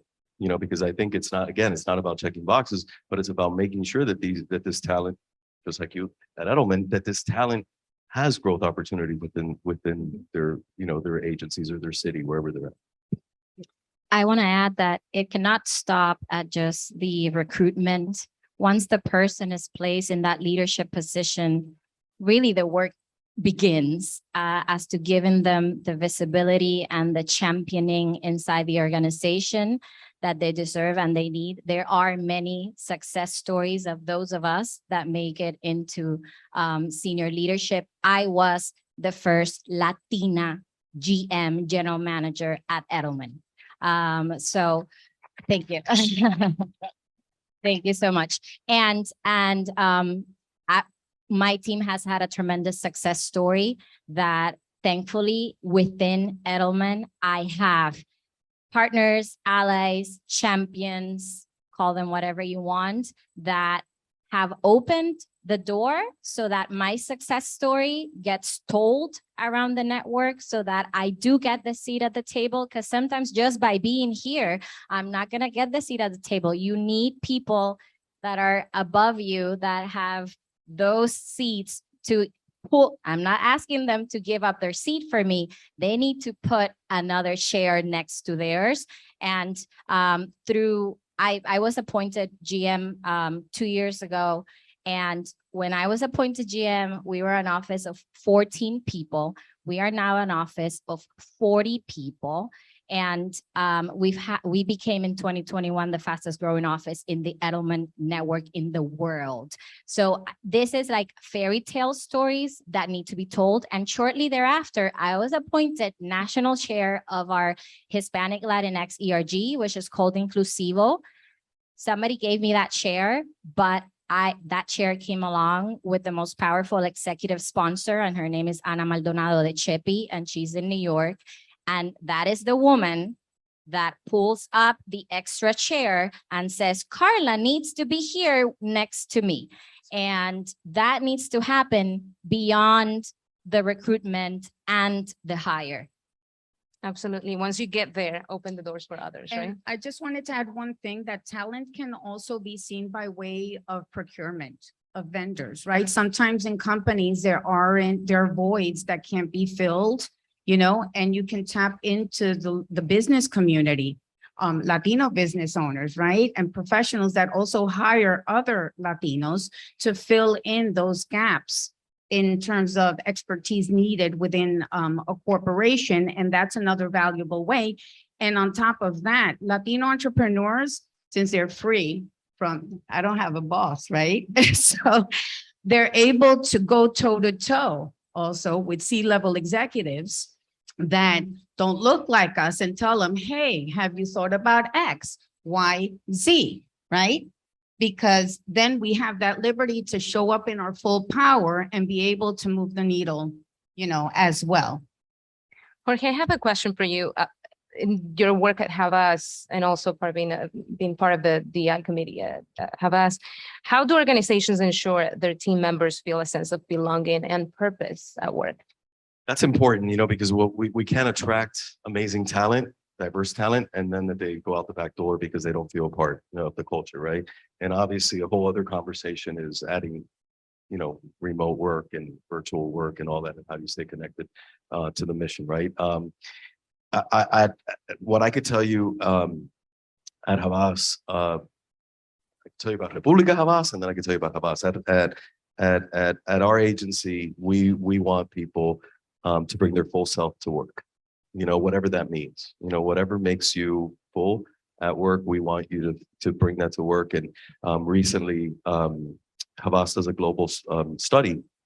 It's a confidential study around the world of all of our employees. It gets deployed to everybody, and it's done once a year. And I'm very proud to say that at República Havas, we got very high scores in this employee engagement study, but our highest score was our commitment to diversity, equity, and inclusion. At 96% of our employees are proud of that. So obviously that for me is a very something that I'm proud of, right? And I think the same thing I could tell you. Obviously, you go to offices in other cities, maybe it's not as diverse, right? As our office in Miami, where, you know, obviously we're very representative of the South Florida community when you walk into our office, right? You know, we have over 25 nationalities, and Carla knows this because we used to work together. But another thing that I think is important that as I see Carla, is I'll get to that in a second because I want to speak to it a second because I think it's important for this conversation. But as we look at the other offices, it's making sure that people feel they belong. Right? Making sure that they feel that they don't feel like an outsider, making sure that they don't feel like they're the token XYZ, right? Making sure that there's others like them on their team, that there's others like them on their floor, that there's others like them in their department, that there's others like them in their building, right? And I think that's what's really important, that people feel that sense of belonging. And, you know, we also have a very strong Hispanic Latino ERG. Very, very strong one. So I think in that regard, people feel part of it. But what I wanted to say, as I see Carla here, you know, something else that I end up spending my time with as you talk about C-suites is educate.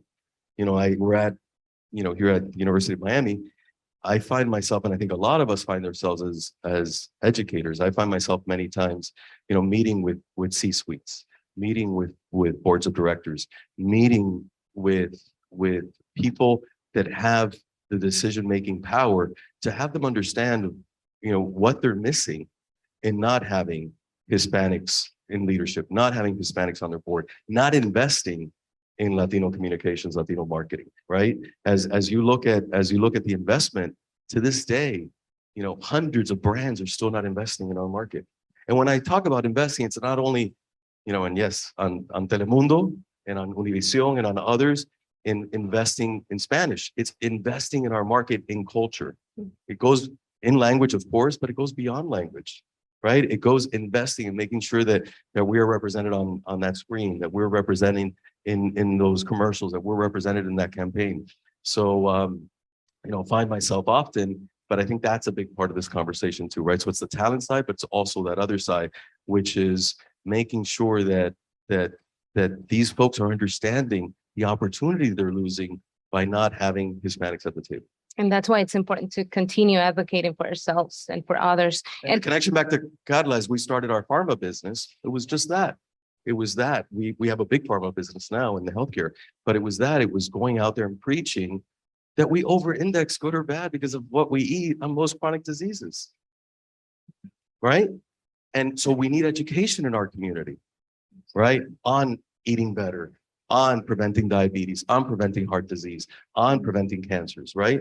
Our community lacks a lot of that information. So a lot of it is going out there and talking to these companies and talking to brands about the need to get to our community. And the good news is it's happened little by little, but it's starting. And on that whole spectrum, ERGs play an important role as well.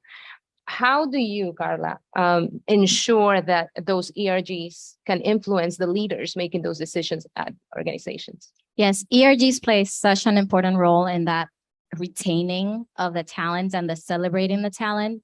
At Edelman, when I became the leader of Inclusivo, we really took the Hispanic promise to heart. And I have been helping with the Hispanic Star Initiative for a couple of years. So we decided our mission have 3 pillars. So we're there to empower, we're there to celebrate, and we're there to help Latinos and Hispanics within Edelman connect. We are about 100 people now and moving strong. And then we took, for example, the Hispanic Star and created an initiative called the Hispanic Star by Inclusivo, which is a monthly spotlight. Just these people are in the shadows. I don't even know all of them, but really we have a log going. Every time we hear of somebody Hispanic join the company, I reach out, let's have a one-on-one, let's have a cafecito chat. I like to know where everybody is. This is extracurricular work, labor of love, but you have to do it. It is what gives them a sense of belonging. We created a beautiful template. It gets put on our US workplace. It gets sent via email. It gets on our newsletters. We also have our Círculo Familiar, which is a monthly, just 30-minute networking of getting anybody that wants to join to come talk on a monthly basis with each other about whatever topic. We have our quarterly newsletter, and then we have a quarterly guest speaking programming called Inclusivo Hablemos. This all in a matter of 2 years.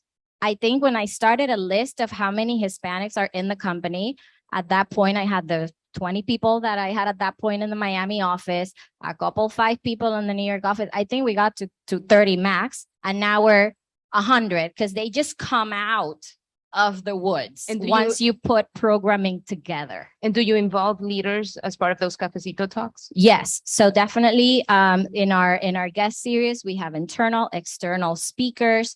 We of course have Anna's my executive sponsors. Then we have other executive sponsors in the local markets as well, because we now not only do national, but we make sure that we're engaging people locally. So who is your executive sponsor in the DC office, in the Chicago office, in the West?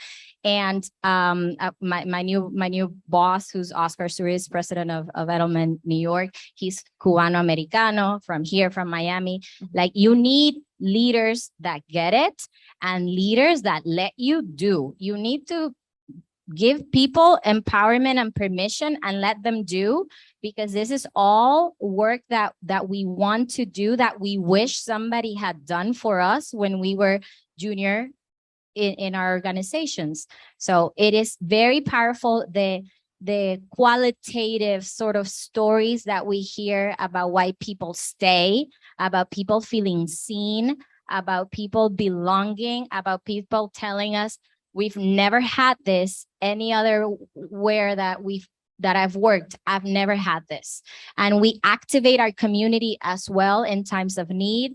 When the horrible Uvalde shooting happened, that same day, people got mobilized and we got people together under our Círculo Familiar, impromptu Círculo Familiar. Let's get people together.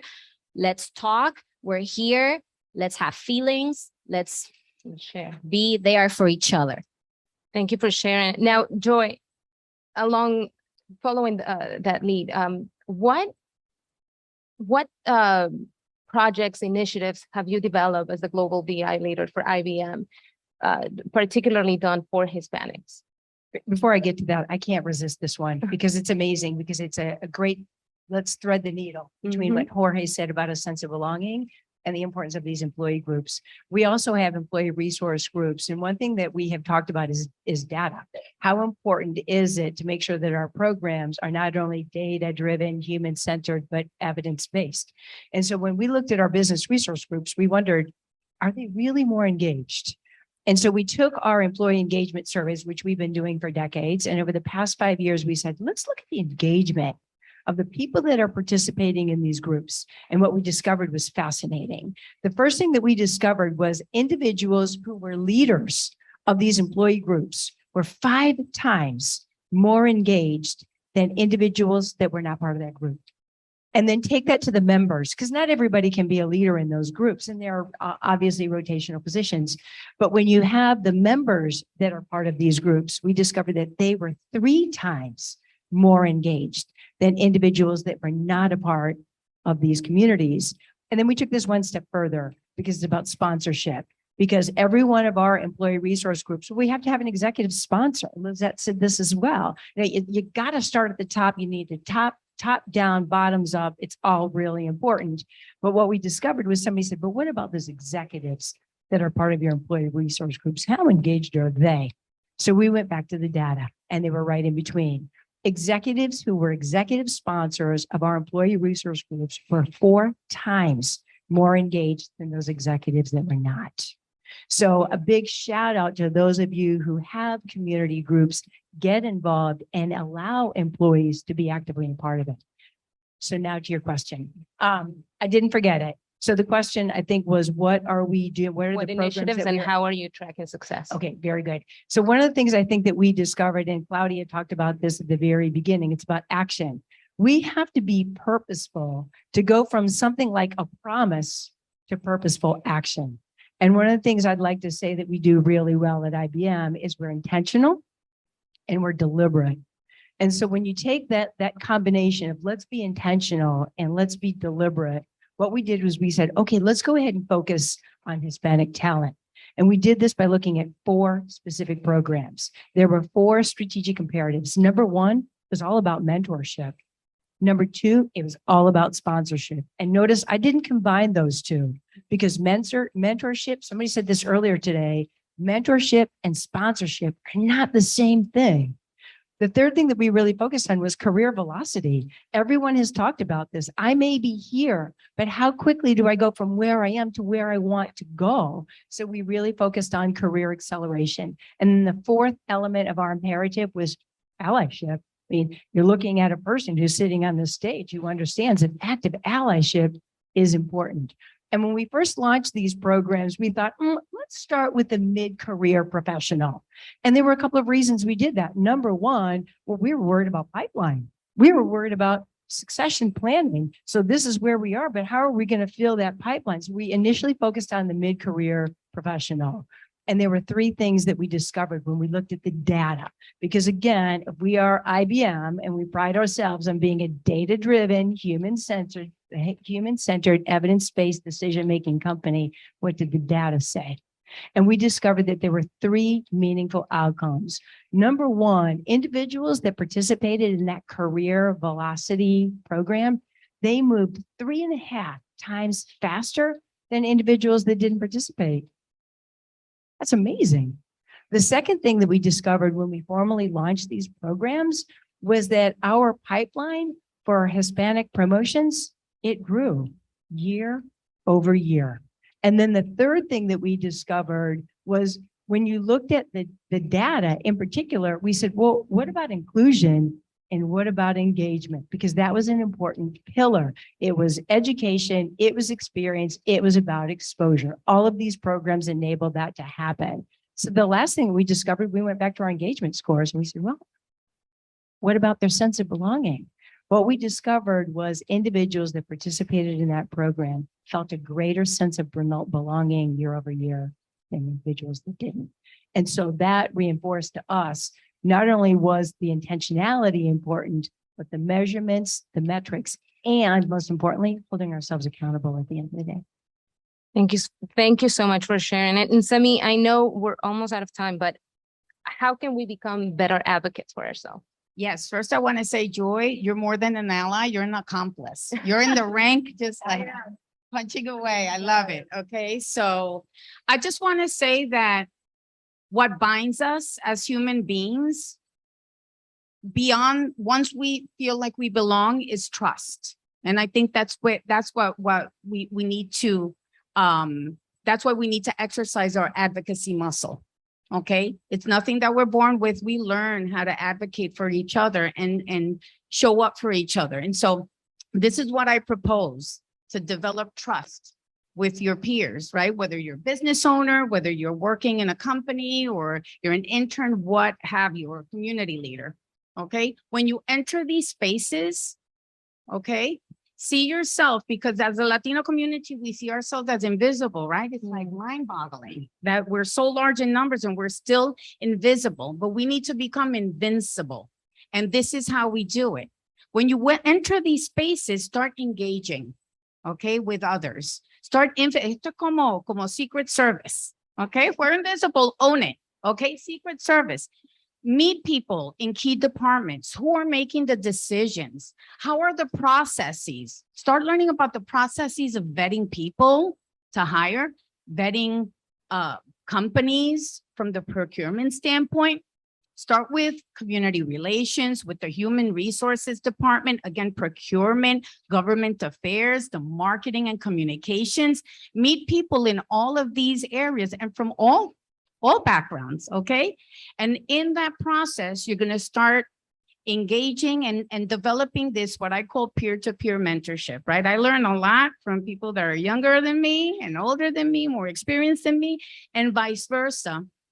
And in that space, that's where trust, okay, is born, because it's the only way we're gonna get there, okay? And so then I heard Dr. Morty mention before, we gotta talk. Love you. She was dropping bombs, right? And I'm dying to talk to you further, okay? What's important here is that wherever in the spectrum you are, okay, whether more assimilated or llevas el corazón en el pecho all the time, okay?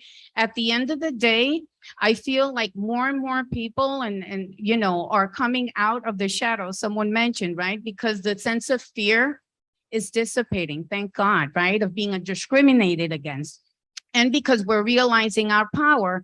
And so like my husband, I used to call him a Latino incognito. ¿Verdad? Yeah, when I met him, like, you're Latino, ¿verdad? Because he could pass, okay? And I feel like that's the mistake that a lot of Latinos that are fair-skinned, right, that came before us, right, and were able to infiltrate these spaces, did us a disservice because we're so many, but we're invisible because we didn't exercise that advocacy muscle. So that's how we do it, okay? Learning from others, finding, you know, mentors within our organizations and finding out the processes. What practices are in place in the company or in the space I'm in that perpetuate inequities, okay? And what can I do to voice those concerns and affect change? Thank you so much, Sami. And just one last thing, in one word, what does it mean for you, for each one of you, to be Hispanic? Or kind of. One word, and then we have to go. I go first, so I get the easy one. It is pride. Thank you, Lisette. Put yourself out there and own it. Thank you. You know, I got to go with love. There we go. Say todo, everything. Activism. Thank you so much. Aren't they great?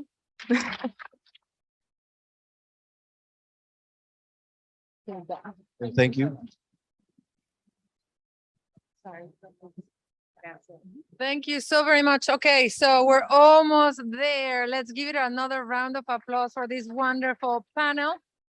We're gonna be inviting you in a second, actually, to all of you to come on stage, and we're gonna have a photo together. We're talking about unity. We want to see it, right? Like we want to see it, but I'm gonna be calling on you. First of all, I think that what is very, very important about the panel that just passed about Hispanic Promise is that the Hispanic Promise, it is the only instrument in corporate America to make a promise to Hispanics. Let me put it this way. There are like 200 pledges and corporate pledges about for women. There's hundreds, like for the African American community. There's like 50 for pets, for cat shelter, for dogs. There's none for Latinos until we created the Hispanic Promise. Do we see this? So it's very important actually to make sure that we understand the Hispanic Promise is a promise to hire, promote, retain, and celebrate Latinos in the workplace. We, thanks to IBM, we hosted a workshop with a number of core companies and core Hispanic organizations that normally we don't talk to each other at the same table for 3 days in a locked room, talking about like, okay, so how do we actually transform this Hispanic Promise into the 2.0, Hispanic Promise 2.0, so that we can start getting more metrics, more goals and indicators about like, what does it mean to advance corporate inclusive environments? How do we do this? So we have more than 300 companies that have signed the Hispanic Promise in less than 3.5 years. You're going to have with the Hispanic Promise 2.0 best practices, tools, metrics, access to an ecosystem of players and an ecosystem of tools and resources. So if you're not part of these 300 companies, I am absolutely convinced that this is an invitation for you to have a look and to make sure that you can go to your organization, whether you're an entrepreneur, a small business, or a large company, and make sure that you're part of the visionary companies that have a stamp and can show leg that you are welcoming Hispanics in your company, that you're willing to make a promise to Hispanics if you want to enter the promised land that we represent. So with that said, this is our time. Is it clear after a full day of summit? Yes, this is the time for Latinos. This is our time. And we are about to break through. We're about to break through, and this is our invitation to break through together. And as Jorge said, the reason why we put these summits together, it's because we want to make sure that we educate each other, but also that we're intentionally creating networks of support at the regional level. And I want you to know that we're doing that in Chicago, we're doing that in Los Angeles, in San Francisco, in New York. And so there's more and more like us, people like us that are echados pa'lante, that believe that this is our time and that we should connect at the regional level, at the local level, and at the national level. So get involved with us.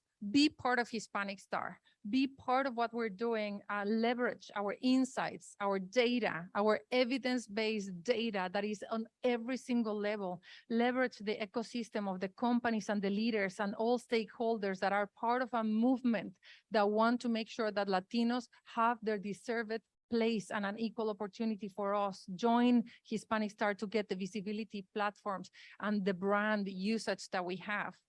We have a full calendar of activities moving forward for the rest of the year. We have a 3-year plan already of the activities we want to do, because I think that this is what it's going to take for companies like IBM and all our founding partners and Anheuser-Busch, Beam Suntory, Procter & Gamble, AARP that are supporting the work that we're doing, because we need the time to start planning. What are we going to do? How are we going to actually increase the workforce that we have? How are we going to increase the engagement that we have with consumers? And we have that for you to engage, but also this is a great way for you to support us as an organization, as a non-for-profit organization that we are. If you like what we're doing, if you like what we're seeing, if this is bringing value to you, this is a win-win. So support our activities, be part of what we're doing. Your partnership, again, is allowing us to do what we do.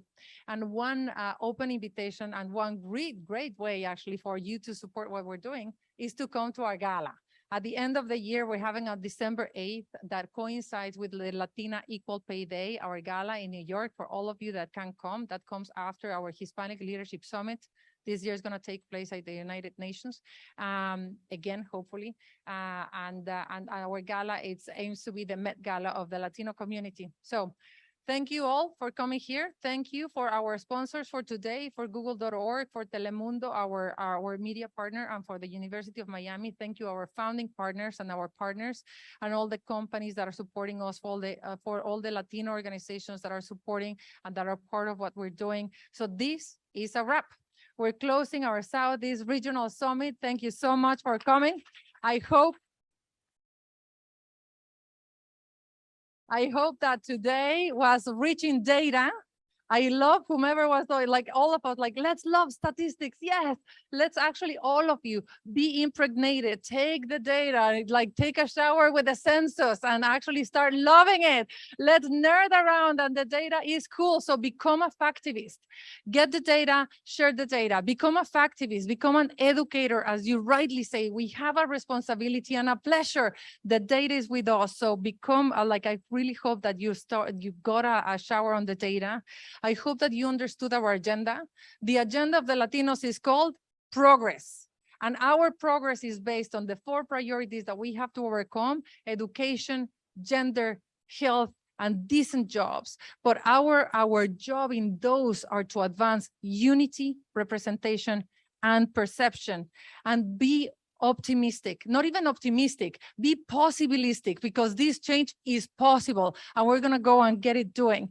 So as Jorge was challenging me just before, what are the 3 things that really we can say, the way that the African American community has the 3 Ps and so on, what could be I would say, let's vote for Latino unity, Latino pride, and Latino progress for all, so that we can move from invisible to visible, from negative to positive, from takers to makers, and from fear to pride, because unity has been mentioned all through the day. Unity in supporting each other, in buying from each other, in mentoring each other, in sponsoring each other, in creating a shared agenda to advance from each other, in being intentional to having networks of support, in being able to pick up the phone and say, hey, listen, I'm applying for that company where you work. Can you support me? Hey, listen, can you buy from me because I have a restaurant? Let's actually have that shared agenda, and let's take the pride in the numbers, so that more and more of us can start taking our masks off, so that we can be and accept our Latinidad, so that we can take the pride and bring the visibility that we have through the celebration. And lastly, let's actually move into an agenda of progress. Let's mobilize our partners. I love actually moving from allies to cómplices, o no sé cómo se diga en inglés. ¿Cómo se dice? Accomplices. Let's mobilize corporate America, invest in like, if you have marketing dollars, invest them in the Latino community. If you can hire from Latinos. Let's actually just like make sure that we all understand and close the day understanding that this is our time and we are about to break through. And this is an invitation for all of you, those of you that are willing to break through, those of you that are willing to take action and put your hands on the wall so that we can finally the break. Please stand up. This is an invitation for those of you that are in this room right now that are willing to take a step forward to break through. Please stand up right now. Those of you that are willing to accept that this is our time and want to break through, please stand up. Now look around. Look around and see that this is how revolution starts, with a small group of people that share a dream. So those of you that are believers, those of you that believe that this is our time, please join us on stage so that we can have a photo together. Thank you so much for everybody for coming.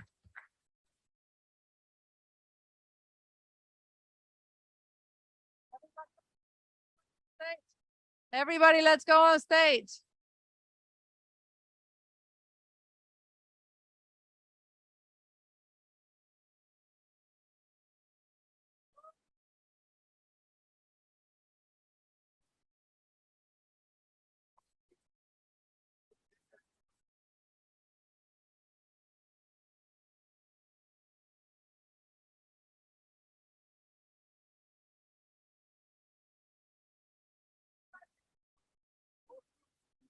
I love you. Yo soy de Ciales, del campo. Yeah. So,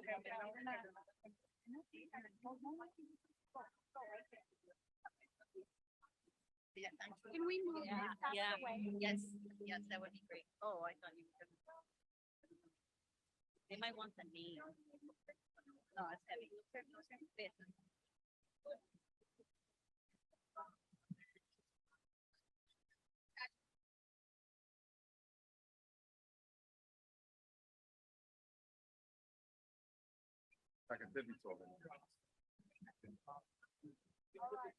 Yeah.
Where's the microphone?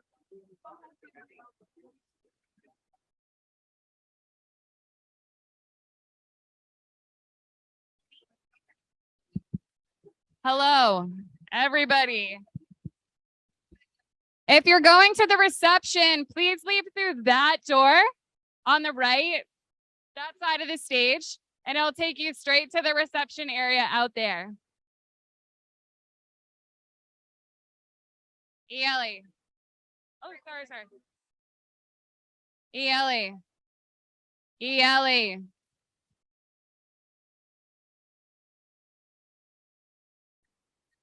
ELE.